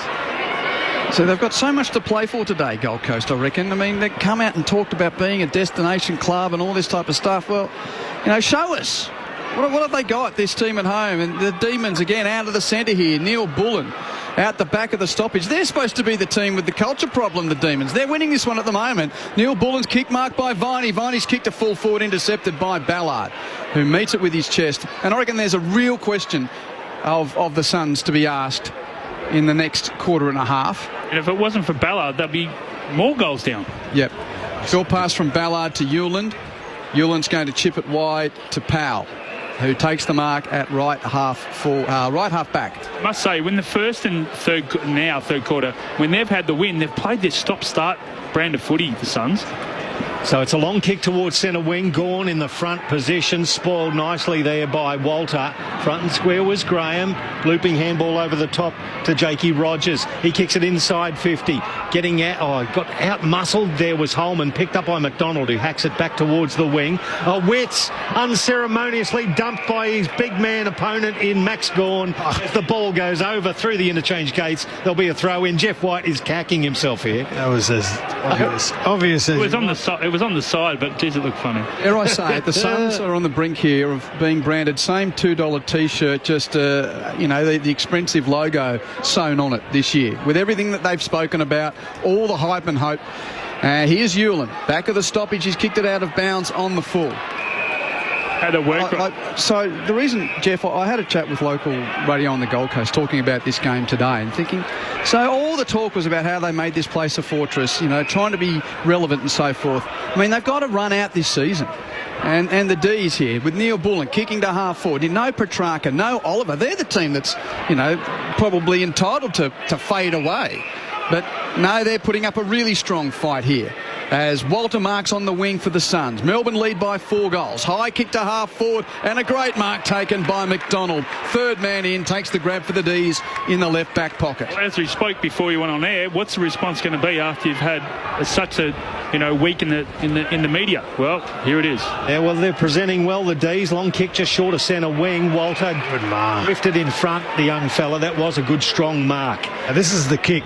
If he wants to go long, go to King. Every player on the paddock is forward of the centre circle, so it's a congested 50 to kick into. He kicks it towards King in the pocket. He gets the big leap, but he's contesting against Gawn. At the back, Howes got it back to Hoare. He was tackled off the ball. It was gathered by Tomlinson, taken over the boundary line in the forward pocket by Long. We'll get a throw in. D's by 24 points. Kicking it to the narrow side as well. Kick it out in front of the goals. I don't know why they're kicking there. Meanwhile, Dockers lead the Giants by 4 points in a tight one in Sydney. Call available on the ABC Listen app on the AFL Extra button. Throw in, Gawn clear, tap down, but Flanders roves, kick is smothered, comes back to him, rifles a handball which is stolen away by the Demons. Fritsch with a hand pass to Tolstrup, he bursts clear of half-back, has a bounce, draws a man, hand passes 1-2 with Rivers, Tolstrup runs towards 50, make it 60 out when he puts his boot to it. High ball, Petty gets rid of Hewlin comes again to punch clear. Ball on the deck, 50 from the Demons' goal, met by Closey of the Suns, hand passes to Powell, run down by Cozzy, gang tackling from Pickett and also another out there. It was Chandler helping out. Holman arrives for the Suns. He needs the boundary. He gets the boundary. Out of play for a throw in on the Nerang Riverside. Demons by 4 goals at 11-5 to 7-5. We've travelled 12 minutes in the third term. That score in Sydney, by the way. Dockers 8-5-53. Giants 7-7-49. Throw in out of side. McAndrew gets it down. Flanders, Holman by hand, back to McAndrew, forward of the centre wing, long kick towards the goal square, tracking back there. Oh, great. 2 Ds. It was Ben Long, and it was just a beautiful bit of work there from McDonald, who got back there with the flight of the ball wider. You admired that one, so did we. That's what they're doing better, those one-on-one marking around the ground. They're just winning it. Their backs have been outstanding today. Chandler's got it at left half-back, short pass to Tomlinson. Yeah, it's not all that sexy. I mean, the pylon for the D's, Jeff, you've lived with it. It's not all that sexy for them to sort of the headline of, they've responded today. They'll probably just put the boot into the Suns. But it's been a great response from Melbourne today, having lost 4 in a row. And here's Jed Walter tackled, holding the ball, free kick to Tomlinson. Tomlinson, Hoare, Salem, McDonald, Lever, obviously, the general. They're just been, Howes going to get the ball in a minute. They're just working harder than the forwards, the Suns forwards. Switch from McDonald at fullback out to right half-back. Langdon, the sleeveless Langdon today, decides to chip backwards and marked by Blake Howes on defensive 50 at right half-back. You've got a thought 0-4-3-7. 7-7-4, 7-7-4. Melbourne lead by 4 goals as Howes kicks to the sunshine of the Nerang Riverside. Petty meets it, spoiled by Collins, rowed by Davies of the Suns. Tackled but got a hand pass to Miller. Miller hands it backwards to Powell, off the step from the wing, kicks inside 50 and it favours King. Fell into his lap, King takes the mark, 30 out directly in front. In front. It's not that hard. That said, he has had many looks today, but that is a good one. Just a scrambly kick. Didn't even spin properly. Man in front, easy chessman. So this for goal number 53 of his season. Kicked 40 goals last year. Ben King missed an earlier set shot down the other end. Straight in front, 40 metres out. He likes it. Pokes it through with his right boot, and that's exactly what Gold Coast needed. Margin back to 3 goals. Melbourne 11-5, Gold Coast 8-5. Ben King now has 53 goals for the season. 14 and a half minutes played in the third term. G'day to Nick from Northcote, by the way. He texts and goes, "Hi, gents. I'm enjoying the call today. My 10-year-old son, Josh, has been chosen to run out with the Tigers at the MCG tomorrow. He is super excited." How cool is that? That's pretty cool, isn't it? Yeah, that's awesome. Yeah. Well, hopefully they can win. Yep. They've had a terrible season. Hope you have fun. Josh and Nick, thanks for the message. It's tough. Good gig, though. If you ever get your kid to run out there, maybe, hopefully they're not overawed and it inspires them, because imagine going out there playing for real. Did you have a Roz kick before you went on to win 3 flags in a Brownlow? Nothing. What about you, Jeff? No, I think about. Okay. What about you, Pricey? Didn't do either. McAndrew flashes it down.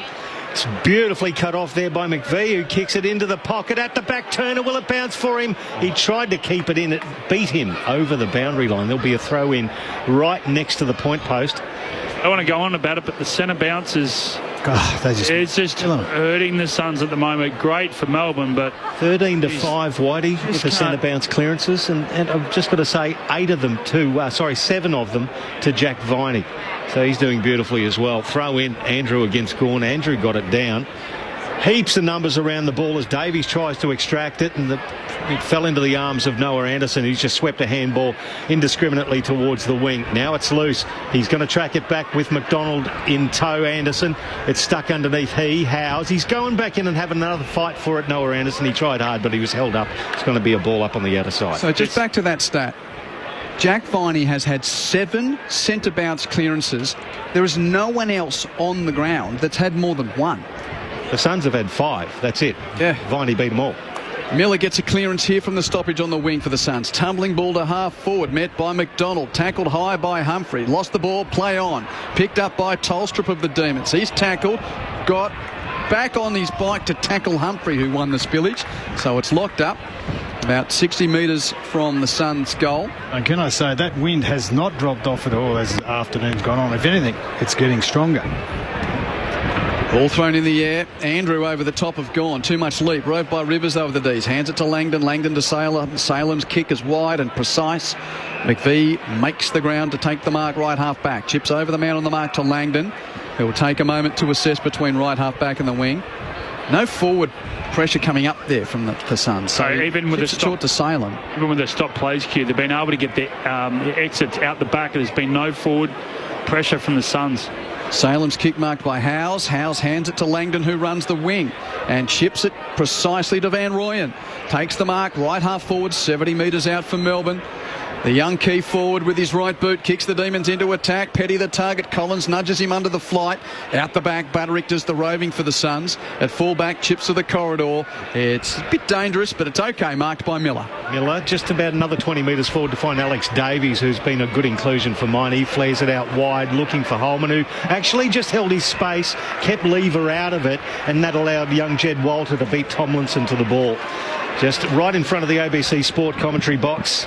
Just short of centre wing of Carrara. He holds it up though, Walter. Not a lot of movement for him, I must say. He kicks long down the line. Wits and at the back. That's a really good mark taken there by Marty Hoare.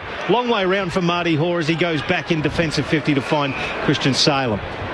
Salem to half back with a chip for Rivers.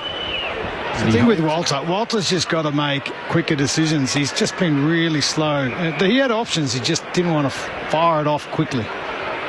Rivers, his pass was looking for Tolstrup, intercepted though.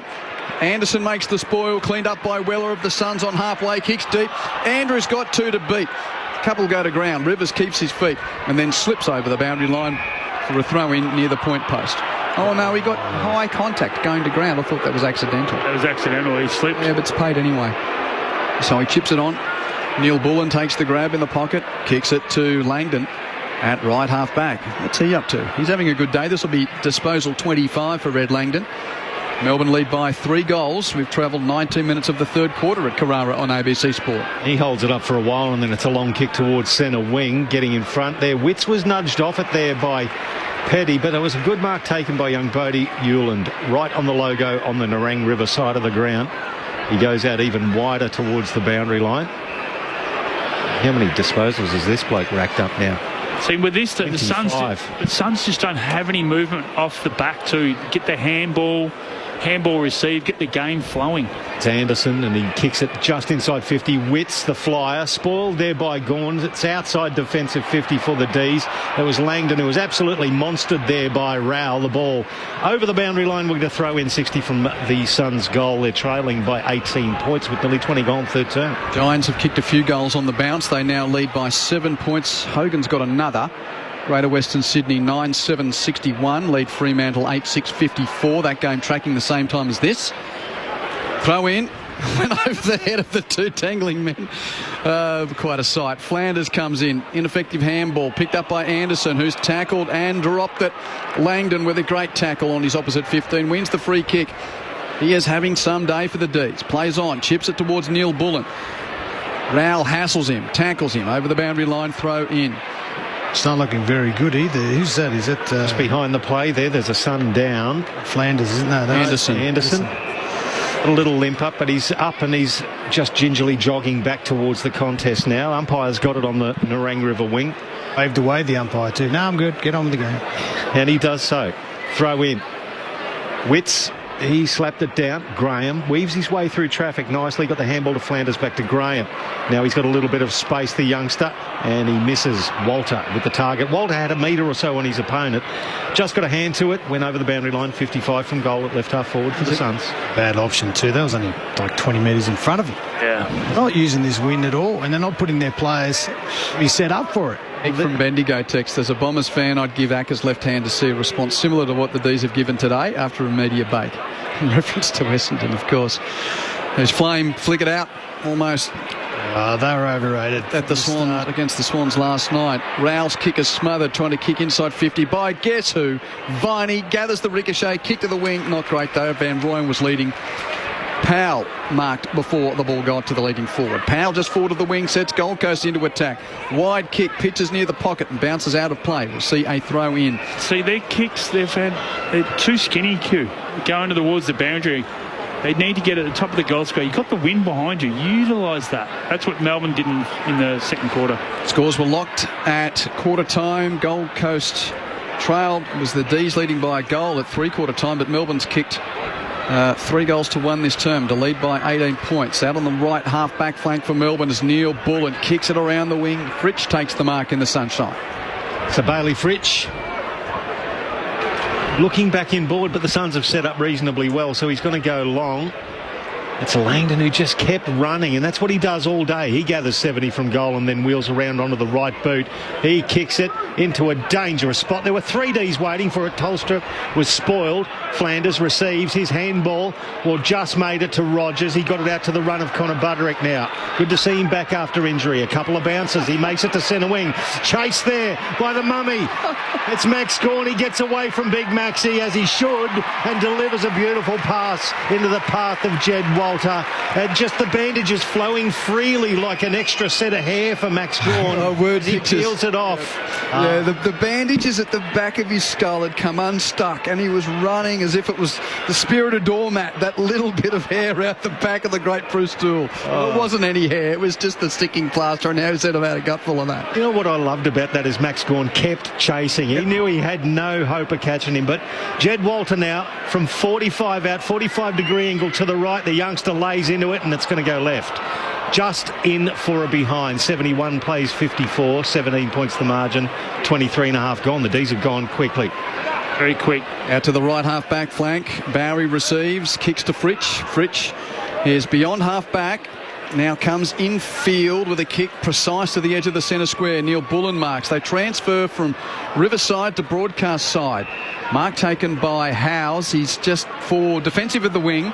That's a poor kick forward. But it went over the head of Witts. Out the back. Billings picks up for the Demons. Hand pass to the corridor for Tolstrup. Evades a tackle, draws a man. Hand pass hoping for Pickett, who's bumped off it by Ballard. Pickett, though, goes in to apply the pressure. Ball on the deck, still to be won in attack for the D's. Won by Closey of the Suns. Little toe poker to Rogers. Tackled by Tomlinson. Had an age, just got rid of it.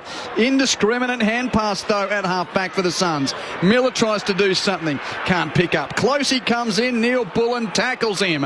And we'll see a ball up on the outer side. Good defence there from the Suns. They were out then, Melbourne. They had the advantage, but great effort from the Suns. In the back rule, they've just thrown that out the window. That was in the back, a tackle, thinking nothing. So the umpire throws it up and once again Gawn slaps it down. There's a pack of players around it at ground level. There's appeals everywhere. Viney's saying, what about us? He got pushed in the back before he was going the ball. Alex Neil-Bullen's the last one up with it. Umpire throws it up again. Gawn in front position. It's sharked by Miller. He's tackled though. Lets it loose. Closey. The handball back inboard to the corridor. Flanders over the top. Fancy for mine, looking for Weller. Turnover. Salem now. The little pass to Bowie. Just forward to the centre circles. He's about 75 from goal. He's got the lead of Van Rooyen. He goes longer, looking for Turner, cutting it off. Sam Collins. They had the numbers in exactly, Acco. That wasn't happy. They are not happy. They all worked hard and they were out. He had Van Rooyen running up the middle. He had Cozzy darting. Nothing. And then he kicks it along to the opposition. Yeah, the only place I didn't want to kick it to was Collins, and he was stood there. He kicked it to Closey. Marks in the pocket. Long kick. He's turned it over. Marty Hall there to take the mark. What future he? 5th game of the season off contract. Come again, go again, back again, Demon. Looking good. Hoare out on the Nerang River wing with his left boot to half forward. Van Rooyen's got a couple to beat. Roving is Langdon. Hand pass to Viney, who can't keep it in under the pressure of Lemons. Yeah, he certainly showed his worth today, Marty Hoare. Yeah, 14 disposals, 100%. Just had to get an opportunity, through a few of the injuries that they've had. He's slotted in well the last couple of weeks and played well. Durable kind of effort giver to get up to his 19 league games now. Jeff, boundary throw in. Viney's going to rove the crumb for the Demons on attacking 50. Hands it to Tolstrup. Toe poker, hoping for Cozzy. Bounce doesn't get to him. Lemons there for the Suns. Hands it to Closey. Under pressure, hand pass. Davies is there. Has it spiked away from him by Neil Bullen. Lost the ball. Picked up by Closey of the Suns. Hand pass close to the boundary. Kept in by Weller. Right to tackle. Hands it to Miller. Hand pass to Rogers. This is attritional stuff with Stuns to get out of attack. Rogers does a spin though to find some space. Kicks forward. It's over King's head. Oh, and it's a free kick against Gawn for front on contact. King will get the free kick. Left half forward, 60 out for the Suns. Oh, that should be 50. Trails by 17 points. King's kick is on the head of Flanders. He's nudged off it by the spoil of Bowie. Roved by Salem, and the D's have got it again. Yep, they've done it well, the D's. Chandler, he lowers his eyes and finds Viney, who's been inspirational today. Hold it up here. There's only 20-odd seconds left, you'd think. Yeah. He goes a little bit wider. But when they've won it in their back line, they've been ability to hit the targets has then forced Suns to then defend. So when they get the ball back, they've got no energy. So Billings to Bowie by foot, and they're about 80 from goal as the siren's about to sound here for three-quarter time. Bowie goes long, and it's the Demons at three-quarter time, leading by 17 points. They led by 6 at half-time. It was all square at quarter time. 11-5-71 Melbourne to the Suns, 8-6-54. Goal kickers from Melbourne. Harrison Petty has 3. Jacob Van Rooyen has 2. Daniel Turner has 2. And singles for Jack Viney, Ed Langdon, Bailey Fritsch and Colton Tolstrup. Gold Coast, they've kicked 8 goals. 2 of them to Flanders, 2 of them to Witts. Singles for Davies, Holman, Weller and King. So 17 points the lead for Melbourne at three-quarter time. Suns having lost only 1 game at Carrara this year, and that was against their near rivals Brisbane a couple of weeks ago in the Q Clash. Scores were level here at quarter time. Melbourne led by 6 points at half-time, and now it's a 17-point lead at 11 goals 5-71 to 8 goals 6-54. Game in Sydney is of high importance. Giants and the Dockers, you can hear on the ABC Listen app if you'd like to. Looks for the ABC AFL Extra button. So a couple of minutes left in the third quarter there. Jesse Hogan has 4 goals. Brent Daniels has kicked 2 for the Giants. Michael Frederick, the only multiple goal kicker for Fremantle, he's kicked a couple. And close to three-quarter time, it's the Giants by 9 points there. Greater Western Sydney 10-9-69 over the Dockers 9-6-60. National Rugby League game in Bundaberg, Salter Oval in Bundaberg. It's a good place. Been there, nice. Locals will be loving it. Canterbury Bankstown's playing the Dolphins in the first of 3 games in the NRL today. Getting close to half-time, Canterbury Bankstown 16 lead the Dolphins 4. Our listeners on the coast will pick up the call of that after this game. To come today, North Queensland and Canberra and West Tigers versus South Sydney. But the rugby as well, out west, Springboks against the Wallabies. But let's take a pause on that three-quarter time here. Gold Coast against the D's, and it's Melbourne by 17 points at three-quarter time on ABC Sport. Hey Google, play the footy on the ABC. Did you know you can now listen to the footy on your smart speaker? Oh, that is amazing! Play ABC AFL. Time to steady and pull the trigger! Get the best call, the biggest experts in the game, every round of the AFL season. Can he bend it back?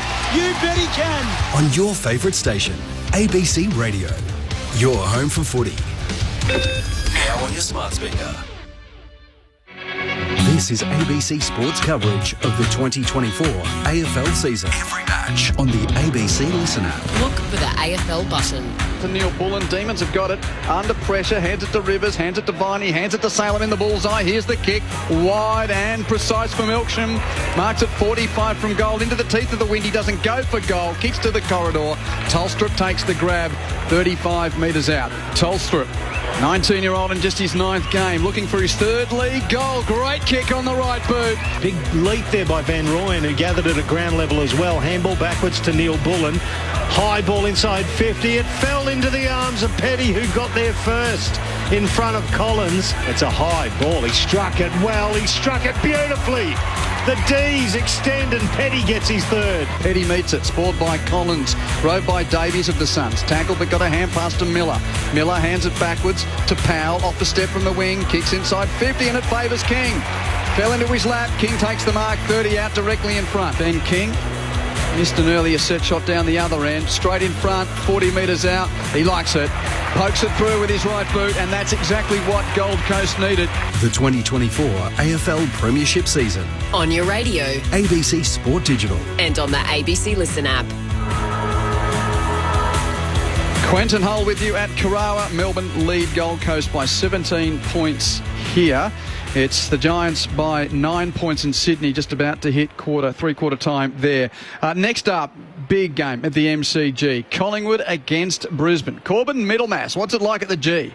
It is 15 degrees, feels like 13 at the moment. The G is filling up though, Q. So obviously the last time these two teams met here was grand final day last year. And as we sit here towards the end of August, it looks as if the Magpies are not going to feature in September. They are still a mathematical chance. They would need a whole lot of things to go their way, including a victory this afternoon. While for the Brisbane Lions, there's no margin of error for them either. After having such a great turnaround in season, they slipped from 2nd to 5th last week with their unexpected loss to the Giants, particularly from the position that they were in.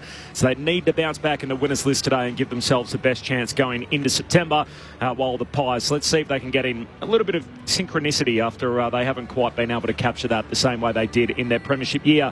There's no late change, Q. Ned Long is the sub for Collingwood. Meanwhile, for the Brisbane Lions, it is Harry Sharp. So it's our next stop on ABC Sport.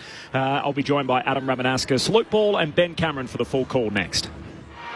Oui, thank you. Corbin Middlemass and the team to bring that big game from the MCG. If your radio's going elsewhere after you're listening to this, of course, the ABC Listen app, look for the AFL button to hear it.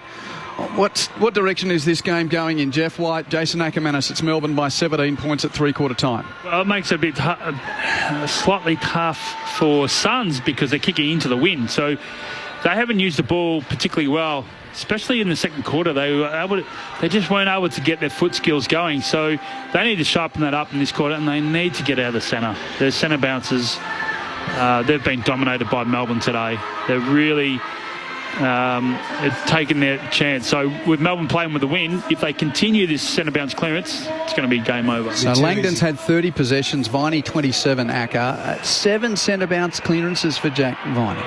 He's a superstar, and what they need to do, the Suns, is be more aggressive, play on and get some handball receives, get it in there.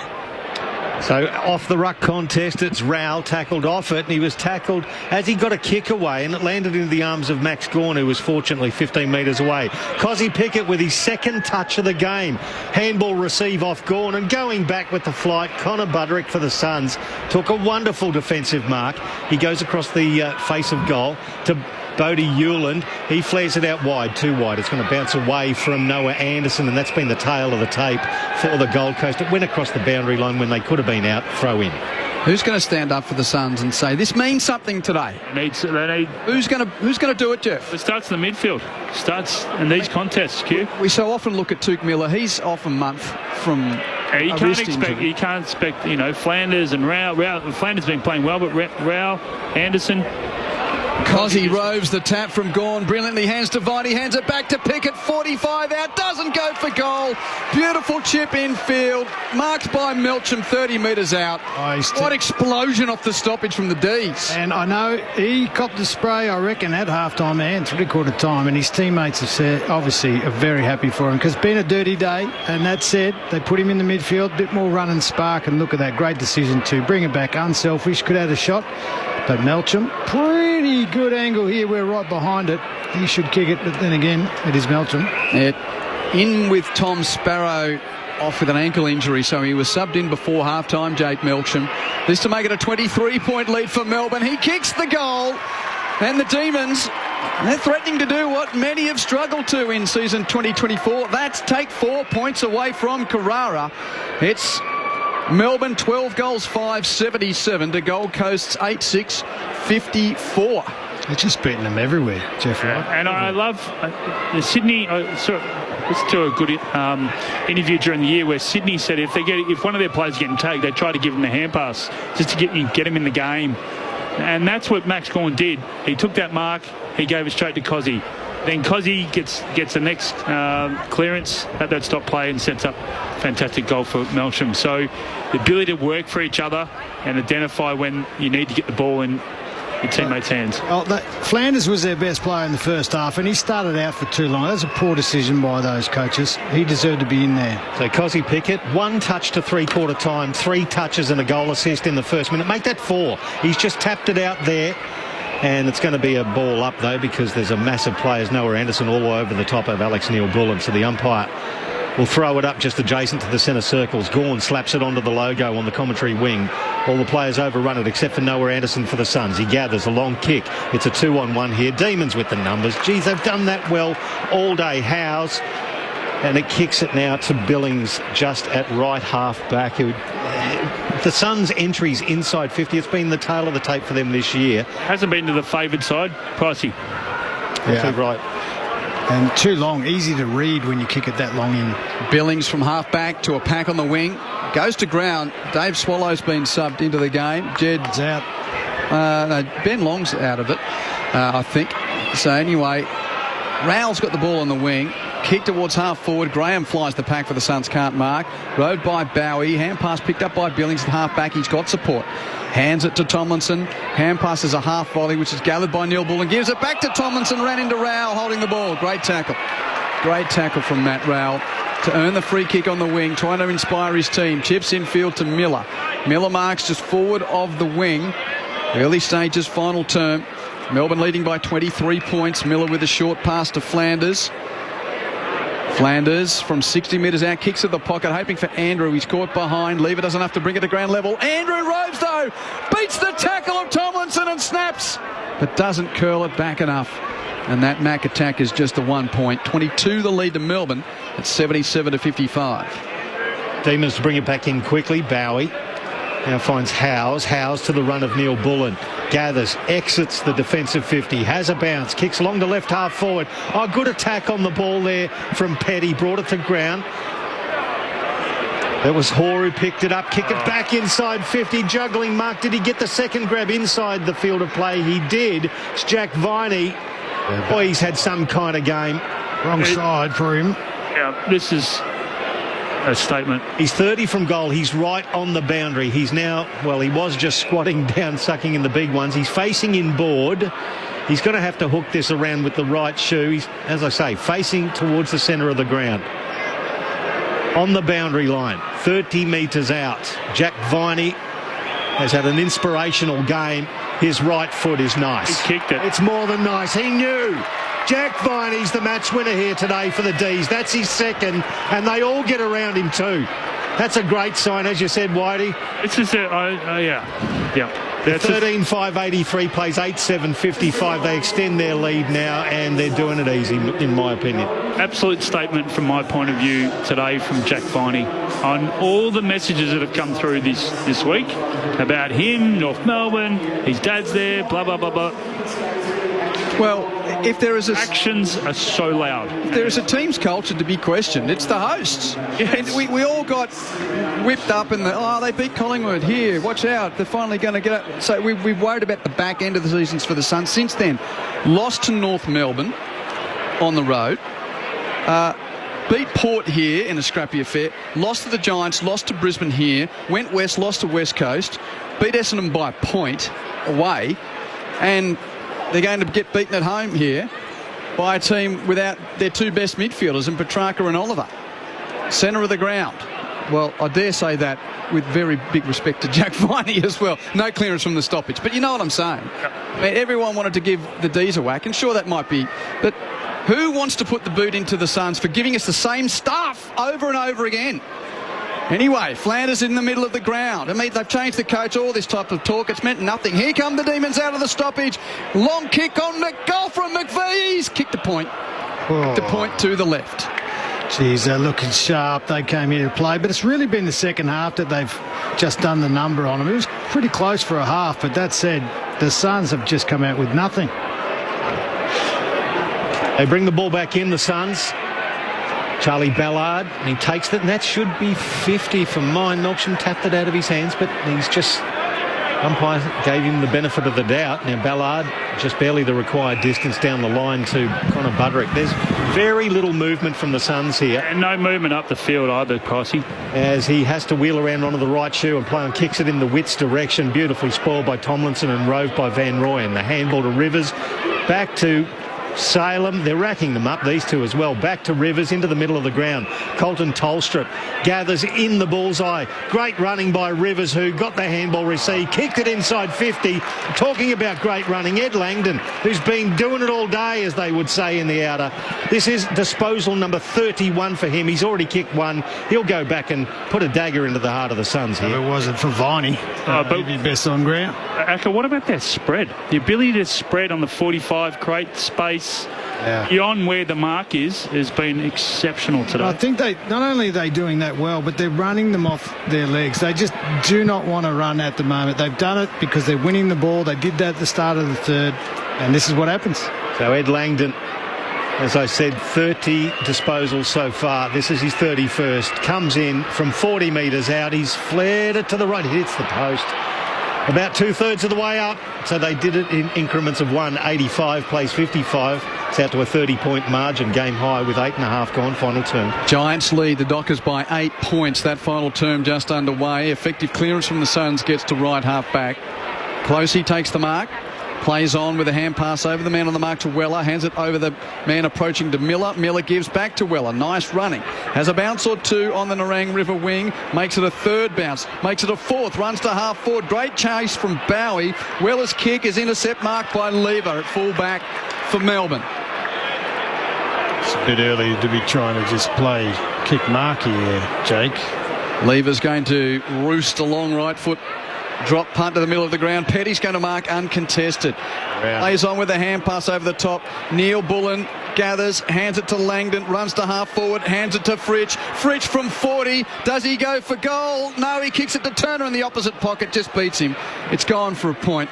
Now, hold on. Isn't this 28 degrees and warm and, a bit too hot for the Victorian teams coming here? Shouldn't the locals be running over the top of them here? This is getting worse by the moment for Hardwick and the Suns. This is a very poor second half.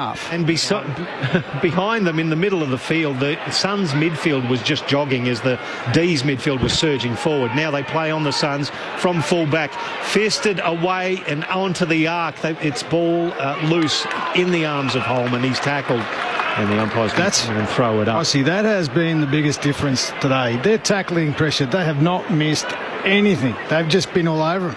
They're +7 in the tackles, the D's, as Witts gets it down to Touk Miller.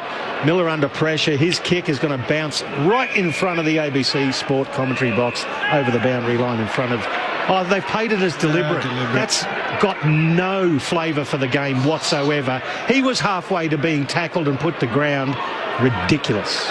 What a stinker. Anyway. Tomlinson with the inbound. Marks it to Neil Bullen. Alex Neil Bullen. His kick to the presenting chest of Viney. Holman made him earn it. Viney says, that's the way I like it. Takes the mark on the wing. Thank you, sir. Can I have another? Yep. Chips in field. Howes is there to take the grab. Isn't hard enough. So this is the thing. This is where the Suns need to go man on man, not this zone rubbish. Howes with a long kick wide. Gawn's in the chop. Along others. I think Collins was the telling knuckle to punch it out of play for a throw-in. Have I gone too hard on the Suns today? Oh, they've had a bad half. Maybe there's 14 years of seeing the same stuff. But they got a better coach, mate. I'm telling you, they got a good list. You just hang with it. Yeah, but this is a club whose president did the same dumb thing that the previous one did by saying, "Oh, we've got to make the finals for this to be a successful year." Don't say that rubbish, but that's what everyone wants to do, and Melbourne aren't doing it, and they won a flag a few years ago. They're well from the throw in, and Melksham's grabbed the ball and he's topped one high, so they're going to bring it back. Even the messaging this week, Aka, the coach is saying we want to become a destination club. I mean, seriously. Yeah, but it's only... Take care of business and win these games that you should at home. Well, absolutely. Run out the season properly. But it is a half, and they have done a hell of a lot more good things this year than it'll be us getting stuck into them for what is a bad half against a team that has come and played unbelievably well. The stuff that we expect all year from Melbourne and didn't get. If this was Essendon, we'd have the Essendon story. Well, Jake Melksham did play for Essendon, 114 games, and this is his 114th game for Melbourne. He comes in from 45, strikes it nicely and delivers a dagger. That's just about game over here at Carrara. The D's, with Melksham second, go to a bigger lead, 14-8-92, plays 8-7-55. They lead now by a game high, 37 points, Melbourne, and this is not looking good for the Gold Coast Suns in their final home game. Had a great setup there, D's. They had some movement. They had some movement going to the boundary, had some movement going inside, but it was Melksham who was coming away from his goal that was able to force that free kick and get the high. But what about that finish? Great. He's kicked two, really. How many has he kicked now? Pricey? Just two. Kicked two. From the same spot. Same spot, very important. But his ability to create the urgency down forward. He's such a talented player. Yeah, and sometimes when you have a forced sub, it's not always good, like for like. But that sub, well, just from the universe getting injured, was perfect. The exact player that he's replacing, and he's played really well. Jeff White and Jason Ackermanis with you on ABC Sport. Got a thought 0437 774 774. Gone with the toe poker at the stoppage. Kicks it to the edge of the centre square and Billings arrives to mop up for the Demons. Hand passes to Viney. Hand pass in traffic wide. Gathered by the D's. It's Rivers handing it to Melksham. Hands it out the back to Billings. Off a step. Kick to half forward. Hewland gets in front of Fritsch. Take a good mark for the Suns. He's played well today. Hewland's kick to the edge of the square. Set a task of Swallow. Couldn't gather, but picked up by Anderson. Runs through the bullseye. Has a bounce. Kicks for King. It's over his head. Out the back, McDonald's going to be first to meet it for the D's to mop up. He's got support. Flips a hand pass over his head. Infield to Hoare. Hoare's kick semi-smothered. Howes helps out. His hand pass is smothered in tight. And over the boundary line it goes for a throw. Well done there. They were outnumbered there and, got a smother and kept it in the area. So the umpire's going to throw it in. About 40 out in the right forward pocket for the Suns. Trailing this one by the 37 points. The crowd sort of stunned here at Carrara. A short throw in. It's grabbed out of the ruck there by McAndrew. Under pressure, he kicked it forward, and Marty Hoare again. Great story, as I say. He was delisted at the end of 2021. He went to North Melbourne in the VFL through Williamstown, and then, hey, welcome back to the D's. Some kind of game he's had today, I reckon. He's had 17 disposals and 5 score involvements as they go down to the wing now. Slap forward now into the arms of Petty. That's a beautiful kick. He gives the handball over to Viney. Viney gives it over to Bowie. Handball to himself. Played for the free kick. The umpire says play on as the ball dribbles inside. Attacking 50. The Suns clean up. Weller. His handball not quite out of danger as Viney lays into him, then tries to extract the ball. This is an inspirational game from Jack Viney here today. The umpire's going to ball it up 45 out. It was straight in the back. They have just thrown. That rule doesn't obviously happen anymore.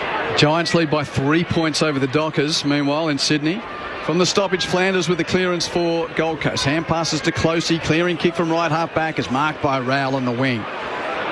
Meets the dipping ball. Plays on to Davies, who's running past. Very short pass. King marks at 60 from goal.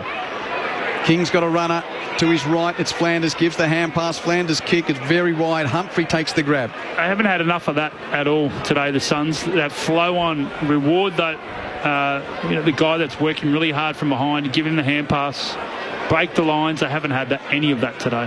What have you made of Bailey Humphrey's year, Jason? Second year syndrome a bit? A little bit, but he's you know, it's tough. Aussie rules footy at the top level. You've got to back it up every year. He'll be fine better for the second year run, and I think you'll see next year will be much improved. Talented young player. Hard angle here, 40 out, right foot drop punt. It's just across the face for a point. Not sure about Melbourne's lead is 6 goals at 14-8 to 8-8. I think the tattoos are helping, but yeah, he had a bit of off-season nick, didn't he? Yeah, a little bit of a semi-sleeve going there. Shouts with Bowie. Kicks to just short of centre wing. Gawn led the charge there, spoiled there by Sam Collins a long way down. Front and square was Alex Davies for the Suns. Handball backwards to McAndrew. A little cute kick to the arc of 50 was easily picked off there by Bully Fritsch, who spoiled Flanders. Now the ball's loose there. It's a Stephen Bradbury situation. The last man standing was Will Graham. He gathered, kicked it straight across half forward. It's with Closey. 60 from goal, right half forward for the Suns. He's in the sunshine, the shade of the stands, just creeping across the ground to the top of the square. Walter, spoiled by 3 different Ds. Ball comes in. McDonald at the top of the square, tackled into the ground there by Holman, and will get a ball up at the edge of the goal square. This defensive setup too is too good for Melbourne. They force them either long or wide. Gawn wins the stoppage, taps it brilliantly down to Langdon. 1-2 hand pass exchange with Rivers. He clears defensive 50 with the kick to left half back. That was brilliant stuff, wasn't it, Jeff? Yeah, from the half back line, the D's have just used the ball so much better than the Suns. Turner's taken the mark. Meanwhile, Jesse Hogan's kicked his 5th goal of the day against one of his old teams, and the Giants lead by 9 points. That's trouble when you say one of. That gives him 66 for the year. He'll win his first Coleman this year. He's had a good year. D's turn it over. Collins at centre half back for the Suns. Kicks it to the middle of the ground where Swallow takes the grab. This is what they're doing too much of, this sideways kicking. Yeah. This is why you can't score. When they go sideways, they haven't been able to go forward because of the defensive setup from Melbourne. Kicks it wide to Anderson, who marks 60 out. Pokes a pass on the head of King, spoiled away by McDonald. Out of play for a boundary throw-in. Yeah, they just haven't had that ability when they switch it to actually go forward quickly. Yeah. And no options, really. No options, because they've had no movement, no spread from their midfielders. I think it hurts when you play too static, too. You can't read the players well. Boundary throw-in with the Suns in attack. Goes over the head of Gawn and Andrew. At the back, Swallow for the Suns. Hand pass. Doesn't find a target. Chandler sort of buffets it in front of himself to get it away from Gold Coast players. He'll now chase it down, gathers the ball, left half back for the Ds. 1-2 hand pass exchange, and then a short pass to Langdon. Marks, kicks infield. Viney gathers on the half volley. Hands it back to Chandler. Chandler hands it back to Langdon. Langdon on the wing. Chips it on the head of Fritsch. Spoiled away by Hewlin, but rode by Chandler. The D's have got it on halfway. Hand pass infield to Rivers. Rivers to Salem. Salem to Lever, who's forward of the bullseye. Evades a tackle of Holman. Hands it out wide to McDonald. McDonald shares it all the way out to the broadcast wing for Billings. Billings' kick to attacking 50 is marked by McVie. And that's just work rate, Q. That's just work rate. McVie was over the other side of the wing. He worked straight across, work rate, and Lever running off with his hands. Yeah. They're happy with that movement. I love his emotion. Just nothing. There's nothing from the Suns. No intensity, no effort just to get over, make a tackle. Yeah, they're just like statues at the moment. Witches hats, as we used to call them. 47 league games, no goals for Judd McVie. How about this at Carrara? 50 out, right foot kick. How about that to break your duck in the AFL? On a day where his club has stood up and they come together around Judd McVie. All of them. Finally kicks a goal in his 47th league game. And it's the exclamation point on a terrific Melbourne performance at Carrara. 42 points the lead now to the Demons at 15 goals, 8. 98 to 88. 56. What culture, Q? What culture, hey? Hey, how many came around when you kicked your first goal? How many teammates come over? No, not as many. Not as big as what it is now, which is what I love. No one. Great. And the beauty about it is that how many games is 6? It's 47th. 47th. Played every game this year. But the players to know that he hasn't kicked a goal, which is what I find is really fascinating. Yeah. You know, and they all, every player, Well, you don't get that excited for no reason. And that's exactly right, but also for them to understand it. Bring it back. So, yeah, poor bounce from the umpire as Acker called for it to be brought back, and Maxi Gawn just... Tough skill. It's already hard enough, though. It's the hardest skill in the game. Meanwhile, the Dockers have got one back. There's 3 points in that game. Oh, it's all over. GWS lead by 3 points. Just give him 4 points. And here's another go as McVie celebrating that goal. Gets the clearance. Handball to Neil Bullen. Inside 50. It's gone through hands. Back of the pack. Turner couldn't quite pick the ball up. Now it's loose. There it's Tolstrup. He picked it up and had a ping at him from close range. And there's another one. His second. The D's are running rampant here at Carrara. No, hang on. Let's go back. Umpire has painted the imaginary square with the fingers. That means we're going up. I think he thinks it touched. Might have been touched. Review underway. At the moment, the margin is 42 points. No, Luke's got a gap. Did the goal umpire call a goal? So Tolstrup picked it up. I think he's kicked it, and it looks like Charlie Ballard's gone for the big spoil. It's gone between his hands, and it's hard to tell from that angle. What was the goal umpire's decision? I think the goal umpire thought it was a point. The reverse view has the ball in the hands right on by the post. On the post, so it's hard to... Oh, man. That's going to have to be a point, I'd say. Soft call is a point. Okay. So we're waiting for that one. That'll be a point. It was beautifully rove. There's a gap in the well as well. That's a better angle. That's a better angle. There's a gap. If he has touched it, it's brushed the outside of the hand or the little pinky finger. Probably have to go with the... I reckon they're going to have to... Inconclusive evidence, we think? Yeah, it'd have to be a soft call. You can't tell. Crowd's giving them the short shrift with the hurry-up hand clap. Looking at these angles, there is insufficient evidence to determine whether or not the ball was touched. I should be doing that job. Decision on scoreboard. Means it's a point. It's a soft. So decision coming up on the scoreboard after it's been reviewed, and the official review is umpire's call, which means it is touched. That is one behind. 99 plays 56. The D's lead this one by 43 points after they led by 17 points at three-quarter time. They have laid into the Suns in the final term. So easily Gold Coast's biggest defeat at home. They've only had one other. That was 28 points in the hands of the Lions. We've still got 5 minutes or so left. D's will go back into attack from the inbound, marked in the middle of the ground. Kick back forward by Fritsch of the Demons to a stoppage at, a contest at the top of the square. Snap from Billings. He got nailed. No free kick. Marked on the goal line by Ballard of the Suns. Hands it to Closey, to Hewland, to Weller, to Anderson. Hand, run to halfback. Anderson's kick is a sack to the middle of the ground. Bounces kindly for Flanders, though. Hands it off to Swallows. Swallows chip marked by Holman, runs to 50.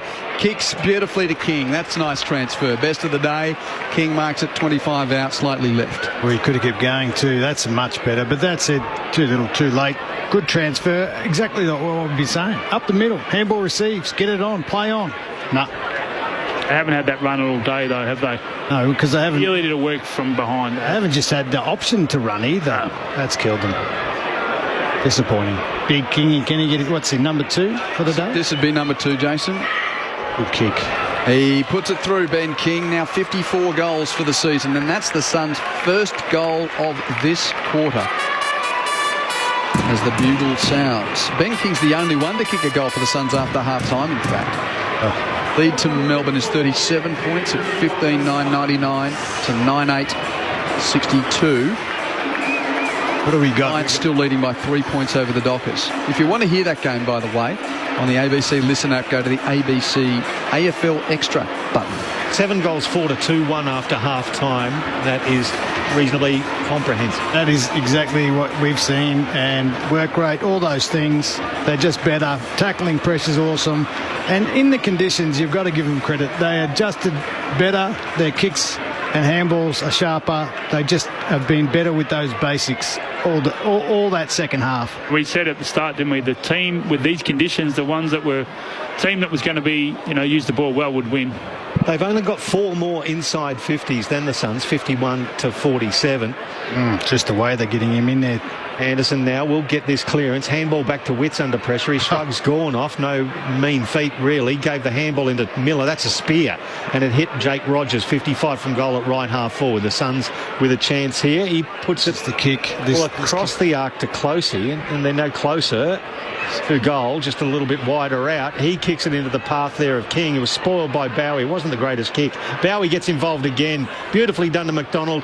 Then off to Hoare. Hoare kicks it outside 50. Beautifully gathered. The handball was sublime by Van Rooyen off to Fritsch. A couple of bounces beyond centre wing on the outer side. He keeps bouncing, does Fritsch. 70 from goal towards the goal square. Turner!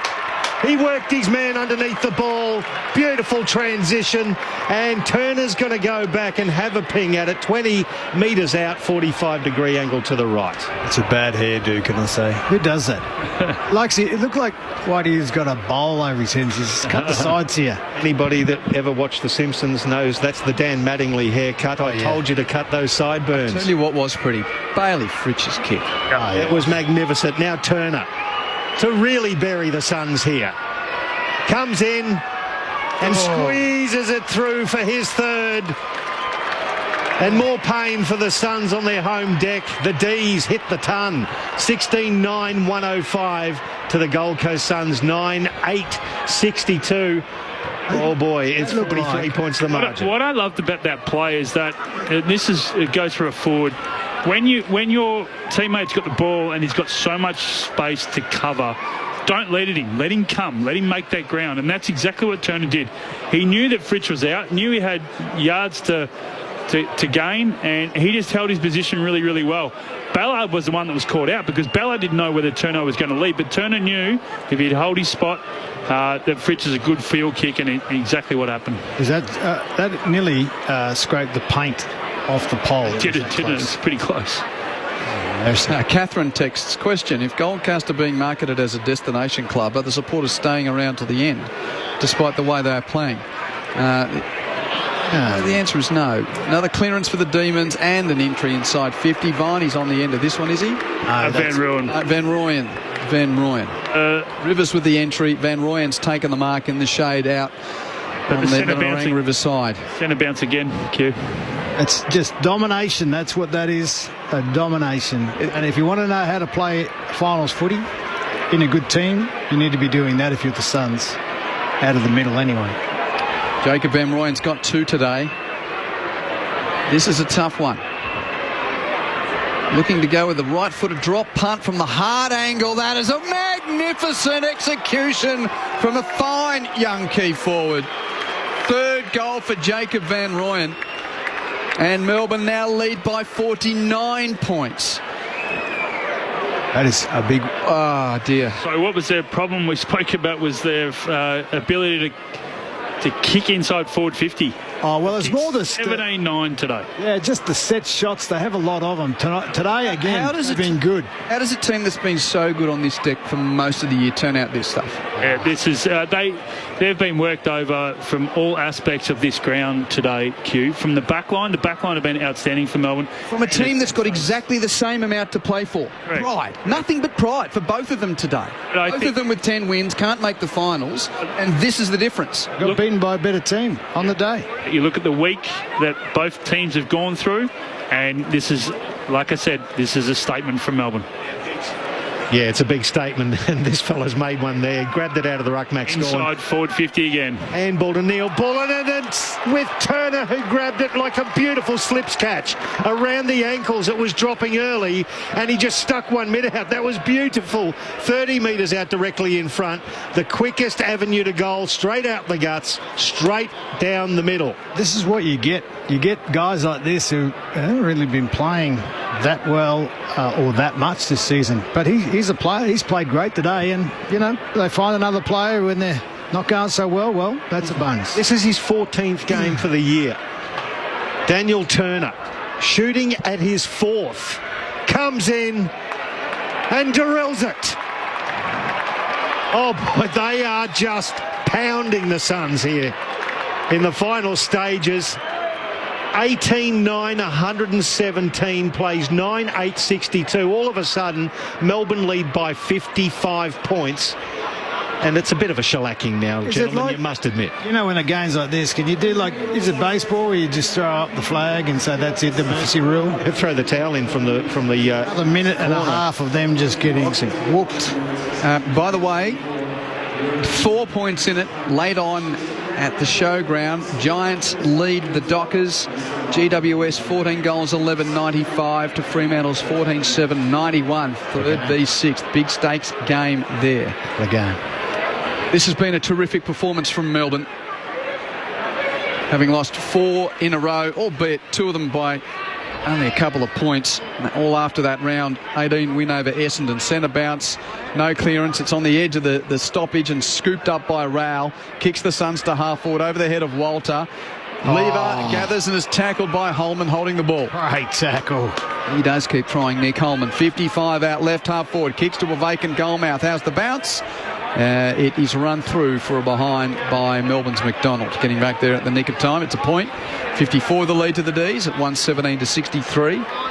What about that tackle? Oh, awesome. He actually just pinned one arm. The tackle was that good, and he couldn't even get rid of it.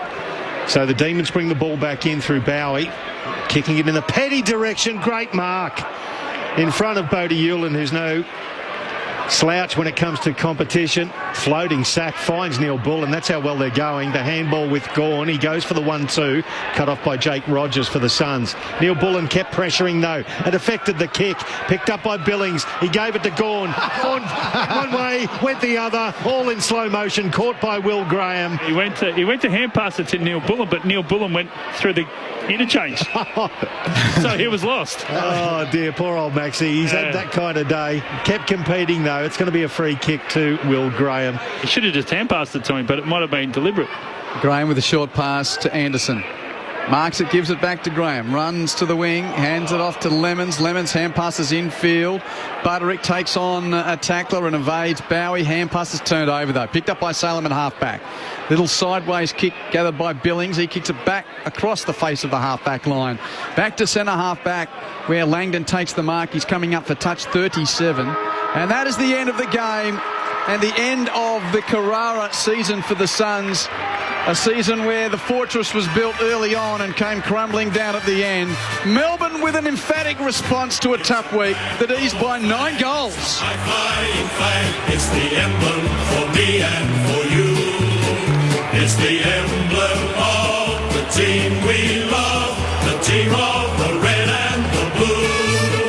Every heart beats true for the red and the blue, and we sing this song to you. Should old acquaintance be forgot, keep your eye on the red and the blue. Scores were locked at 3-2-20 apiece at quarter time. Melbourne led by a goal at half time, but after the main break, the D's exploded away. They kicked 3 goals to 1 in the third term, led by only 17 points at three-quarter time, but ran all over the top of the Suns in the last quarter, kicking 7 goals to 1. Melbourne 18-9, 117 over Gold Coast 9-9-63. It's a grand old flag, it's a high-flying flag, it's the emblem for me and for you. It's the emblem of the team we love, the team of the red and the blue. Every heart beats true for the red and the blue, and we sing this song to you. Should old acquaintance be forgot, keep your eye on the red and the blue. Jeff White, can you have first word after that performance from your Demons? And you can, a little bit of both. We know that you always bring the unbiased ABC eye, but in a big week for your club, there's a little red and blue tinge about this as well. This has meant something to your boys today, I think. Yeah, it certainly has. One word is statement. Definitely a statement. That was a team that had been questioned during the week. Even a little thing, that came out about Dan Houston was thinking about, there's only one destination was Melbourne. Now there's a question mark. Hang on. There was talk about Christian Petrarca. There's talk about Oliver. There's talk about Jack Finey. There you go. There's your performance right there. There's a statement from that side today. They pulled that jumper on today with so much pride. They're not going to play finals. They're away. And as you know, Akka, those games you win away are valuable. They're so valuable sometimes when you've got your backs to the wall or you've lost a game that you should have won. The thing is, and they came up here and just went, this is our game. And that's their 12th win in a row against the Suns. So that means they've got the wood on them. They're their bunnies. It doesn't matter where they play against them. They're too good. That said, what a year in some ways. There's lots of positives for the Suns. Melbourne, not so much. Obviously, there's a couple of close losses. And then you've got good players getting injured. It's just one of those years that didn't quite work out. But what a win. Yeah. We're on the hop to the MCG, so get your votes in the back of your mind.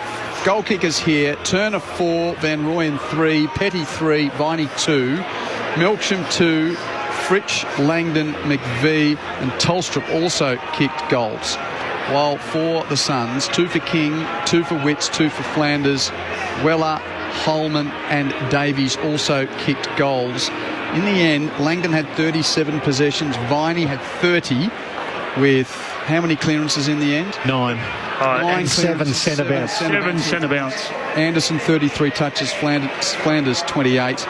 Votes please, boys. I'll do the votes. Yeah, I'm going to, I know I haven't got much time, but I'll go 1 vote Christian Salem. Thought from the outset his delivery and his ability to use the ball off the half-back was just a general. Love him down there. He's just such a quarterback. Uses the ball extremely well. 2 votes to Ed Langdon on the wing. What a performance. Didn't even come off like he always does. 100% game time. And 3 votes to Jack Viney. What a statement right there. No questions asked. I'll let my actions do the talking. I'll have 7 clearances out of the centre. 9 clearances altogether. And I'll take 7 out of the centre and I'll carry you boys. Most of you heading to the G for Collingwood and Brisbane. If you're going elsewhere, thanks for your company here at Carrara.